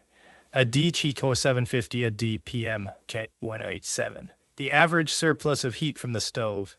Consequently, the heat itself equals 1,108. The stove may be warmer in some places. In other places, however, it may also have less heat. It's cooling. The subtangent is only 3 hours, as when, for example, the stove has more surface area. Then its average heat will amount to 1,211 degrees of the air thermometer. But one would not be able to stay long by the stove. Now, the stove does not share this heat with the room completely because it cools again sooner, and because not only the air, but at least the surface of the room's walls must also be warmed. And so the average warmth of the room, even when it has reached its maximum, seldom rises above 1,060 degrees. The room has, in view of its walls, windows, its own cooling, a subtangent that lasts 1 or several days, depending on whether the room is large or small, plastered, papered, or of bare masonry, well or poorly sealed, and more or less exposed to the outer cold air. With equal strong firing, a room will therefore usually have only 40, 50, 60 degrees of the air thermometer more warmth than the outside air. It must therefore, when it is very cold outside, be fired more and more often. Other considerations belonging here have already been presented in the preceding section as occasion required. CP 285, 355, 540. Pyrometria ignis mensurandi intendendi novum a si generale specimen. In it, he proposes a method by which the quality of different kinds of wood in burning should be judged. From the same board, he cut little pieces of equal size, about 4 lines thick. The wood was quite newly cut and therefore still had much moisture. He placed these little boards at the burning point of a candle flame and observed the time within which they were consumed. This time was, for the little piece of oak wood, 5 minutes 20 seconds mahogany, 5 minutes 0 seconds hazel shrub, 3 minutes 35 seconds application to a few cases, juniper, 3.3 beech, 4 cherry tree, 2.35 aspen, 2.3 alder, 2 willow, 130 linden. 1 since the focus of the burning mirror here lay close by, the burning, to be sure, proceeded more quickly. But since neither the size of the sun's image nor that of the little pieces of wood is given, no further considerations can be made about it. When I had a lamp with 100 flames made, as described in the Memoirs of the Academy of Berlin for 1770, I observed the time in which 2 pounds of lamp oil burned up, and found that 77 hours were required. Each flame occupied about 1/8 of a cubic inch. From this, it follows that each flame, in the course of 1 hour, burns 2 cubic inches of oil, and therefore 4 times as much as it applies. This gives in every minute nearly 2 grains of oil, which partly as flame and partly as a vapor surrounding the flame, whose shadow one can indeed see in the sun, rises upward. The heat that partly rises with it and partly spreads sideways is very considerable. I held a thin tube of iron, a B 139 lines long, and 6 lines in diameter on a wire above the flame, so that it could pass completely through it, together with the vapor surrounding it. The tube was bent over at the top for a length of about 2 inches for other reasons. After 45 seconds, wax placed at B began to melt at the top and at the bottom, near the flame. Solder. This made it necessary to remove the tube again, otherwise the heating would have become still greater. Jaw 542. Thus the heat at the very bottom of the tube was approximately that of melting tin. At the top, at a distance of 125 lines, at B, it was that of melting wax. Consequently, in degrees of the air thermometer, 1826. The warmth of the air in the room was 1060 degrees. Accordingly, the excess of heat was at the bottom of the tube, 1860 Chichov and 40 degrees. At B, 25 lines away, 1326. These are ordinates of a logarithmic line, between which an abscissa of 125 Rhenish lines lies. See U327. From this, it follows that their subtangent is 122 lines, and the mean warmth of the tube is therefore 740, 266 times 122, divided by 125, which equals 462 degrees. Thus, 1060 minus 462 equals 522 degrees of the thermometer. Such would have been the warmth of the whole tube if it had been distributed uniformly through it. But this warmth was not yet the whole, since the flame could communicate warmth to the tube for only 45 seconds. For a good part of the warmth still extended beyond the other end of the tube. The total warmth is therefore found, by analogy, as 740, 266, to 740 as 421. Thus, the whole heat could have amounted to 1060 plus 721. That is, 1060 plus 721. That is, 1781 degrees. And here, what the flame carries away sideways and partly downward without entering the tube is not even included. These 721 degrees of heat now come from 1.5 grains of oil, which burned in 45 seconds. The tube weighed exactly 3 lots, or 720 grains. So 1.5 grains of oil could, in 45 seconds, have communicated to 720 grains of sheet iron, a heat of at least 721 degrees on the air thermometer. If all the little particles of fire that emerged at the upper end of the tube had entered the sheet metal. But since the time of 45 seconds was still long enough for the heat, once it had entered, to spread again in part, then, even if we keep to the 721 degrees, it will always follow that if it had been concentrated in about 180 grains of sheet iron, it would have been intensified fourfold, and accordingly would have amounted to an excess of 4 times 721. That is 2,084 degrees above the 1,060 degrees. Those 180 grains of sheet iron would therefore have had a heat of 2,084 plus 10 and 60. That is 3,060. That is 3,944 degrees of the air thermometer. That is to say, it would not have melted, but at least would have become white hot.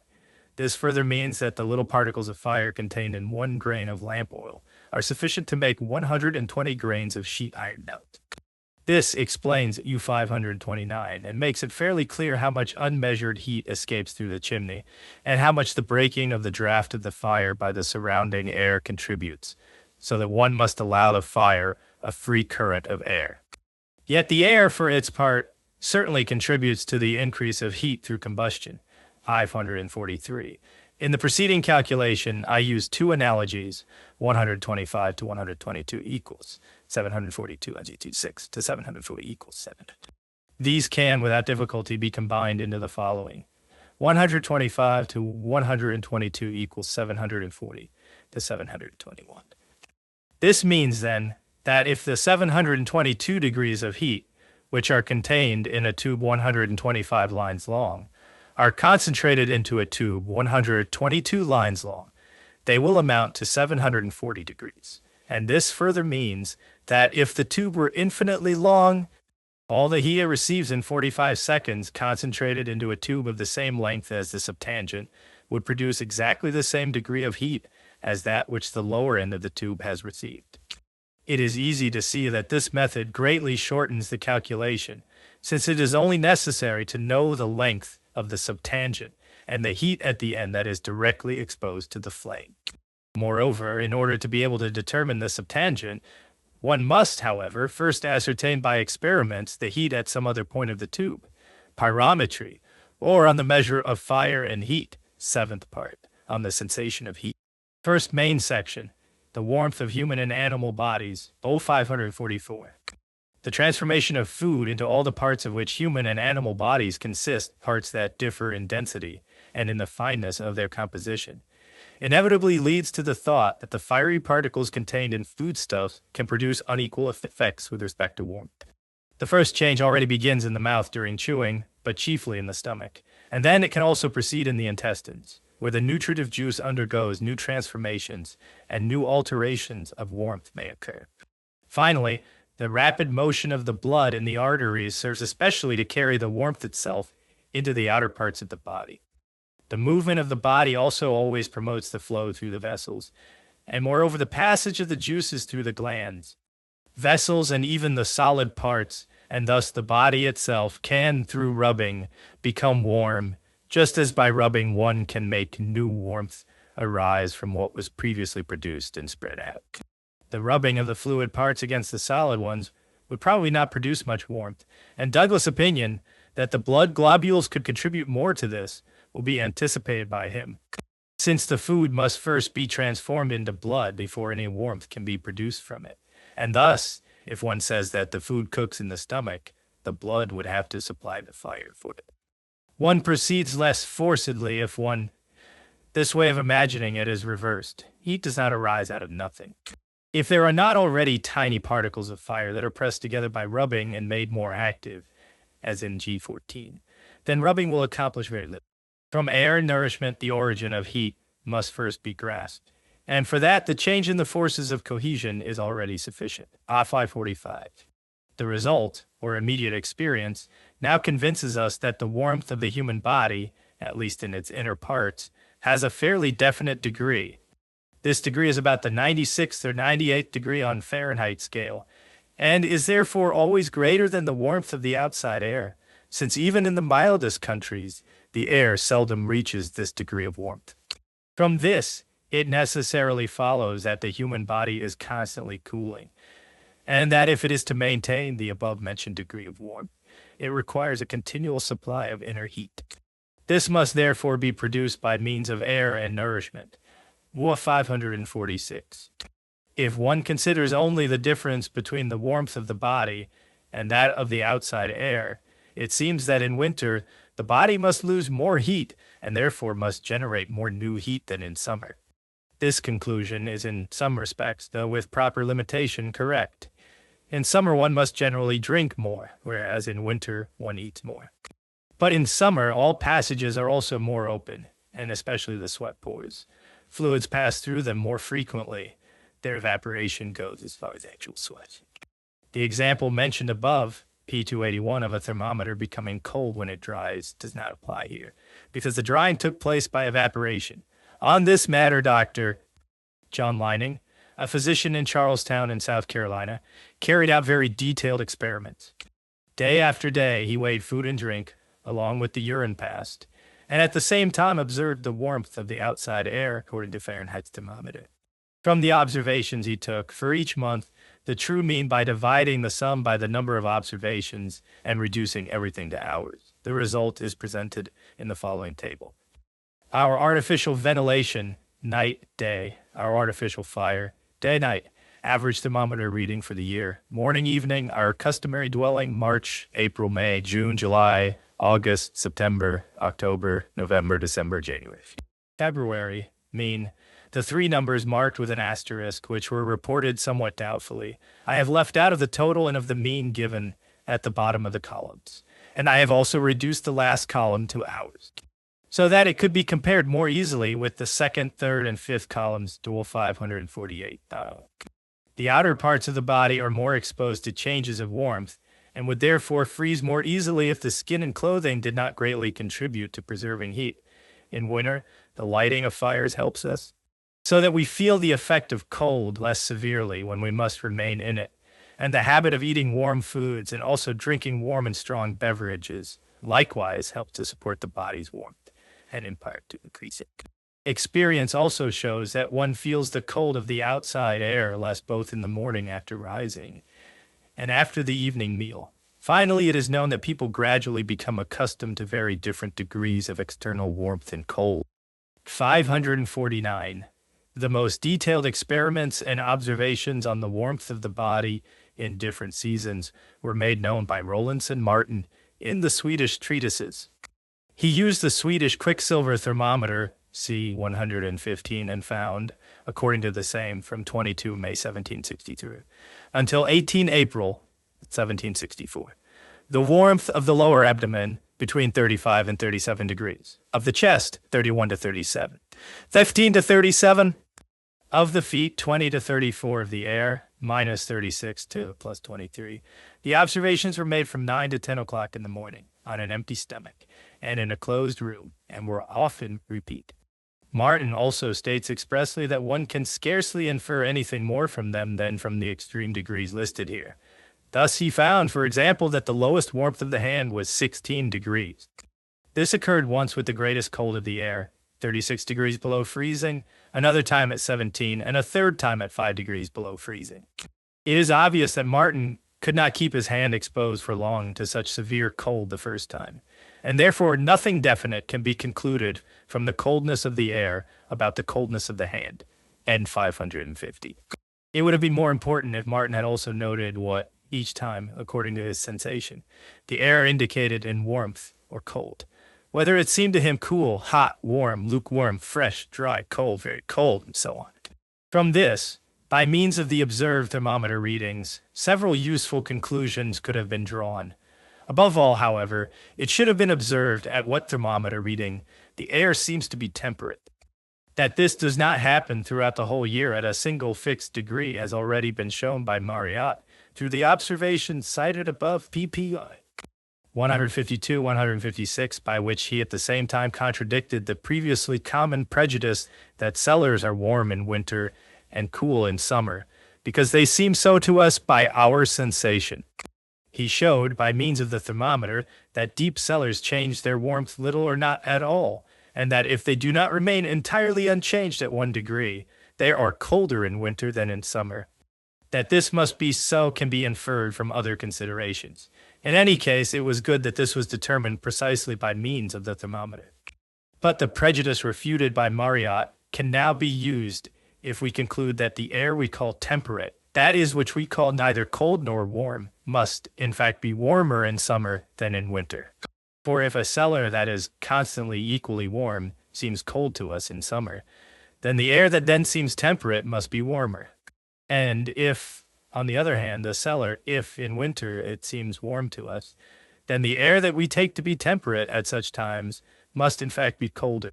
From this one understands that in spring and in autumn there must be days when the cellar seems neither cold nor warm to us, and when, accordingly, the reading of the thermometer in the cellar indicates the degree that corresponds to the air that seems temperate to us.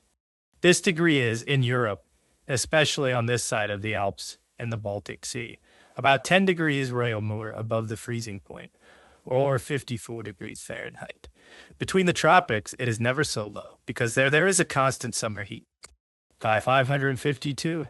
However much the degree of warmth that seems temperate to us may vary, the whole range of this variation is still confined within fairly narrow limits, especially for people whose way of life does not require them to be out in the cold all day in winter, and who therefore spend most of their time in heated rooms. For such people, in winter, a room warmed only to 12 or 13 degrees Reaumur, or 58 degrees Fahrenheit, will, with a sedentary way of life generally be felt as merely temperate. Others who want not a temperate room, but a truly warm one, have it heated a few degrees more higher, and thus to 15 or 16 degrees, and perhaps also wrap themselves in furs. Someone, by contrast, who is in the strictest winter cold on a journey, will find a room that is warmed only a little or not at all, one that is scarcely 6 or 8 degrees more. Quite welcome. Although if he were to remain in it for several hours, his judgment would gradually change. 553. From the table given in Chu 581, sees that blood coagulates at 156 degrees Fahrenheit and freezes at 25 degrees. These are therefore the outermost limits for blood, and between them, the natural warmth of all animals that have blood must also lie. That same table also gives the warmth of the blood of certain animals. In general, it is greater in birds than in four-footed animals. In fish living in water, one finds it comparatively low, and seldom more than a few degrees higher than the water itself. Kraft found that in water that had 49 degrees Fahrenheit of warmth, a pike was only 58 degrees warm. For the same degree of warmth of the water, Martin found the warmth of a frog and a turtle to be 65 degrees, but that of a perch to be 61. This small difference arises chiefly from the fact that the cooling subtangents in water are 8 to 10 times shorter than in air, and consequently in water 8 to 10 times more heat is given off than would be given off in air. And since the cooling subtangents, just like bodily warmth, and conversely like the warmth of human and animal bodies, surface, since in smaller bodies it is smaller, from this it also follows that insects themselves, even in the air, cannot have much more warmth than the air has. Martin says that in air at 60 degrees on Fahrenheit scale, a snake had only 62 degrees. All 554, the most striking change in cooling, submersion in water can, however, also be observed in human beings.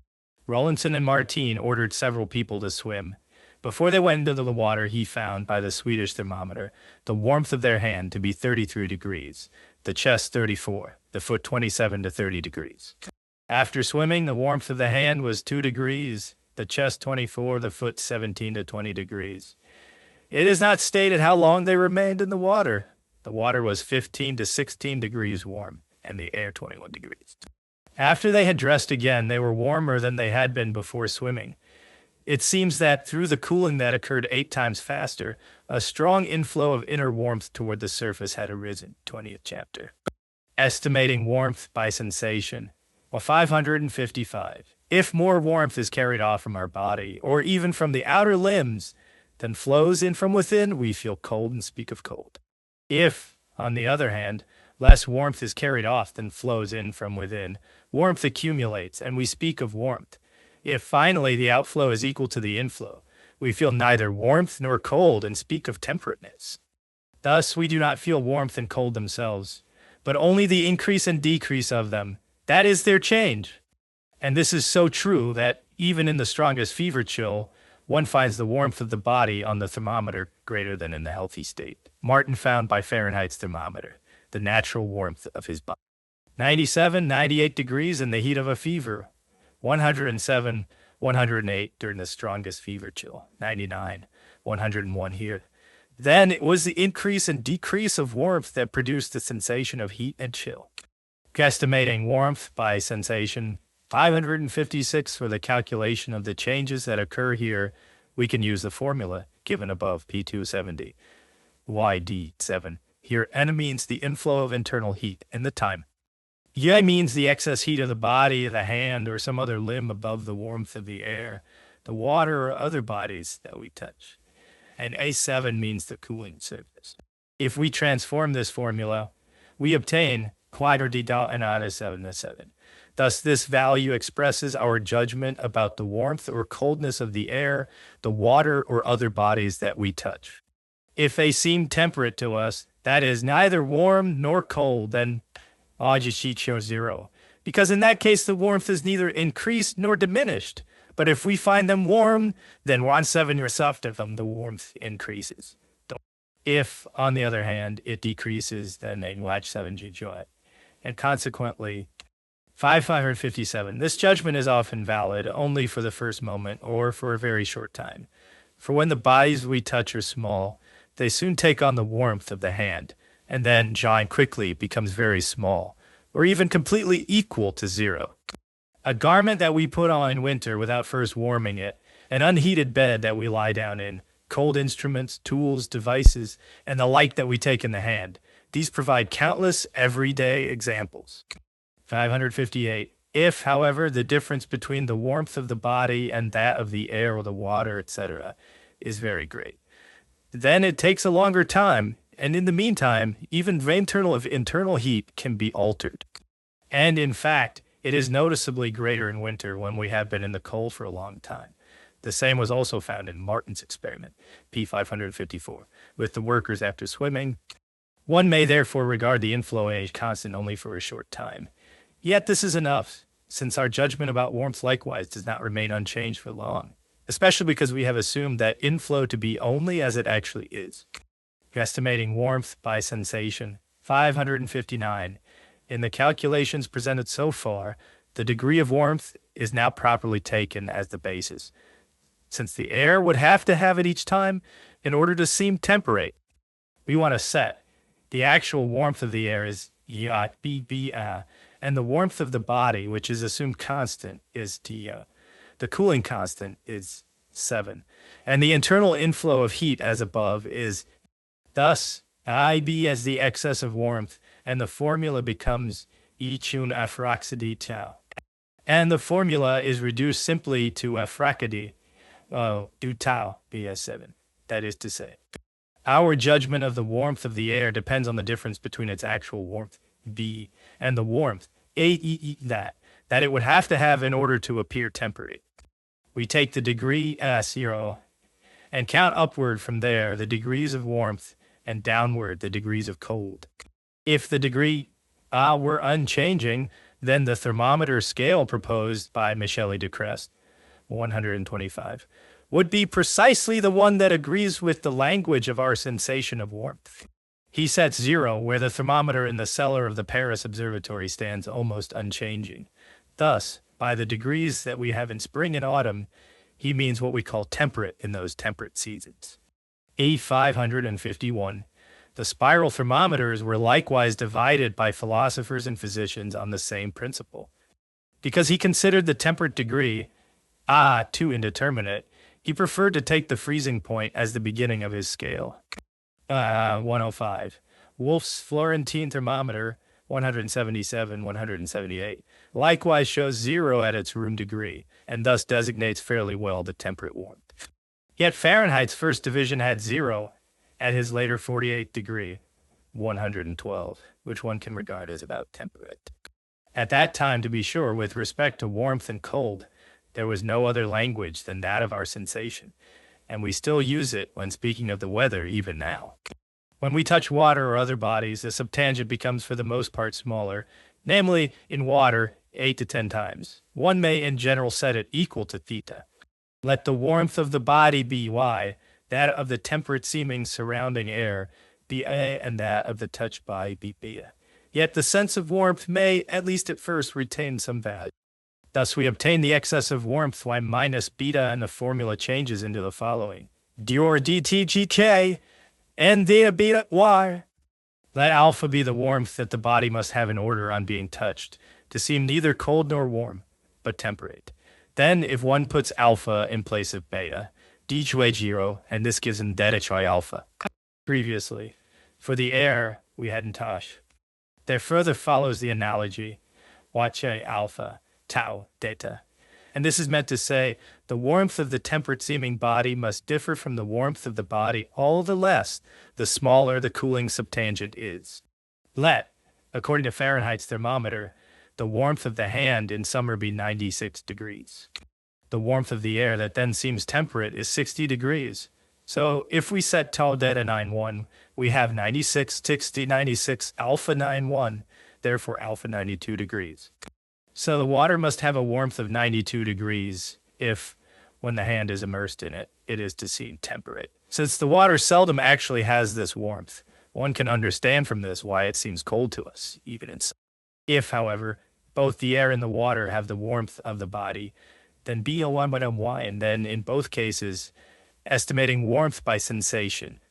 To remain with the examples already given, we still have to read the same number of degrees of warmth, according to our sensation, in the air between the 60th and 96th degree, and in the water between the 92nd and 96th. A 565? This now brings to mind some experiences that seem contradictory and unheard of. Some years ago, people wrote with astonishment that Messrs. Banks, Solander, and Phipps in Mr. Bagnall's artificially heated room could endure a heat of 211 degrees for many minutes. Sonnerat withstood, in the cave of Vesuvius, a heat of 240 degrees. Duhamel du Monceau tells of a girl who remained for 15 minutes in an oven heated to 324 degrees. This would now be a dreadful ordeal, something that would instantly kill. He stayed for years in a sugar drying chamber that had 146 degrees of warmth, and he brought in a bird, a dog, and a cat, which were dead in a short time. Experiments in such warm air are indeed somewhat rare, and if one has not gradually accustomed oneself to them, one cannot undertake them merely for amusement. Yet workers in glassworks are probably not exposed to such heat very often.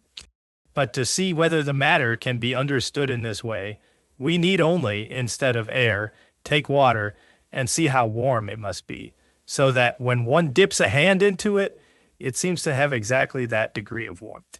Let us therefore continue the comparison first given, 564, and we find, according to Fahrenheit's thermometer, the following degrees for what feels equally warm. Air, water warmth 60, 92, 0, 96, 96, 126, 120, 62, 104, 3, 198, 198, 4, 296, 112, 5, 270, 116, 6, 300, and 40, 120. And Almontons relates that his servant had water that I can compare with Martin's, for it was the 17th Newton degree or the 124th Fahrenheit degree of warmth, and he could keep his hand in it for a long time. For dyers, cooks, and others who deal much with boiling water, an even higher degree is surely tolerable. But if we remain at the 124th degree, then we must also assume that the same impression is made on us by the 32nd degree of air, and this is greater than what the young miss had endured in the oven. The comparison given first, therefore, shows that water of 124 degrees of warmth and air of the 32nd degree generally make the same impression on us, or seem equally warm to us. 567. With regard to degrees of cold, we can continue the preceding comparison downward, and it gives us the following degrees that seem equally cold. Air, water, degrees 60, 92, 024, 88, 1, 1284, 248. Yet the first impression it makes on us agrees with what water at 72 degrees of warmth produces in the greatest summer heat. Rowlandson Martin relates that when his companions, c. 554, came out of the black water, which had the 10th degree of Swedish or the 5th degree of Fahrenheit warmth, they trembled as if they had a fever, and their nails were quite blue. The Siberians, if they remained just as long in air at D219 degrees of cold, would hardly feel any better. But they protect themselves by fur and warm themselves, as is customary, more by baths and steam rooms. A very severe cold is, moreover, for the most part very dry, and for that very reason also less harmful than a lesser cold that is moist. And then the degree of warmth by which one measures in Siberia must surely be corrected somewhat. Presumably the same is true of the accounts of the Eskimos' sweat baths, estimating warmth by sensation. Under the same conditions it lasts longer, so that in the same little interval of time, less heat is lost. In cold weather, the pores are more closed, evaporation is less, and both contribute to prolonging the duration. See 546, 508. With regard to these durations, it should further be noted that they are not the greatest durations mentioned above, 318, by which the whole body would be cooled uniformly. The first impression of external cold affects only the surface of the body, but it is soon felt as well, and one does not need to wait until the cold has penetrated deeper. Rather, if one remains in the cold for a long time, it gradually advances further and further. Then, however, the inflow of inner warmth also becomes stronger, and the sensation of cold is thereby again somewhat moderated, and one gradually becomes accustomed to it. But if one abstracts from the lesser and often very quickly alternating effects of external warmth and cold, such as, for example, changes of wind, thawing weather in winter, a cool rain in summer, going out and coming in during winter, and so on, and considers only the more general and more lasting influences in these sensations, then the longer durations also come into consideration. For in a body composed of many parts, such as the human body, warming and cooling do not proceed according to a single ratio, but according to the sum and difference of several logarithmic lines of such ratios, even when the inner inflow or the production of new warmth remains constantly the same. In winter, a severe cold sets in all at once.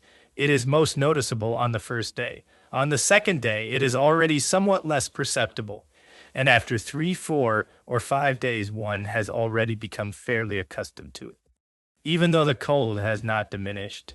If, on the other hand, thawing weather sets in, it seems very mild, or even pleasantly temperate, even though the thermometer in the open air still does not want to rise above the freezing point. One soon becomes accustomed to thawing weather as well, and if then a somewhat lesser but damp cold occurs, it is for the most part felt more strongly than a much more severe dry cold.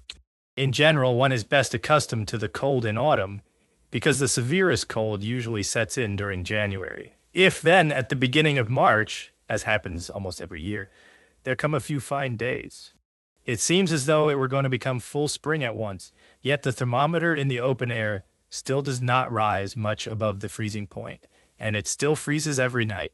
In October, on the other hand, it is the reverse. The first cold is usually felt very keenly, especially if one fears it, but one soon becomes used to it, if one does not shy away from it, but rather grows accustomed to it. It seldom lasts so long, and so one must become still more accustomed to it in November and December, if one wishes to endure the greater degrees that follow more easily. Pyrometrie, or the measurement of fire and heat. First main section, Introduction, Section 573. We must regard the Earth as a sphere that is continually exposed to the sun's light and the heat that accompanies it, since only rarely does the moon take away any of that light from the Earth. But because the sun always shines on only about half of this sphere, and because this half changes continually as a result of the Earth's rotation and its yearly revolution, there arise daily and yearly variations, which are the principal source of the differences between the seasons. Section 574. With respect to the Earth, considered as a whole, it would now be all the same which half of its surface is exposed to the sun. It would always receive the same amount of heat. Only the manner in which this heat penetrates into the Earth would show no small difference. The Earth is a very large body, at least in comparison with small thermometers, for which a single experimental arrangement is sufficient.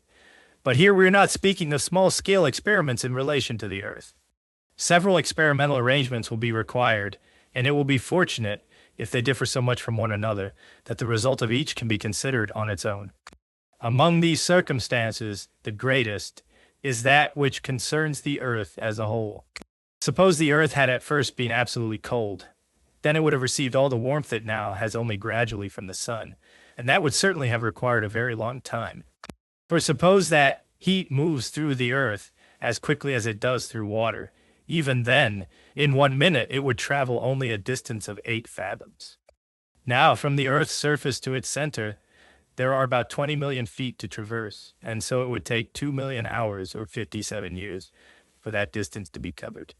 From this one sees that, when we speak of the gradual warming of the whole Earth, the time must not be reckoned in moments, but in centuries. Yet, during this gradual warming, some of the acquired heat is always being lost again.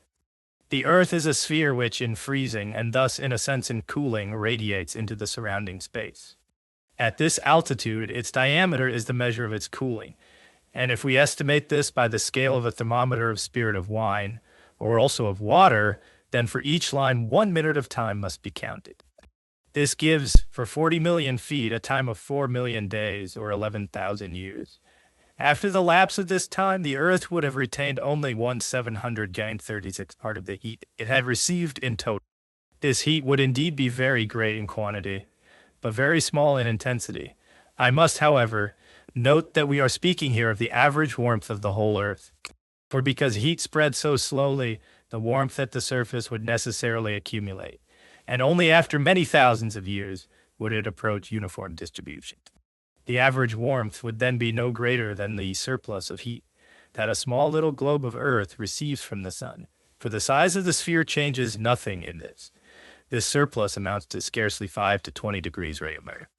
The Earth's average warmth, considered as a whole, would therefore differ little from the absolute cold outer space.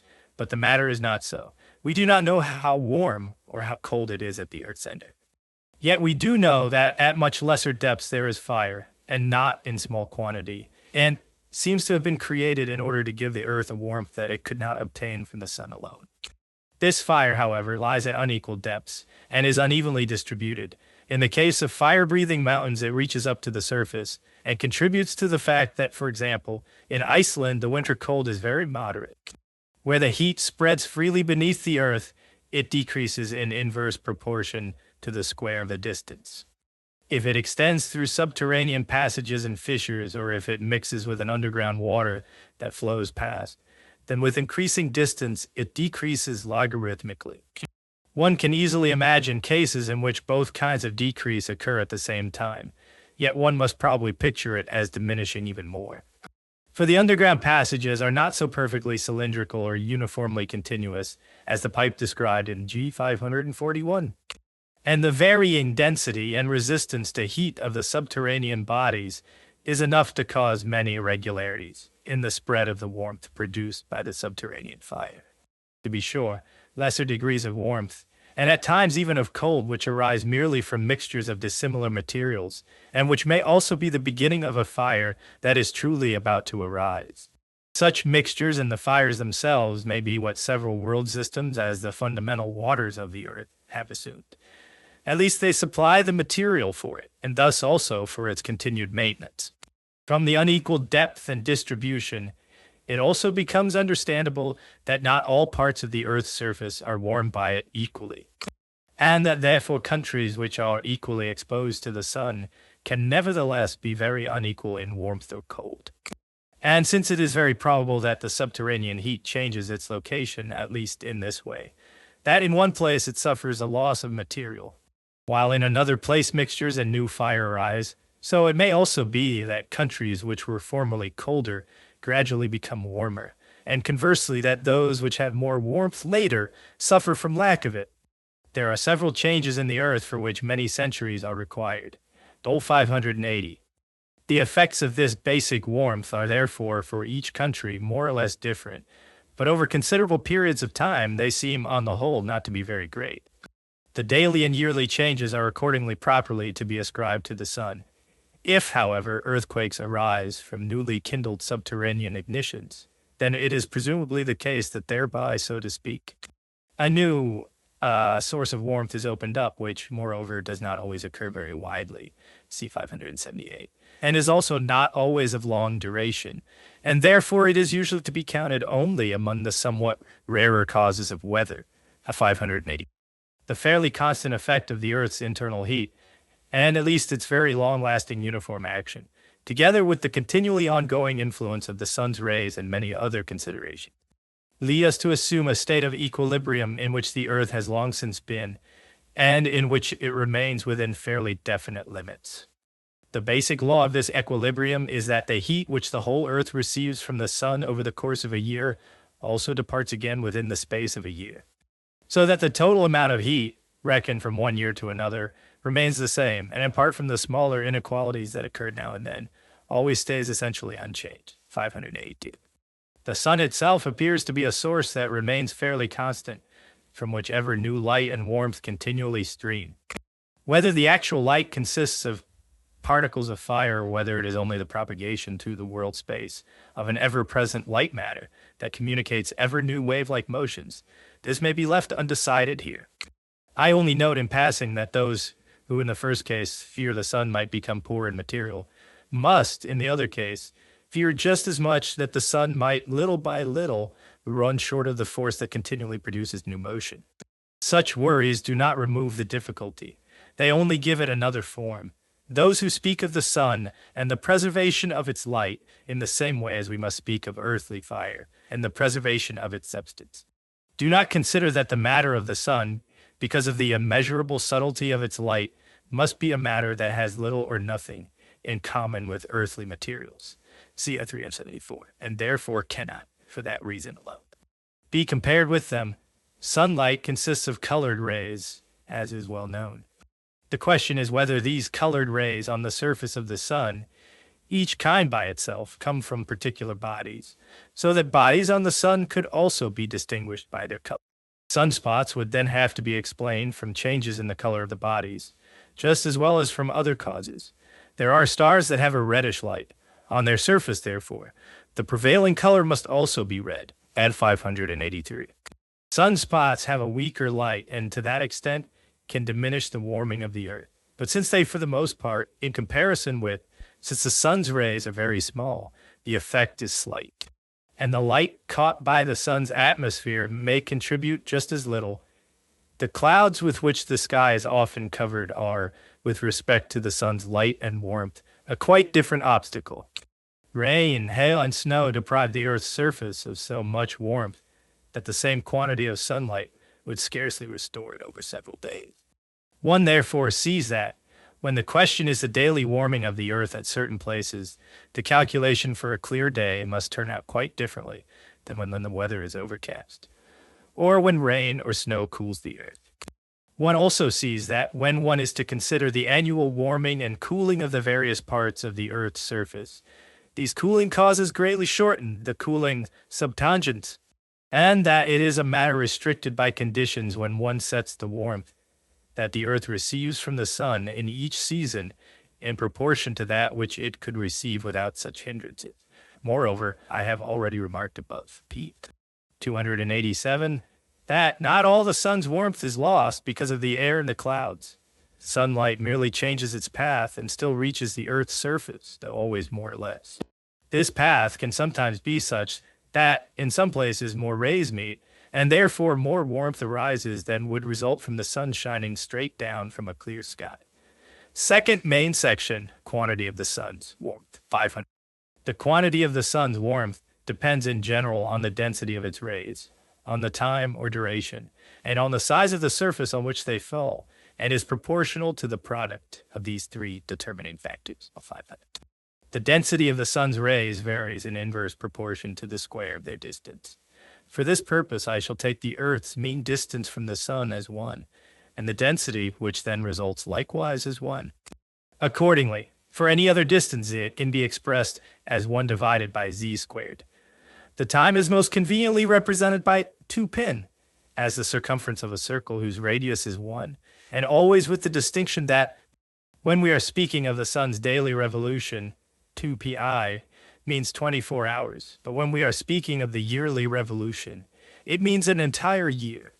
The surface on which the sun's rays fall I shall in general express simply by 1, because it is considered only in comparison with other surfaces, and in any case changes nothing in the calculation. One may therefore understand by it a square foot, a square mile, the square of the earth's half diameter, and so on. The point is that when several surfaces are to be compared with one another, the same unit is used for all. Moreover, by taking the surface as 1, there is the advantage that the expression for the quantity always also represents its degree of intensity. The amount of heat that the Earth, or in general a planet, receives from the sun increases in the same proportion as the true anomaly. Let be the sun, p-the perihelion, toward the planet's position, and let Salvarfi be the true anomaly. The density of the rays is therefore proportional to 1/1, and the time in which the planet passes through the element of its orbit at tti is in proportion to the area stat, likewise in proportion to. Hence, the quantity of rays, or of heat, is in the ratio of the product, frazione, that is, simply in the ratio of Varfi. If, therefore, the time is reckoned from the perihelion, then the amount of heat the planet receives in the time from is proportional to the angle Varfi, that is, to the true anomaly. From this one sees that, When we are speaking of the Earth's annual warming, one should use, instead of time, the true anomaly, or also the sun's true longitude. The inequality arising from the sun's unequal distance is thereby completely removed, and the calculation becomes noticeably shorter.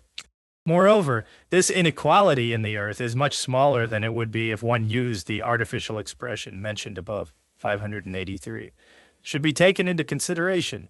With comets, one would have to assume it even more.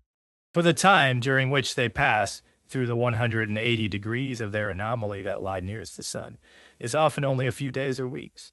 And in this short time, they receive just as much light and heat as they receive during the rest of their revolution, which, for the most part, lasts several centuries. Among the planets, Mercury has the greatest eccentricity. It, too, receives in the 32 days when it is nearest the sun just as much light and heat from it as in the remaining 55 days of its revolution.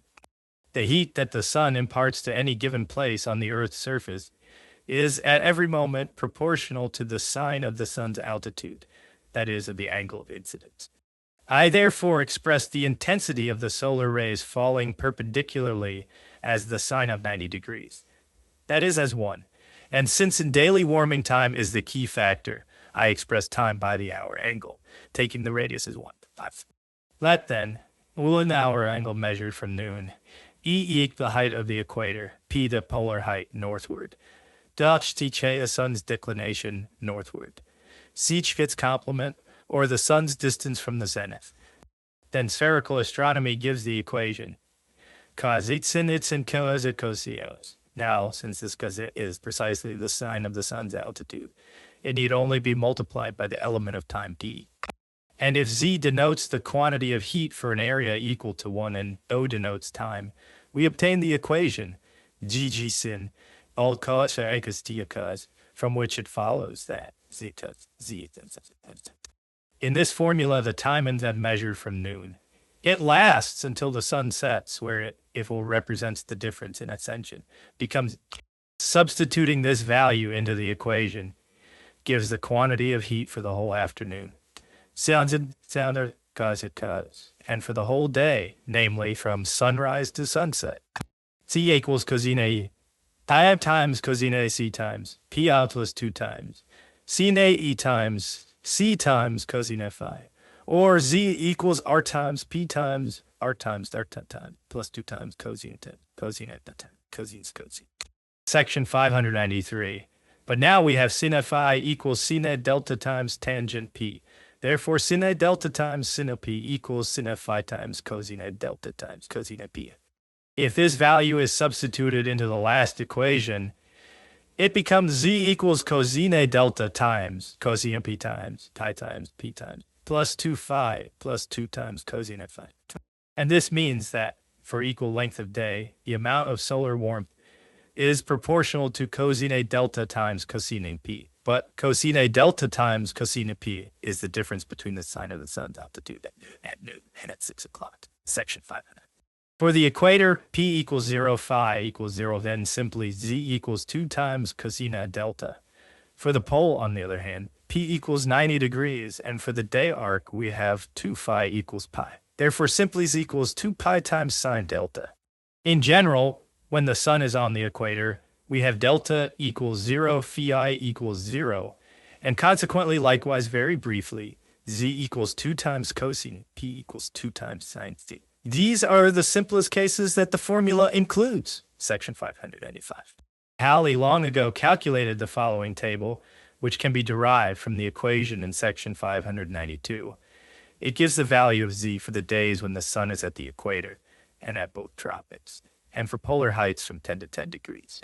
Halley, by means of this table, achieved his aim insofar as he could show that the Earth's pole, on a summer day lasting 24 hours, can receive more heat than places lying under the equator during a day that lasts only 12 hours. This follows directly from the last column, without any further addition.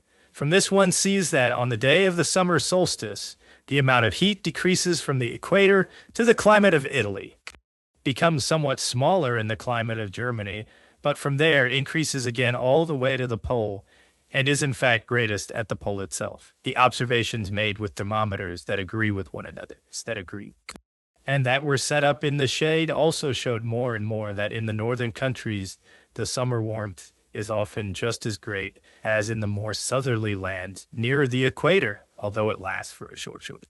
And thus Halley's table did not contradict real experience in the least. On the contrary, it served to make experience appear less contradictory.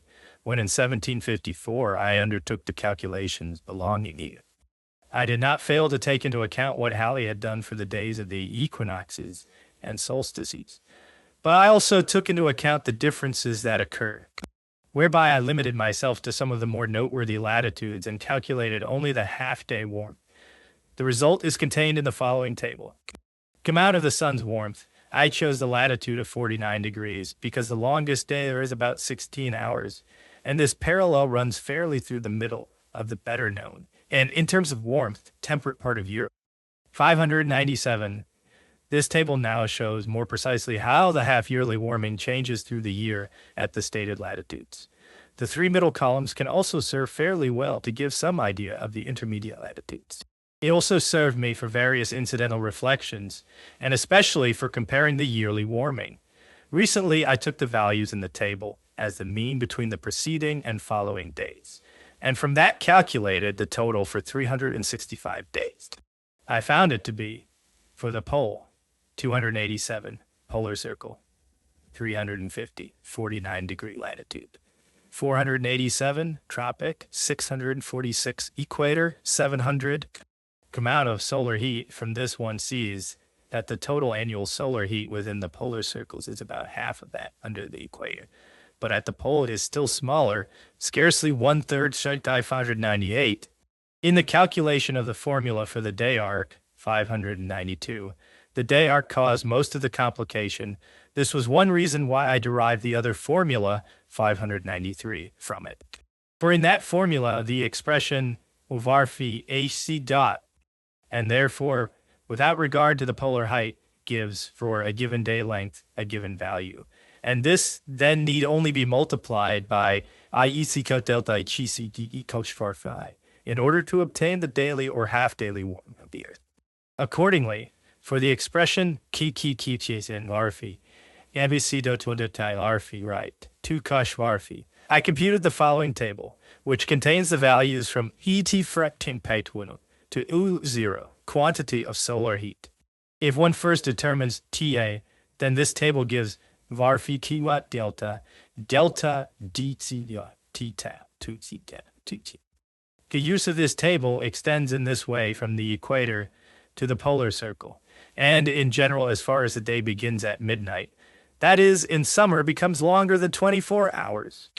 In this latter case, the calculation is made only for 24 hours, and accordingly, QH33.6 is taken. In the former case, the calculation is entirely omitted, because Q cheats 0 as long as the sun does not rise. The amount of solar heat at 599. This table therefore serves to calculate the daily solar heat for any given day and latitude. But if one wishes to find the total for any number of days all at once, the calculation must be carried out in a general form. For this purpose, let the time of the Earth's annual revolution around the sun be represented by an angle whose length is 2pi, and let Etc be the exo, then let Z dxu be the required total amount of solar heat, that is, let it be. Now, C592 to T, Gi in varphi, T to no kosh varphi, kosh deltan, kosh deep chai T, therefore, dvk, sin varphi, sin delta, Pete dx to kosh varphi, kosh deltan, kosh feet dx to. But now, if lambda represents the obliquity of the ecliptic, then gene delta kas sin lambda sin x t jotton varphi dot kosh delta.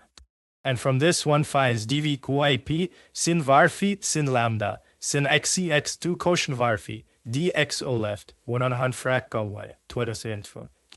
Well, left frac guone twisino to lambda sin 6 isolated.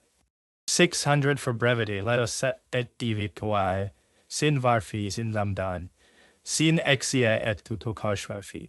Dxu o, one azen entwon texu exia. Sindotsit. Unbofax, one unfax, at or fear faccionu, that vetan, 4020.40, Sinfora in there, Jichep fac, one unfax fear I dan tan to vafi fact. You don't do faxa, one unfaxa for you. 7 and tan, 20 of our fee faxa, Devia P. Zanga fi sink lambas in DX et idacals vafi. DX o left, one arm, fraxi et set. Af at onena mixed in sets. Fracke one eight because for that is fracture 3 times 6 at do text that fracco 32 does it. Cuts it. And accordingly, the sum of the summer heat is section 603. On the other hand, for the whole year, we have x2, 2 accordingly. Or finally, section 604. From this, one now finds the sum of the sun's heat. Latitude in summer and winter and the whole year at the equator, 6.0261 fifth, 26105, 231 at the tropic, 6.739, 11.739, 5.004, 1 on 0. 5.004 but 1 amount of solar heat. The total annual solar heat under these latitudes is approximately in the ratio of the numbers 12, 11, 9, 6, 5. 605. The total for the pole could not be found by this series because their pp is infinitely large. But it can be found without difficulty. For the differential equation, dx2 dx, PECO, DKCO, DL, Varphi, DXO, simplifies greatly at the pole, where Varphi must be set equal to N2 frac dx or DACA dv2pi's sin lambda gc do 2 cu, from which x v2pi sin lambda 1 hesios x, and for the time from Haun 0 omega 4.0. 6 for the polar circle. The calculation can likewise be shortened and made simpler. The length of the day, or properly the half-day arc, is there equal to the straight ascension reckoned from the winter solstice, or which is the same. It is there represented by Varphi aka, if one imagines, ought to be the straight ascension reckoned from. The increase and decrease of day length is therefore there the same throughout the whole year, and amounts to 4 hours for each month, or 55 minutes per week. The law of continuity therefore takes on a quite special turn here. The longest day decreases as quickly, and the shortest increases as quickly as any other day of the year. For the polar circle, we therefore have Varphi AI, VCOS, Varphi HCOI, PT90, circ lambda, DVGG, DX, or a DVQS lambda, ECO2, 2PI, 2 DX, 2 tunskurt sint 1 lambda, zint war. But if one sets for us, then here was guy, because I can case you. Accordingly, the half-yearly solar heat is Edo did time 45 degrees, or for the whole year. VH Kojan 45 feet, 810 43 828. If one divides the yearly solar heat as found here by 2 nths as the length of a year, one obtains the mean daily solar heat. And if one then divides this further by 2 as the length of a day, 580, or the sine of the altitude which the sun would have to maintain throughout the whole year in order to impart the same amount of heat, the calculation yields the following result. The quantity of solar heat calculated so far refers throughout to planes of unit size, which I have therefore simply taken as equal to 1, 587. I shall now take the case where the surface must be taken into account. Accordingly, the quantity of heat is to be calculated, which the sun amount of the sun's heat. I shall here determine the amount of heat that the sun supplies to the Earth's northern hemisphere over the course of a year. For this, I take the Earth's radius, equal to 1, as the unit of measure for areas. Let C be the pole, BAE the Earth's equator. Let the sun be a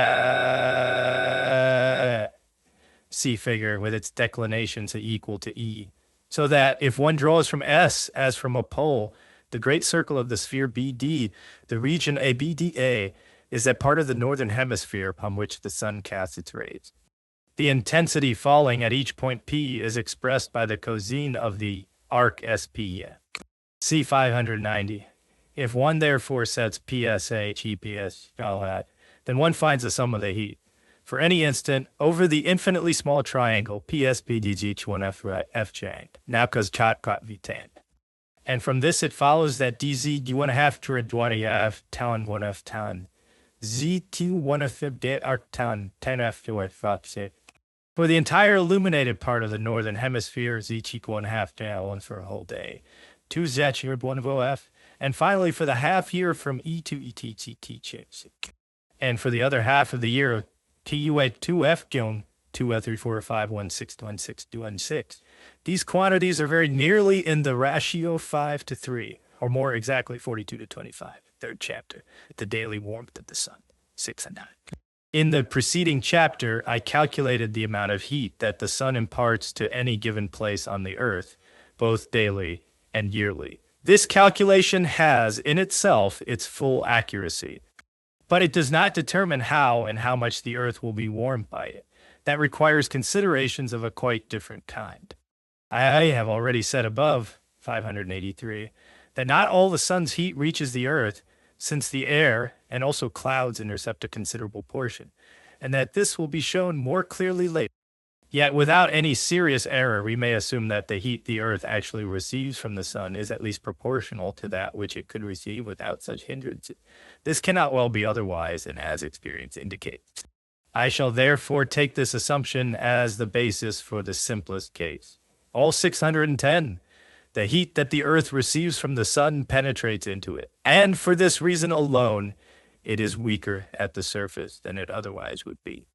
But, conversely, from the heat that is at the surface, a part continually passes through the air upward, where it is, so to speak, lost. This process continues day and night without interruption, and it is all the more rapid the warmer the earth's surface is, the shorter the days are, and the longer the nights are. I have also already remarked 578, 581, that what is carried away from it by the sinking warmth of the ground remains for long periods, because it is constantly replaced in the same way.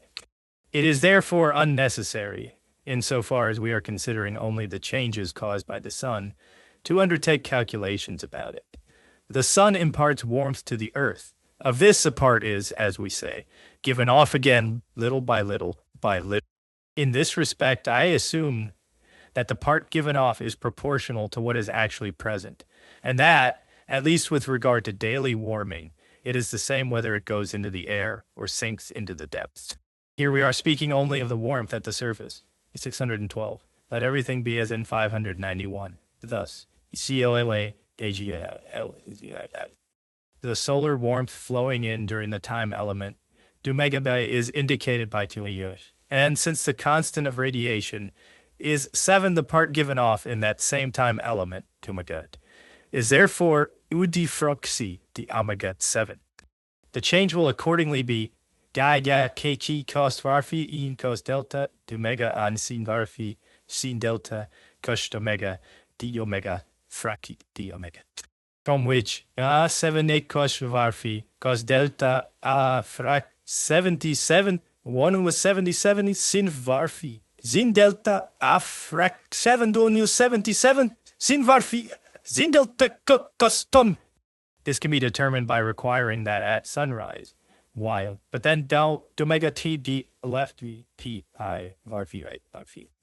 We therefore obtain 7 equals varphi evoa 777 sin varphi eat sin deltat 77 korche buffy in korche delta afrak igia t frac so was. This formula is transformed into e cortex coas varphi e coas delta ki sin varphi e s sin delta gamma et sin omega b guide cut et stu kosh varphi agi t frac kawanuzalis while p film omega 2 et n, or if we write ppes and ess and delta, it becomes IAGKIX GAOS. Now it still remains to determine the value of 7 cheat gate codex set. For this, the time of the greatest daytime warmth may be most useful. It is well enough known that this time does not fall at noon, but occurs later, and indeed later on long days than when the days are shorter. On the longest summer days, it falls roughly at 3 o'clock in the afternoon. In winter, it occurs earlier, and the earlier the sooner the sun sets. If the sun, for example, sets at 4 o'clock, then this time will be roughly around 2 o'clock in the afternoon. And on the 12-hour days, it will fall about 2:30. In order to shorten the calculation, choose those days and accordingly set Tichiji 90 degree. In this way, the formula P612 is transformed into the following simpler. 1. Now is to be a maximum. This condition yields the very simple equation, which is entirely independent of the pole height. Now is the time of 12 hours, and O each 2 hours, each 37 degree 30 sheet, 524. Therefore, from this 1, find 7 18, 3.3 hours. Since the time when the daytime warmth is greatest cannot easily be determined exactly, I have therefore carried out this calculation for each 20 hours, G-N, and found the value 7 Chi 1.32 hours. I shall therefore take a mean and set 7 each 1, because not much will be missed thereby, while the calculation is shortened by it. In this way, the formula, 613, is transformed into the following. Here now, that is therefore, the half difference and half sum of the sun's height at noon, and the sun's depth at midnight, 617. The formula can now also be presented in the following way. Daily solar warmth. From this, one can easily see that the second term becomes 0 when Olchiche 45 degree, and consequently the day is 18 hours long. In that case, one simply has UL2 40. From this, it follows that the day's warmth is greatest at 3 o'clock in the afternoon. The way it increases from sunrise is as follows. Time, 3 a.m., YGG1, 1 S61. 112 H19, 1 F2 p.m. Wajachas 1 all multiplied by Kazeko 1. Thus, on days that are 18 hours long, the warmth increases most rapidly at 9 o'clock in the morning. At 3 o'clock in the afternoon, it is greatest, and at 9 o'clock in the evening, at sunset, it is still just as great as it was at 9 o'clock in the morning. This remaining warmth cools during the night in a logarithmic manner. And since the length of the night is therefore 6 hours, that is 1/4, it decreases in the ratio of 1 to EVA2, and is therefore the next morning at sunrise only 0.2079, about 1/8 of the greatest afternoon warmth, all 618. Finally, the formula takes the following form. Toa G at 2 and 45 degree, which is very convenient for calculation. Using it, I have computed the following table for various lengths of day. Daily solar warmth. Values of D3T. Each column begins with the hour at which the sun rises and ends with the setting of the sun. The warmth that still remains afterward is lost during the night according to the ordinates of a logarithmic curve, whose subtangent is 1, and for which the abscissa is to be taken as 12 hours. The numbers in the table must be multiplied by AT Frekrenuenlader, Servitia alas delta, if one wishes to obtain if one wishes to obtain self, and then to compare the result for a given day length at different latitudes. 6.19. If, from the table, one wishes to form a clear idea of how the warmth increases from sunrise until afternoon, and from then on decreases again, one may the daily warmth of the sun. One can best achieve this by drawing the numbers in the preceding table as ordinates of a curved line, and for the night hours, adding the logarithmic line mentioned earlier. I have done this in the third figure fig. 33. For a day length of 16 hours, the increase of warming begins at 4 o'clock in the morning when the sun rises. The greatest warmth is at B a little before 3 o'clock. At 8 o'clock at C, because the sun sets, the warming of the earth ceases, and the remaining warmth CC passes through the night, according to the ordinates of the logarithmic line CD, so that by the following morning, it is still DD.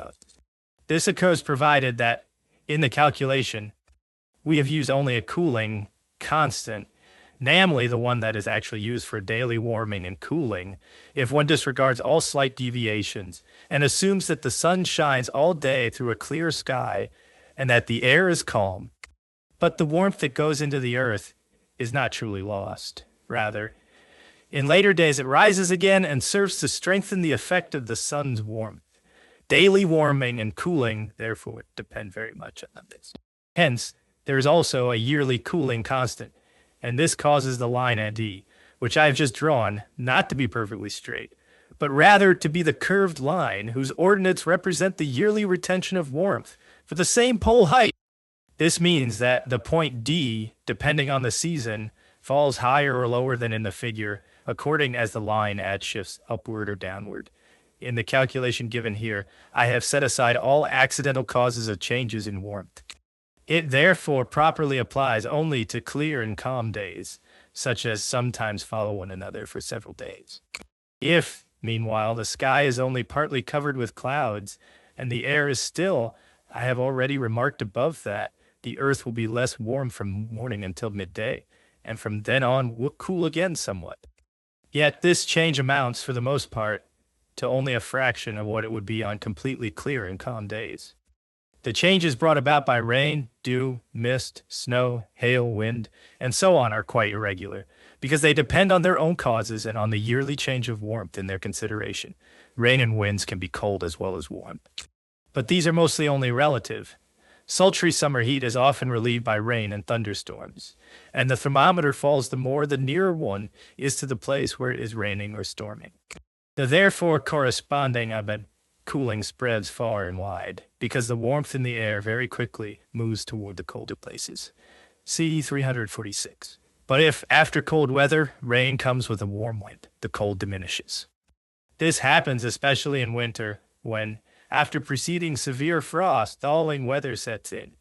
It also happens that an initial rain turns into snow again, if the rain has not warmed the surface of the earth enough for the snow not to be able to melt as it falls. Rain is, for the most part, melted snow. From a series of very bright and windless days, I have, among my weather observations made at Zurich, noted the rise and fall of the Reaumur thermometer each day, often repeatedly. The thermometer hung in a cabinet that had an open window to the south and to the west. The sun shone in from 9 in the morning until 5 in the afternoon, first through one window, then through both, and finally only through the other, without, however, ever striking the thermometer. The air in the cabinet was scarcely warmer than in the adjoining garden, above whose ground the cabinet was raised only about 4 feet. The thermometer rose and fell as follows. The daily warmth of the sun, this very fine weather, lasted for several more days, but on the 18th it was windy.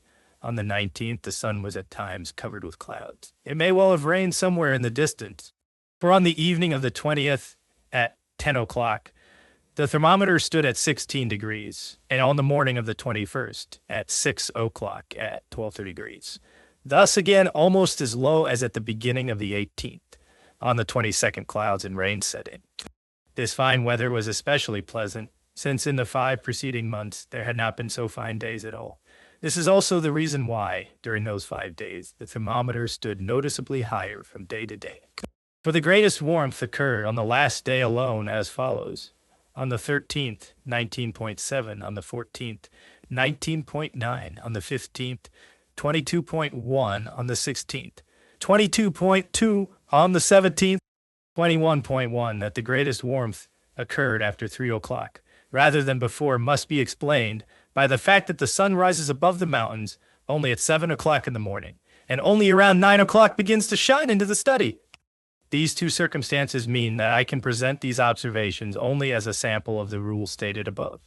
Yet, one may, without hesitation, assume that they must have had a double effect. For at 7 o'clock the sun already had a considerable height.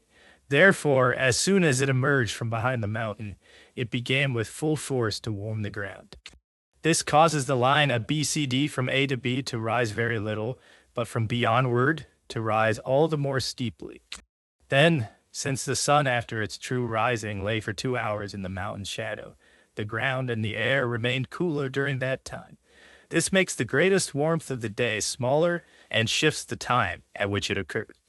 One can derive both from the calculation if, in the formula for the integral P500, one sets the constant magnitude so that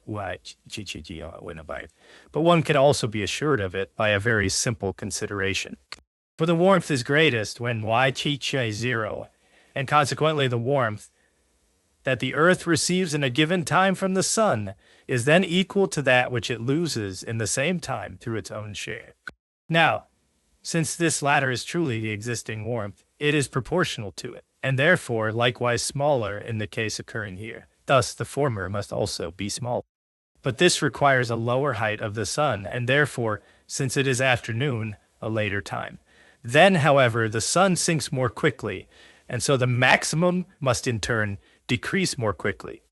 Currently, warmth of the Sun is 624. I have now, in accordance with the observations, drawn the course of the thermometer in figure 34 and indicated its nocturnal fall by points. One can see at a glance that, in fact, the Earth was very regularly warm for 5 days, and the curved line departs, especially in the first 4 days, from the straight line drawn in figure 3, just as the circumstances first introduced require. The smaller irregularities now show that they occur even in the most regular weather. The lines of B, C, D, which are drawn according to the lowest and highest positions of the barometer, rise here steep. This is due chiefly to the preceding gloomy and cold weather, 623. For since the Earth had little warmth, it could not cool strongly either. And so, during these 5 clear days, the warmth accumulated very noticeably. One also sees, both from the figure and from the observations themselves, 622, that the daily change in warmth amounted to about 7 degrees Réaumur. And from this one may conclude what the numbers in the table, 618, mean when they are multiplied by 1/2 Kolbku, for it lies below the declination of 46 degree, 50 degree. On 3 June 1751, according to Zanona's Ephemerides, the Sun's declination was 23 degree 15 north, thus on Shiche 27 degree 16, and the length of the day 15 hours 18 minutes. This gives for 3 o'clock in the afternoon the corresponding number from the said table Chia 353, which multiplied by 1/2 Q3. Since this product is as much as 7 degrees Réaumur, or perhaps somewhat more, 623, it is assumed so that the tables, when multiplied by 1/2 Kolbkon, yield products whose differences amount to about 10 degrees Réaumur. It is, however, presupposed here that the daily warming of the Earth arises solely from the Sun, without the winds altering anything, for otherwise it can be either greater or smaller. 625 Niebuhr states, in his travel account, how, at Libya and at Sana in Arabia, he recorded the height of the Fahrenheit thermometer for individual hours, and says that one can infer from this how uniformly it rises and falls there each day. His observation at Libya, under the northern latitude of 15 degree 42 Sua, is from 25 January 1763, when accordingly the Sun's noon altitude was 55 degrees. He found the thermometer, the daily warmth of the Sun. 25 January, 6 o'clock in the morning, 74.7, 75.8, 77.9, 80.10, 82.11, 83.12, 83.45, 83.9. 7 o'clock in the morning, 78. Thus the thermometer rose quite steadily during the day, but from 6 o'clock in the evening until 11, and throughout the whole night, it fell far too little. This indicates that accidental causes must have disturbed its course. Sana lies at 15 degrees 21 minutes north latitude. Niebuhr observed the course of the thermometer there as well on 18 July 1763, when at noon the Sun's altitude, or rather its northern height, was 84 degrees, and the length of the day was 12 hours. He found the thermometer, 18 July. 6 o'clock in the morning, 58 degrees 7:30, 61 8:45, 67 9:30, 71 at 10:45, 74 83 45, 79. 76 should be read instead. Then all the observations are very regular. Sana may be somewhat high, since here the thermometer, in the height of summer, in the morning rises only to the 58th degree, and at midday only up to the 80th degree. Deluber also says, moreover, that he had the midday thermometer in an open room, but in the morning and evening he had it out in the open air. This may explain why it falls rather quickly after 3 o'clock, and why before midday, after 10 o'clock, it already begins to rise noticeably more slowly. Since the sun warms bodies of darker color more than bodies of lighter color, U280, this can have some influence on the daily warmth. Furthermore, the rays of the sun warm water less than the earth, and ground covered with grass, grain, and trees, less than bare soil, and this, in turn, less than dry sand and rock.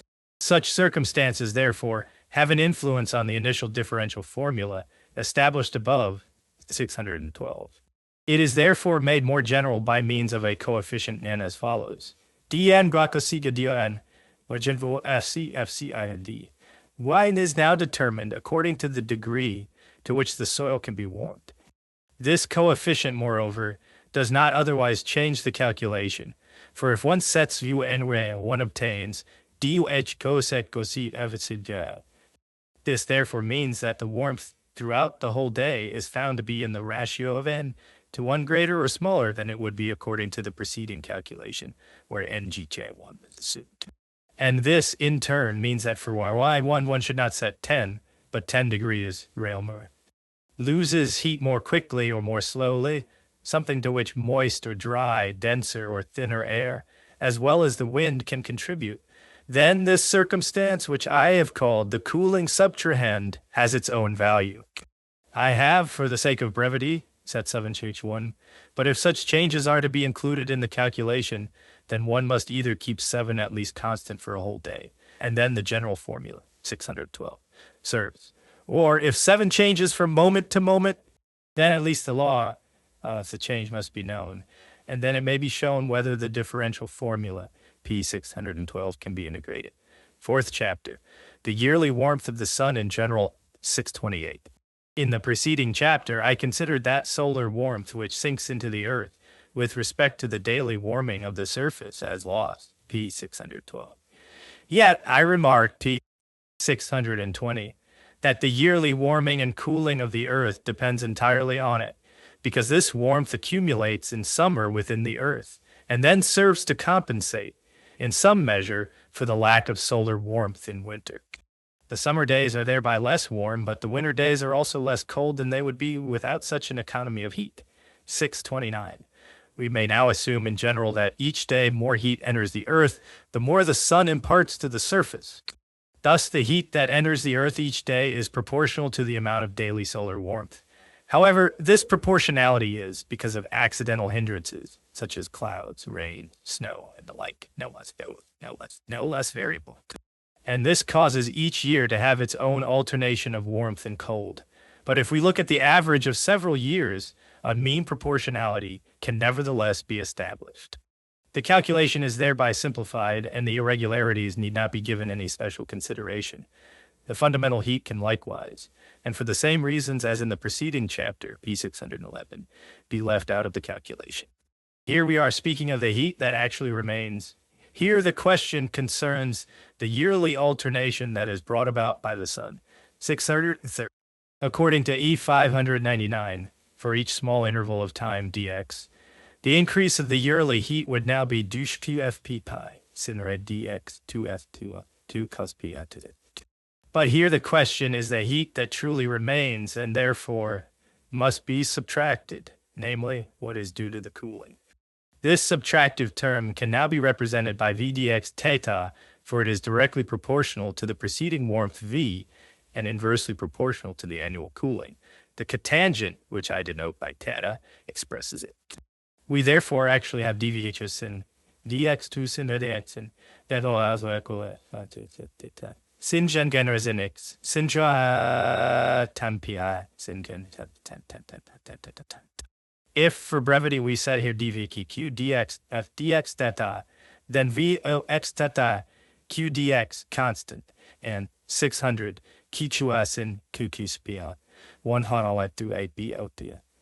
Galway 232 COs 4 down 132 CTO 6, which we likewise for brevity wish to write as QHGH TTI DTL is 2P H2 us or 4. CI and E18 B a 1532 C etc. 2 COS PD2 code 332 C etc. by 2 cosp, etc., is obtained the yearly warmth of the sun in general. 632. From this we obtain the integral equation. The constant quantity is to be determined so that us has the same value whether one sets x each duper or f x duper for after the course of a year. The variations of warmth return again. One therefore simply sets it equal to 0, and thus the exponential term drops out of the equation. In fact, it serves only so long as the steady state has not yet been reached. 632. The equation is therefore, it now remains to determine the cooling constant theta in such a way that in the temperate zone, the greatest and least yearly warmth occurs about 5 weeks after the solstitial date. I have found that, for this purpose, one may conveniently take theta t fractione 47604 for the latitude p 45 certs. One now has c 600 at t frac 1 and I f lambda 43. Lambda 0294 HR 1416859 1BH 84789 each 0.006 For the tropic, one likewise finds V equals 84310.239.22227.60.9. For the equator is likewise V41 41.0.039. Since that's 0.26. This way of calculating now applies for all latitudes up to the polar circle. Only the series for latitudes above 45 degrees become less convergent. But for places that lie still nearer the pole, there are winter days when the sun does not rise at all. During that time, the Earth cools only logarithmically. The calculation therefore breaks into 2 parts, one covering the time during which the sun rises daily, and the other covering the time during which the sun remains continually below the horizon. I shall explain these by calculating the warmth beneath the pole itself. To explain it all the more, since it can be done without the aid of infinite series. 638. At the pole, the annual solar warmth is quite simply only Q2 sin x2. Accordingly, VIA extera roin dx V2 tundoyan. The integration yields V2 rom ra theta 1 theta sin x theta cos x theta 639. Let it be the solar warmth still remaining at the end of winter. Then Vj when x0 from this one obtains n theta theta 2 theta essential. Further, let B be the warmth at the end of summer. Then V skich and this gives beach 2 regenda theta 1 theta theta or B2 regio theta 1 theta. This warmth by decreases through the winter in a logarithmic manner, so that at the end of winter it becomes A again. Therefore, we have BH theta accordingly, 2 regenda theta 1 theta theta. From this it now follows for the summer, that is for the time from E0 ugama to O0 omega, SG fractu pin theta dot F diagonal. Theta is sit. And if one sets U theta T frotorier, then va 1.2012577 theta x. From this it then follows for 0.9 on the 60. And then for the whole winter for any time, x up pi, namely when du xx is always counted from 0 gamma, chut 8 stat. And aligned likewise, for the time from above zeros to of zeros, one sets x det fractoni between, and accordingly counts and aligned the annual warmth of the sun in general. And finally, if one sets x UPC, and accordingly lets EGTC annually, the O2 annually, then for the time from 0.5. From these formulas, one now obtains the following values of the warmth: visa, equator, tropic, 45-degree latitude, polar circle, pole, values as in the table, 645.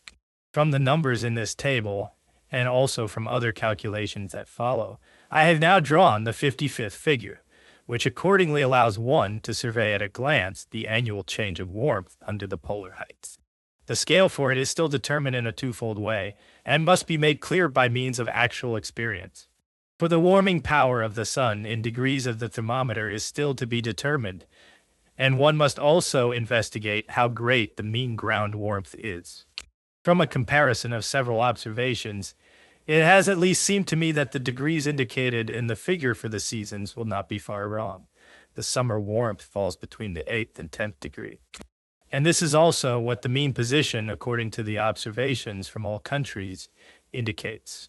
Only I do not understand by this such summers in which at times in the dog days the thermometer rises above the temperature. That is not summer warmth in the proper sense. The winter cold begins under the 30th degree of polar height and reaches down to the freezing point. It is this parallel. I name here only a few places that rise, but little above sea level, because in places situated higher up the winter is in general colder, 421. Among the places named here, winter at the first ones may be less severe or milder. But in Carolina, according to all reports, it is much harsher.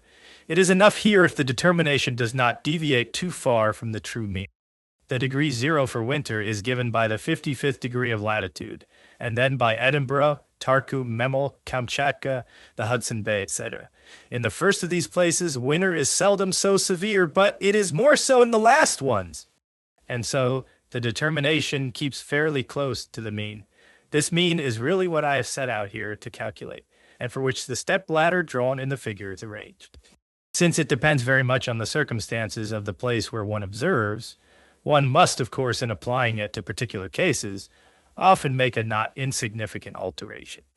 One often obtains double or even less degrees if one counts warm and cold days for each month by days, and does not look merely at the effect of the sun, but also takes account of all accidental causes.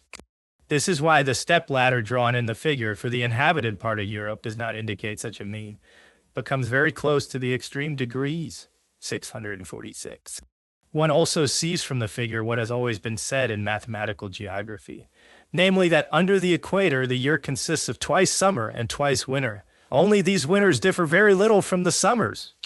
The French astronomers have also expressly remarked that in Peru, the daily changes of the thermometer are properly greater than the yearly ones. From the figure one sees that the latter amount to only about 6 Fahrenheit degrees, or 2 Réaumur degrees. By contrast, it follows from 618, 604, that under the equator the daily change of warmth, on average, can amount to 7 Réaumur degrees, or 17 Fahrenheit degrees. Furthermore, the figure shows that from the tropic to the pole, the greatest summer warmth occurs around the end of the month of June. Now I had set the constant HE4 for the middle of the temperate zone. One also sees that the summer warmth at the pole is always somewhat greater than under the polar circle, and even greater than under the equator, but it is surpassed by the summer warmth of the southern part of the temperate zone. This agrees more closely with what Halley sought as a proof, Duel 595. The greatest winter cold in the temperate zone falls almost at the end of January. In the other two zones, this cannot happen, for in the hot belt one has, year after year, only a summer. But the figure shows that between latitudes 1 degree and 44 degree, or midway between the equator and the tropic, winter is the strongest part of summer. In the cold zone, the greatest cold necessarily sets in only after the day when the sun begins again to rise above the horizon. Accordingly, at the pole it can occur only toward the end of March. The figure also shows that at the tropic, it is only a little less than at the pole itself, and that the difference amounts to about 5 degrees on the Fahrenheit scale. The greatest warmth under the tropic falls at the 95th degree, and the greatest cold under the pole at 18 degrees below zero. To these degrees correspond in the preceding table, P644, the numbers. 1.6464, 95 degrees, 039. 18 degrees difference, 1.6025. 114 degrees, thus the table is based on a unit that amounts to 71 degrees Fahrenheit, or 31 degrees of the air thermometer.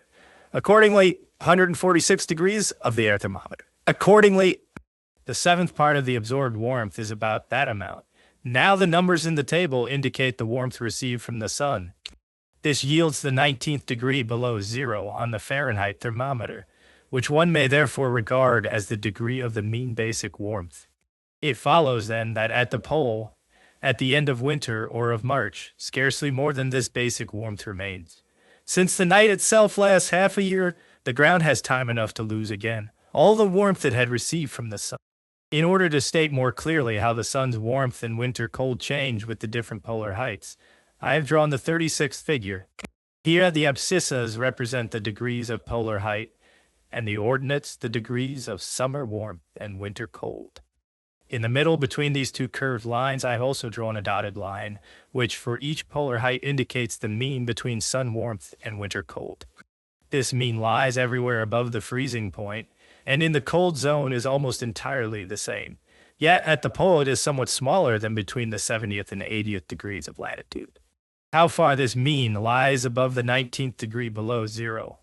On the Fahrenheit thermometer, the annual solar warmth as a whole, P649, shows the constant part of the Earth's warmth.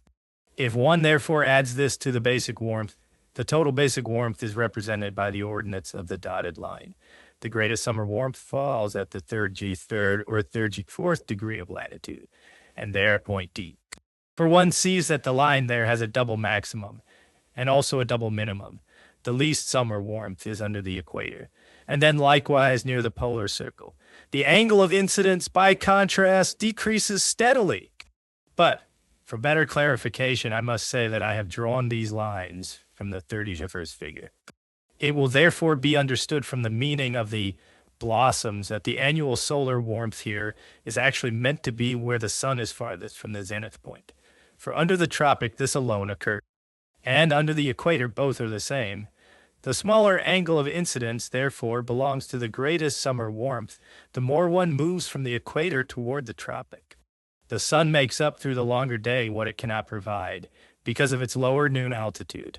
5th chapter, Some Remarks. All 651, with the theory presented in the 2 preceding chapters, I have occupied myself further, following Halleck. Wolff, in his treatise on the cold winter of 1709, readily admits that Halley had made a good beginning, but he found so many difficulties in continuing that he preferred to abandon it entirely. Mariotte seems to have been able to go further in the Paris Memoirs of 1714, and with a certain appearance of accuracy, since he even includes refraction in the calculation, and likewise takes into account the weakening of sunlight by the air. Then, instead of all solar altitudes, he takes the one at noon, and instead of its sine, he takes the square of the same. This, reduced because of refraction and the weakening of the light by the air, he multiplies by the length of the day, and then divides by what results from the length of the night. And thus the quotient of solar warmth is supposed to be proportional. In this way he finds for the latitude of Paris the solar warmth for 0 degree 5 to be 66 times greater than for 0 degree 7, and the latter is only the third part of the basic warmth. Actually, Mariotte does not divide by the length of the night. Rather, he multiplies the length of the day at 0 degree 5 by the length of the night at 0 degree 7, and in turn the length of the day at 0 degree 7 by the length of the night. But this has no validity. Some remarks. For what does a winter night have in common with a summer day, or a summer night with a winter day? Apart from having the same length, they have nothing in common. Mirand teaches that if he wants to understand the summer night as belonging to summer, and the winter night as belonging to winter, he must reverse the ratio, and that is just as much as if he were to divide properly. It occurred to him to divide the sine of the sun's altitude by the polar circle. For 5 it would be infinitely large, and for 0 it would come out as 0, and the former is far too troublesome. The square of the sine of the sun's altitude has no meaning here. It depends only on the quantity and density of the sun's rays, not on the impact against the flat surface. Not the little particles of fire that dissolve on the surface and must necessarily be scattered again, but those that do not dissolve on the surface and instead penetrate into the warming bodies increase the number of the fire particles, or their warmth. This is the reason why black bodies become warmer in the sun than white ones. 260. To multiply the sine of Mirand's sun altitude, or if it really must be its square, by the length of the day would at most indicate something, if the sun had the same altitude throughout the whole day. To divide the product by the length of the night makes no sense at all. Yet it is impossible for me to dwell on this any longer. I had to touch on it briefly only to say that Morallen's procedure was not unfamiliar to me, and that I could make no use of it. 652. It went the same way for me with Euler's attempts in the commentaries of the Petersburg Academy, Tome C, 1739, where he very plausibly conjectures that, since the sign of the sun's altitude becomes negative at night, this could represent the measure of nocturnal cooling. But this conjecture is soon rejected, because the cold at midnight would have to be greatest, since that is plainly when the sun rises. Soon afterward, this conjecture, though it is a hypothesis whose error is known and whose improvement cannot be expected, is taken up again, and then, after long calculations, rejected again. Because from these calculations, it would follow that the greatest cold on the earth must occur in the midnight hours under the equator, etc. U 653.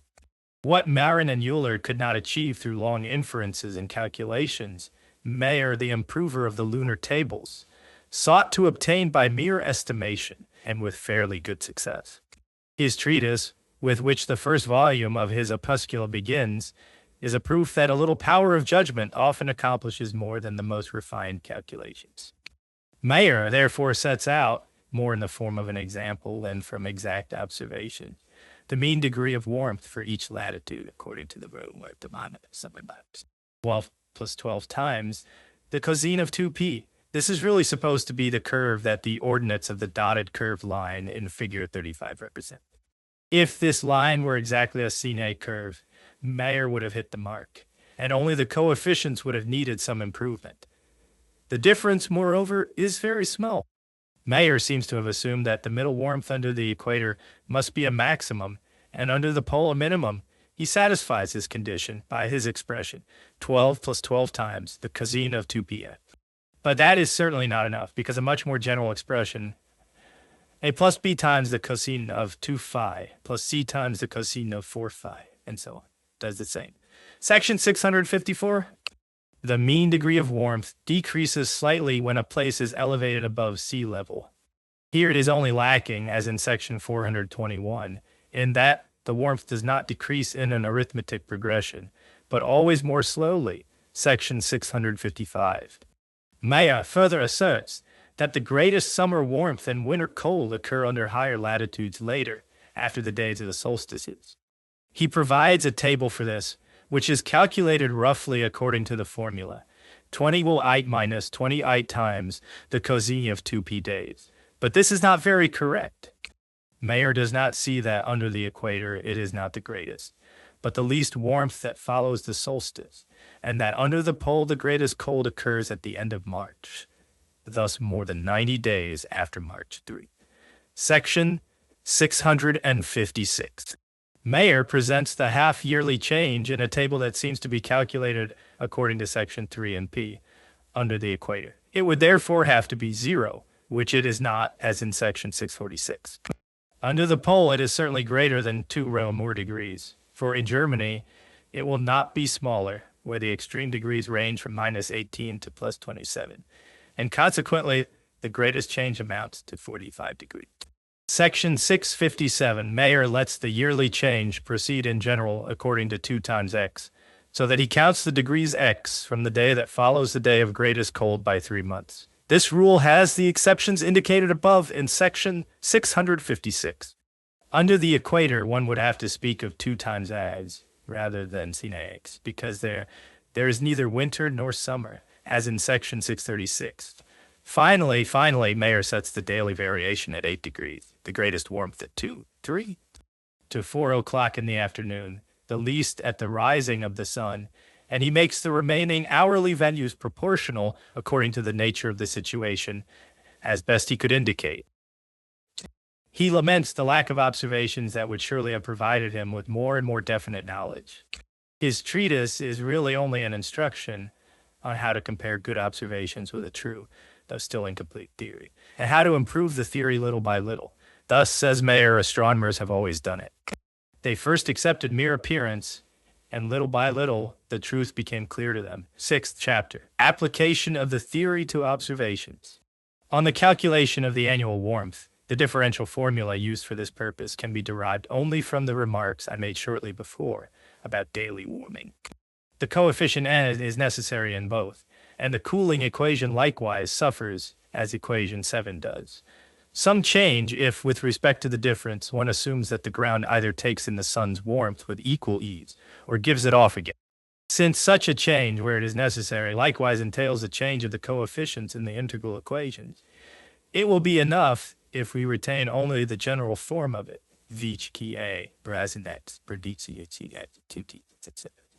and regard these series as very rapidly convergent, so that scarcely more terms than those shown here are needed. This expression can without difficulty be transformed into another of the following form, which is more convenient for use. I undertook the 11-year series of weather observations by Doppelmayr in order to compare the barometric changes with the course of the moon. I at the same time extracted for myself the greatest and the least monthly degrees of the thermometer. Doppelmayr says that it is a Reaumur thermometer, but from the degrees themselves it can be concluded that it must have been divided according to the oldest Reaumur scale, C111. The observations were made at Nuremberg and are as follows: greatest monthly degrees, least monthly degrees, the mean of all, and for the whole year, 6.6. Application of the theory to observations, 662. From these numbers I have drawn the 37th figure. The two outer curved lines indicate the extremes observed over the 11 years. They are not entirely regular. Yet it is also not negligible that in the 11 years and in each month, the maximum and minimum degrees occurred at least once. The other two lines show the mean of the greatest and smallest degrees, and already have noticeably more good. However, in order to make them regular, I had to shift the points a few times. The middle line indicates the mean of all the degrees in the table, and it passes quite neatly through all the points. The months are, as it were, the ordinates for the mean, and each month is to be improved. I now find that if the ordinates are counted from the 1st of March and represented by E degrees, the values of the middle line are represented very accurately by VHA.52 and 33 cent, 32 degree 14, 2.8 cent, 69 degree 0. An equation which has the form required by the theory 600 ski. Here is the comparison. Month calculation. Observation January 24.3, 23.17, 17.4 March, 7.6 April, 5.8, 29, 20, 30, 39, 8.2, 8.5 November. Then one will in some measure understand why the calculation indicates more cold for December, January, February, and March, while it remains too warm for November. It is therefore also the mean. According to the equation, the greatest warmth falls on the 21st or 22nd of July. Thus, 4 weeks after 0 the following determinations for all the days of the year are the mean of the 40 remaining observations of Marques's Polani, 80, at Padua, converted by Mr. Toldo into Reaumur degrees. Application of the theory to observation. Average afternoon warmth at Padua. The thermometer hung in a room that received the midday sun. This circumstance has its particular influence on the degrees, so that the thermometer, winter cold, never penetrates into rooms as much as it does when the air is clear. A somewhat persistent summer heat, especially with open windows, makes its way even into rooms that face midnight. Yet I found it in Italy, because of the great heat, the sunshine, and the constant coming and going in the rooms, difficult to keep the rooms cool, and to spend the midday hours asleep. I cannot now say whether the Marquis Polani proceeded differently with his thermometer. The greatest heat in the 40 years falls on the 23rd degree of the Fahrenheit thermometer, and the greatest cold on the 25th. The former could well have been greater, and the latter likewise at a lower degree. But these are special circumstances of the place, and they tell me that one cannot draw an entirely unconditional conclusion from the table about the warmth and cold of the Parisian March in the open air. Since, however, the thermometer always remained in the same place, the mean values of the observations do have the regularity they should. I have therefore added up the degrees for each month and divided the sum by the number of days in order to obtain the average warmth of each month. It is as follows: January 3.69, February 5.75, March 8.86, April 12.62, May 16.3, June 19.7, July 26.6, August 21.33, September 19.2. From these numbers I drew a curved line, taking the months as abscisses and the degrees as ordinates. The line was very regular. Only the rising part was longer than the falling part, and this seems to indicate that the summer heat lasted longer than the winter cold. Yet it may also be that the thermometer was not sufficiently exposed during the greatest summer heat. At any rate, if I calculate the degrees according to the formula of each K 1349.73 GG, where L is counted in degrees from the 21st April onward, this formula agrees very well with the degrees from October up to July. But it gives the greatest degree of warmth as 2 degrees higher, and for July, August, and September, it deviates from the observations by degrees at first more, and then always less again. Algiers lies still farther south at latitude 36 degrees 50 minutes. Reaumur had observations made there with his thermometer. The following extract from the afternoon warmth gives an idea, though I indicate only how many times the thermometer was observed to be above 1 or another whole degree. It hung in a north-facing corridor in the shade. From this, for each month, the mean degrees are obtained. I cite those which, according to the construction, may be taken as the true means. Application of the theory to observations. Since these observations extend over only 1.5 years, the accidental circumstances of those years may have had too much influence for the average to be entirely reliable. Section 665. The island of Bourbon, near Madagascar, lies at 20 degrees 51 minutes south latitude, between the equator and the southern tropic. The sun stands there twice a year almost directly overhead, near the tropic. This makes the warmth from October to February fairly uniform. Cassini observed the Reaumur thermometer there for 11 months. The following table shows how often it stood at each degree, if the course of the year had not been too irregular. The mean degrees might be as follows: January 25.7, February 25.8, April 25.8, April 23, May 24.2, June 29, October. At Pondicherry, under 11 degrees 55 minutes north latitude, Cassini found an ordnance man who had observed the Reaumur thermometer for some time. The following table shows how often it stood at each degree. The observations for January are missing both times, yet this deficiency would be easy to remedy if the other observations, because of particular circumstances of the place, did not differ too much from the true mean.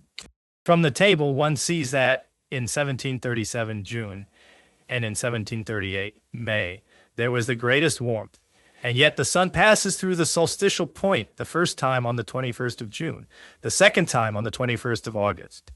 But in those regions, there are the half-yearly winds and the frequent rains in certain months, which can bring about a strong cooling. Reaumur would have done well if, besides his thermometer, he had also recorded the weather itself.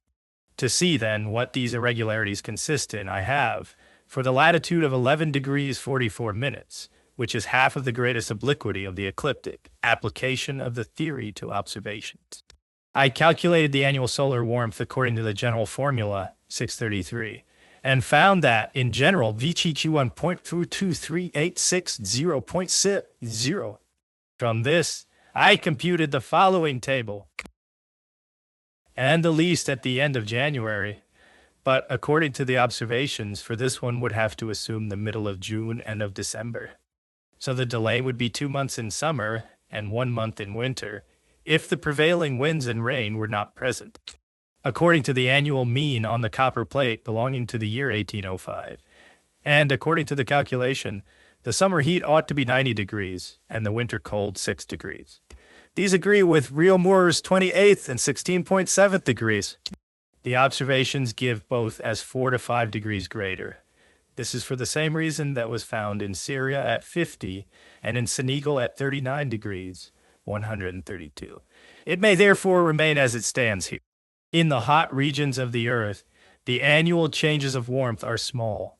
All the more the particular circumstances of the place can give it other determinations. 600. In the northern countries, these annual changes are greatest, but at the same time, they differ most from one year to another. This means that one must take the mean from very many years if one wishes to determine what is constant in the annual changes of warmth, apart from what is accidental, and to determine it in particular.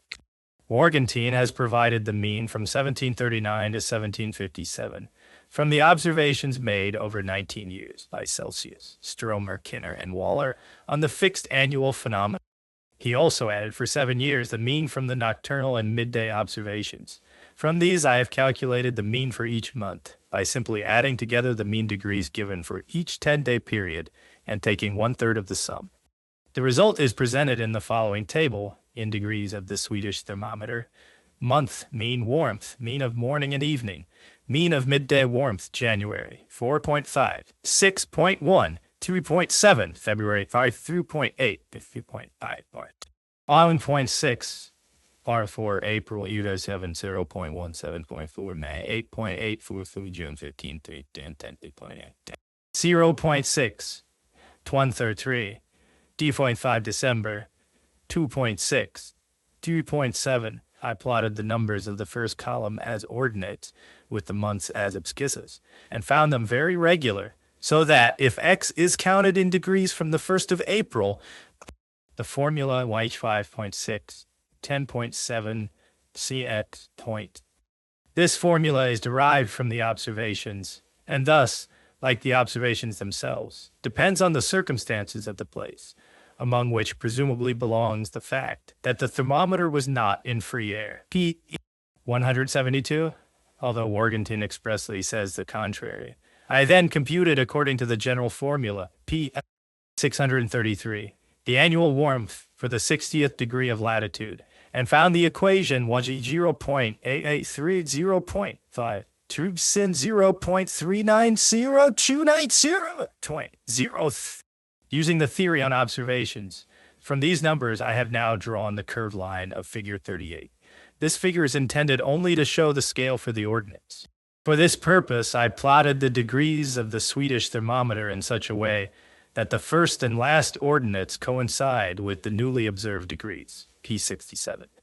Following this Swedish scale of steps, I then plotted the observed degrees as ordinates and marked their endpoints with circles, with a point in the middle of each. It can be seen that the ordinates of the months are taken from the calculation alone. The others deviate only slightly from the drawing, and the deviation becomes even smaller if one shifts the line drawn from the calculation forward by a few days, or if one sets the annual cooling coefficient tau smaller than 3p659. This slight deviation, found precisely in a country where the seasons of the year and the cold differ so greatly, now shows that the assumption P 609, which I have ventured to make on the basis of the result, agrees very well if one takes the mean from 20-year observations, P629, 7th chapter, distribution of the sun's warmth beneath the earth, 669. Except in places that lie close to a perpetually snow-covered mountain, the ground's warmth is everywhere less than the winter cold. The warmth that the earth receives from the sun is distributed beneath the surface in such a way that it approaches a certain fixed degree, and this approach, generally speaking, would be logarithmic if the surface received the same amount of heat every day and lost it again. See 327. This uniform warming occurs only in the lands under the equator at night. There, one would have to make observations in order to determine the subtangent of the logarithmic curve. In Europe, there is far too much irregularity in the yearly warming and cooling, and this causes the changes at the surface to produce similar changes beneath the earth down to a considerable depth. Naturally, however, these changes become smaller at greater depths, and the warmth there departs less from its middle state. One consequence of this is that the inner parts of the earth, considered in themselves, are warmer in summer and colder in winter. Yet in comparison with the surface of the earth, or the outer air, they give the appearance of the opposite, and so strongly that before Marriott's experiments, one generally believed that this opposite throughout. See 152, 156, D 671. After Marriott, I know only of Halley, who carried out some experiments concerning the changes of warmth beneath the earth, the most noteworthy of which were mentioned above, 162. But Halley extended his observations only as far as one commonly believes frost penetrates, namely to 2 feet. And this is not sufficient and is too inaccurate because of the use of a garden thermometer. So it remained to make more complete observations on the distribution of warmth beneath the earth. And for this purpose, at my request, Mr. Ott a learned merchant in Zurich, resolved to do so in the year 1762. Distribution of the sun's warmth beneath the earth, section 602. Ott had thermometers with tubes of suitable length buried at a spot in the garden of his country house near the city of Zurich, a place that was exposed freely to sunshine and to all changes of weather. The bulbs of the thermometers lay at depths of 1/4, 1/2, 1, 2, 3, 4, 4, and 6 feet, and the tubes were long enough for the scale to rise above the ground. The thermometers were filled with spirit of wine because this expands more strongly, and the portion in the tube has a more noticeable change than if mercury had been used. The graduation was made according to Monsieur Ducrest's method. CPS 125, and the degrees were from 1/8 to 3/8 of an inch in size. From this, one can infer that the tubes, in comparison with the bulbs, were very narrow. And this had to be so, if the above-mentioned ratio was to be very small. For, in fact, one wished to know, for each thermometer, the warmth that prevailed at the depth of the bulb, and not that in the various parts of the tube. Mr. Ott did not have the thermometer at 6 feet depth buried at the very beginning, but only after observations over several months had taught him that even at such a depth there are still considerable changes. He continued the observations for 4.5 years until shortly before his death.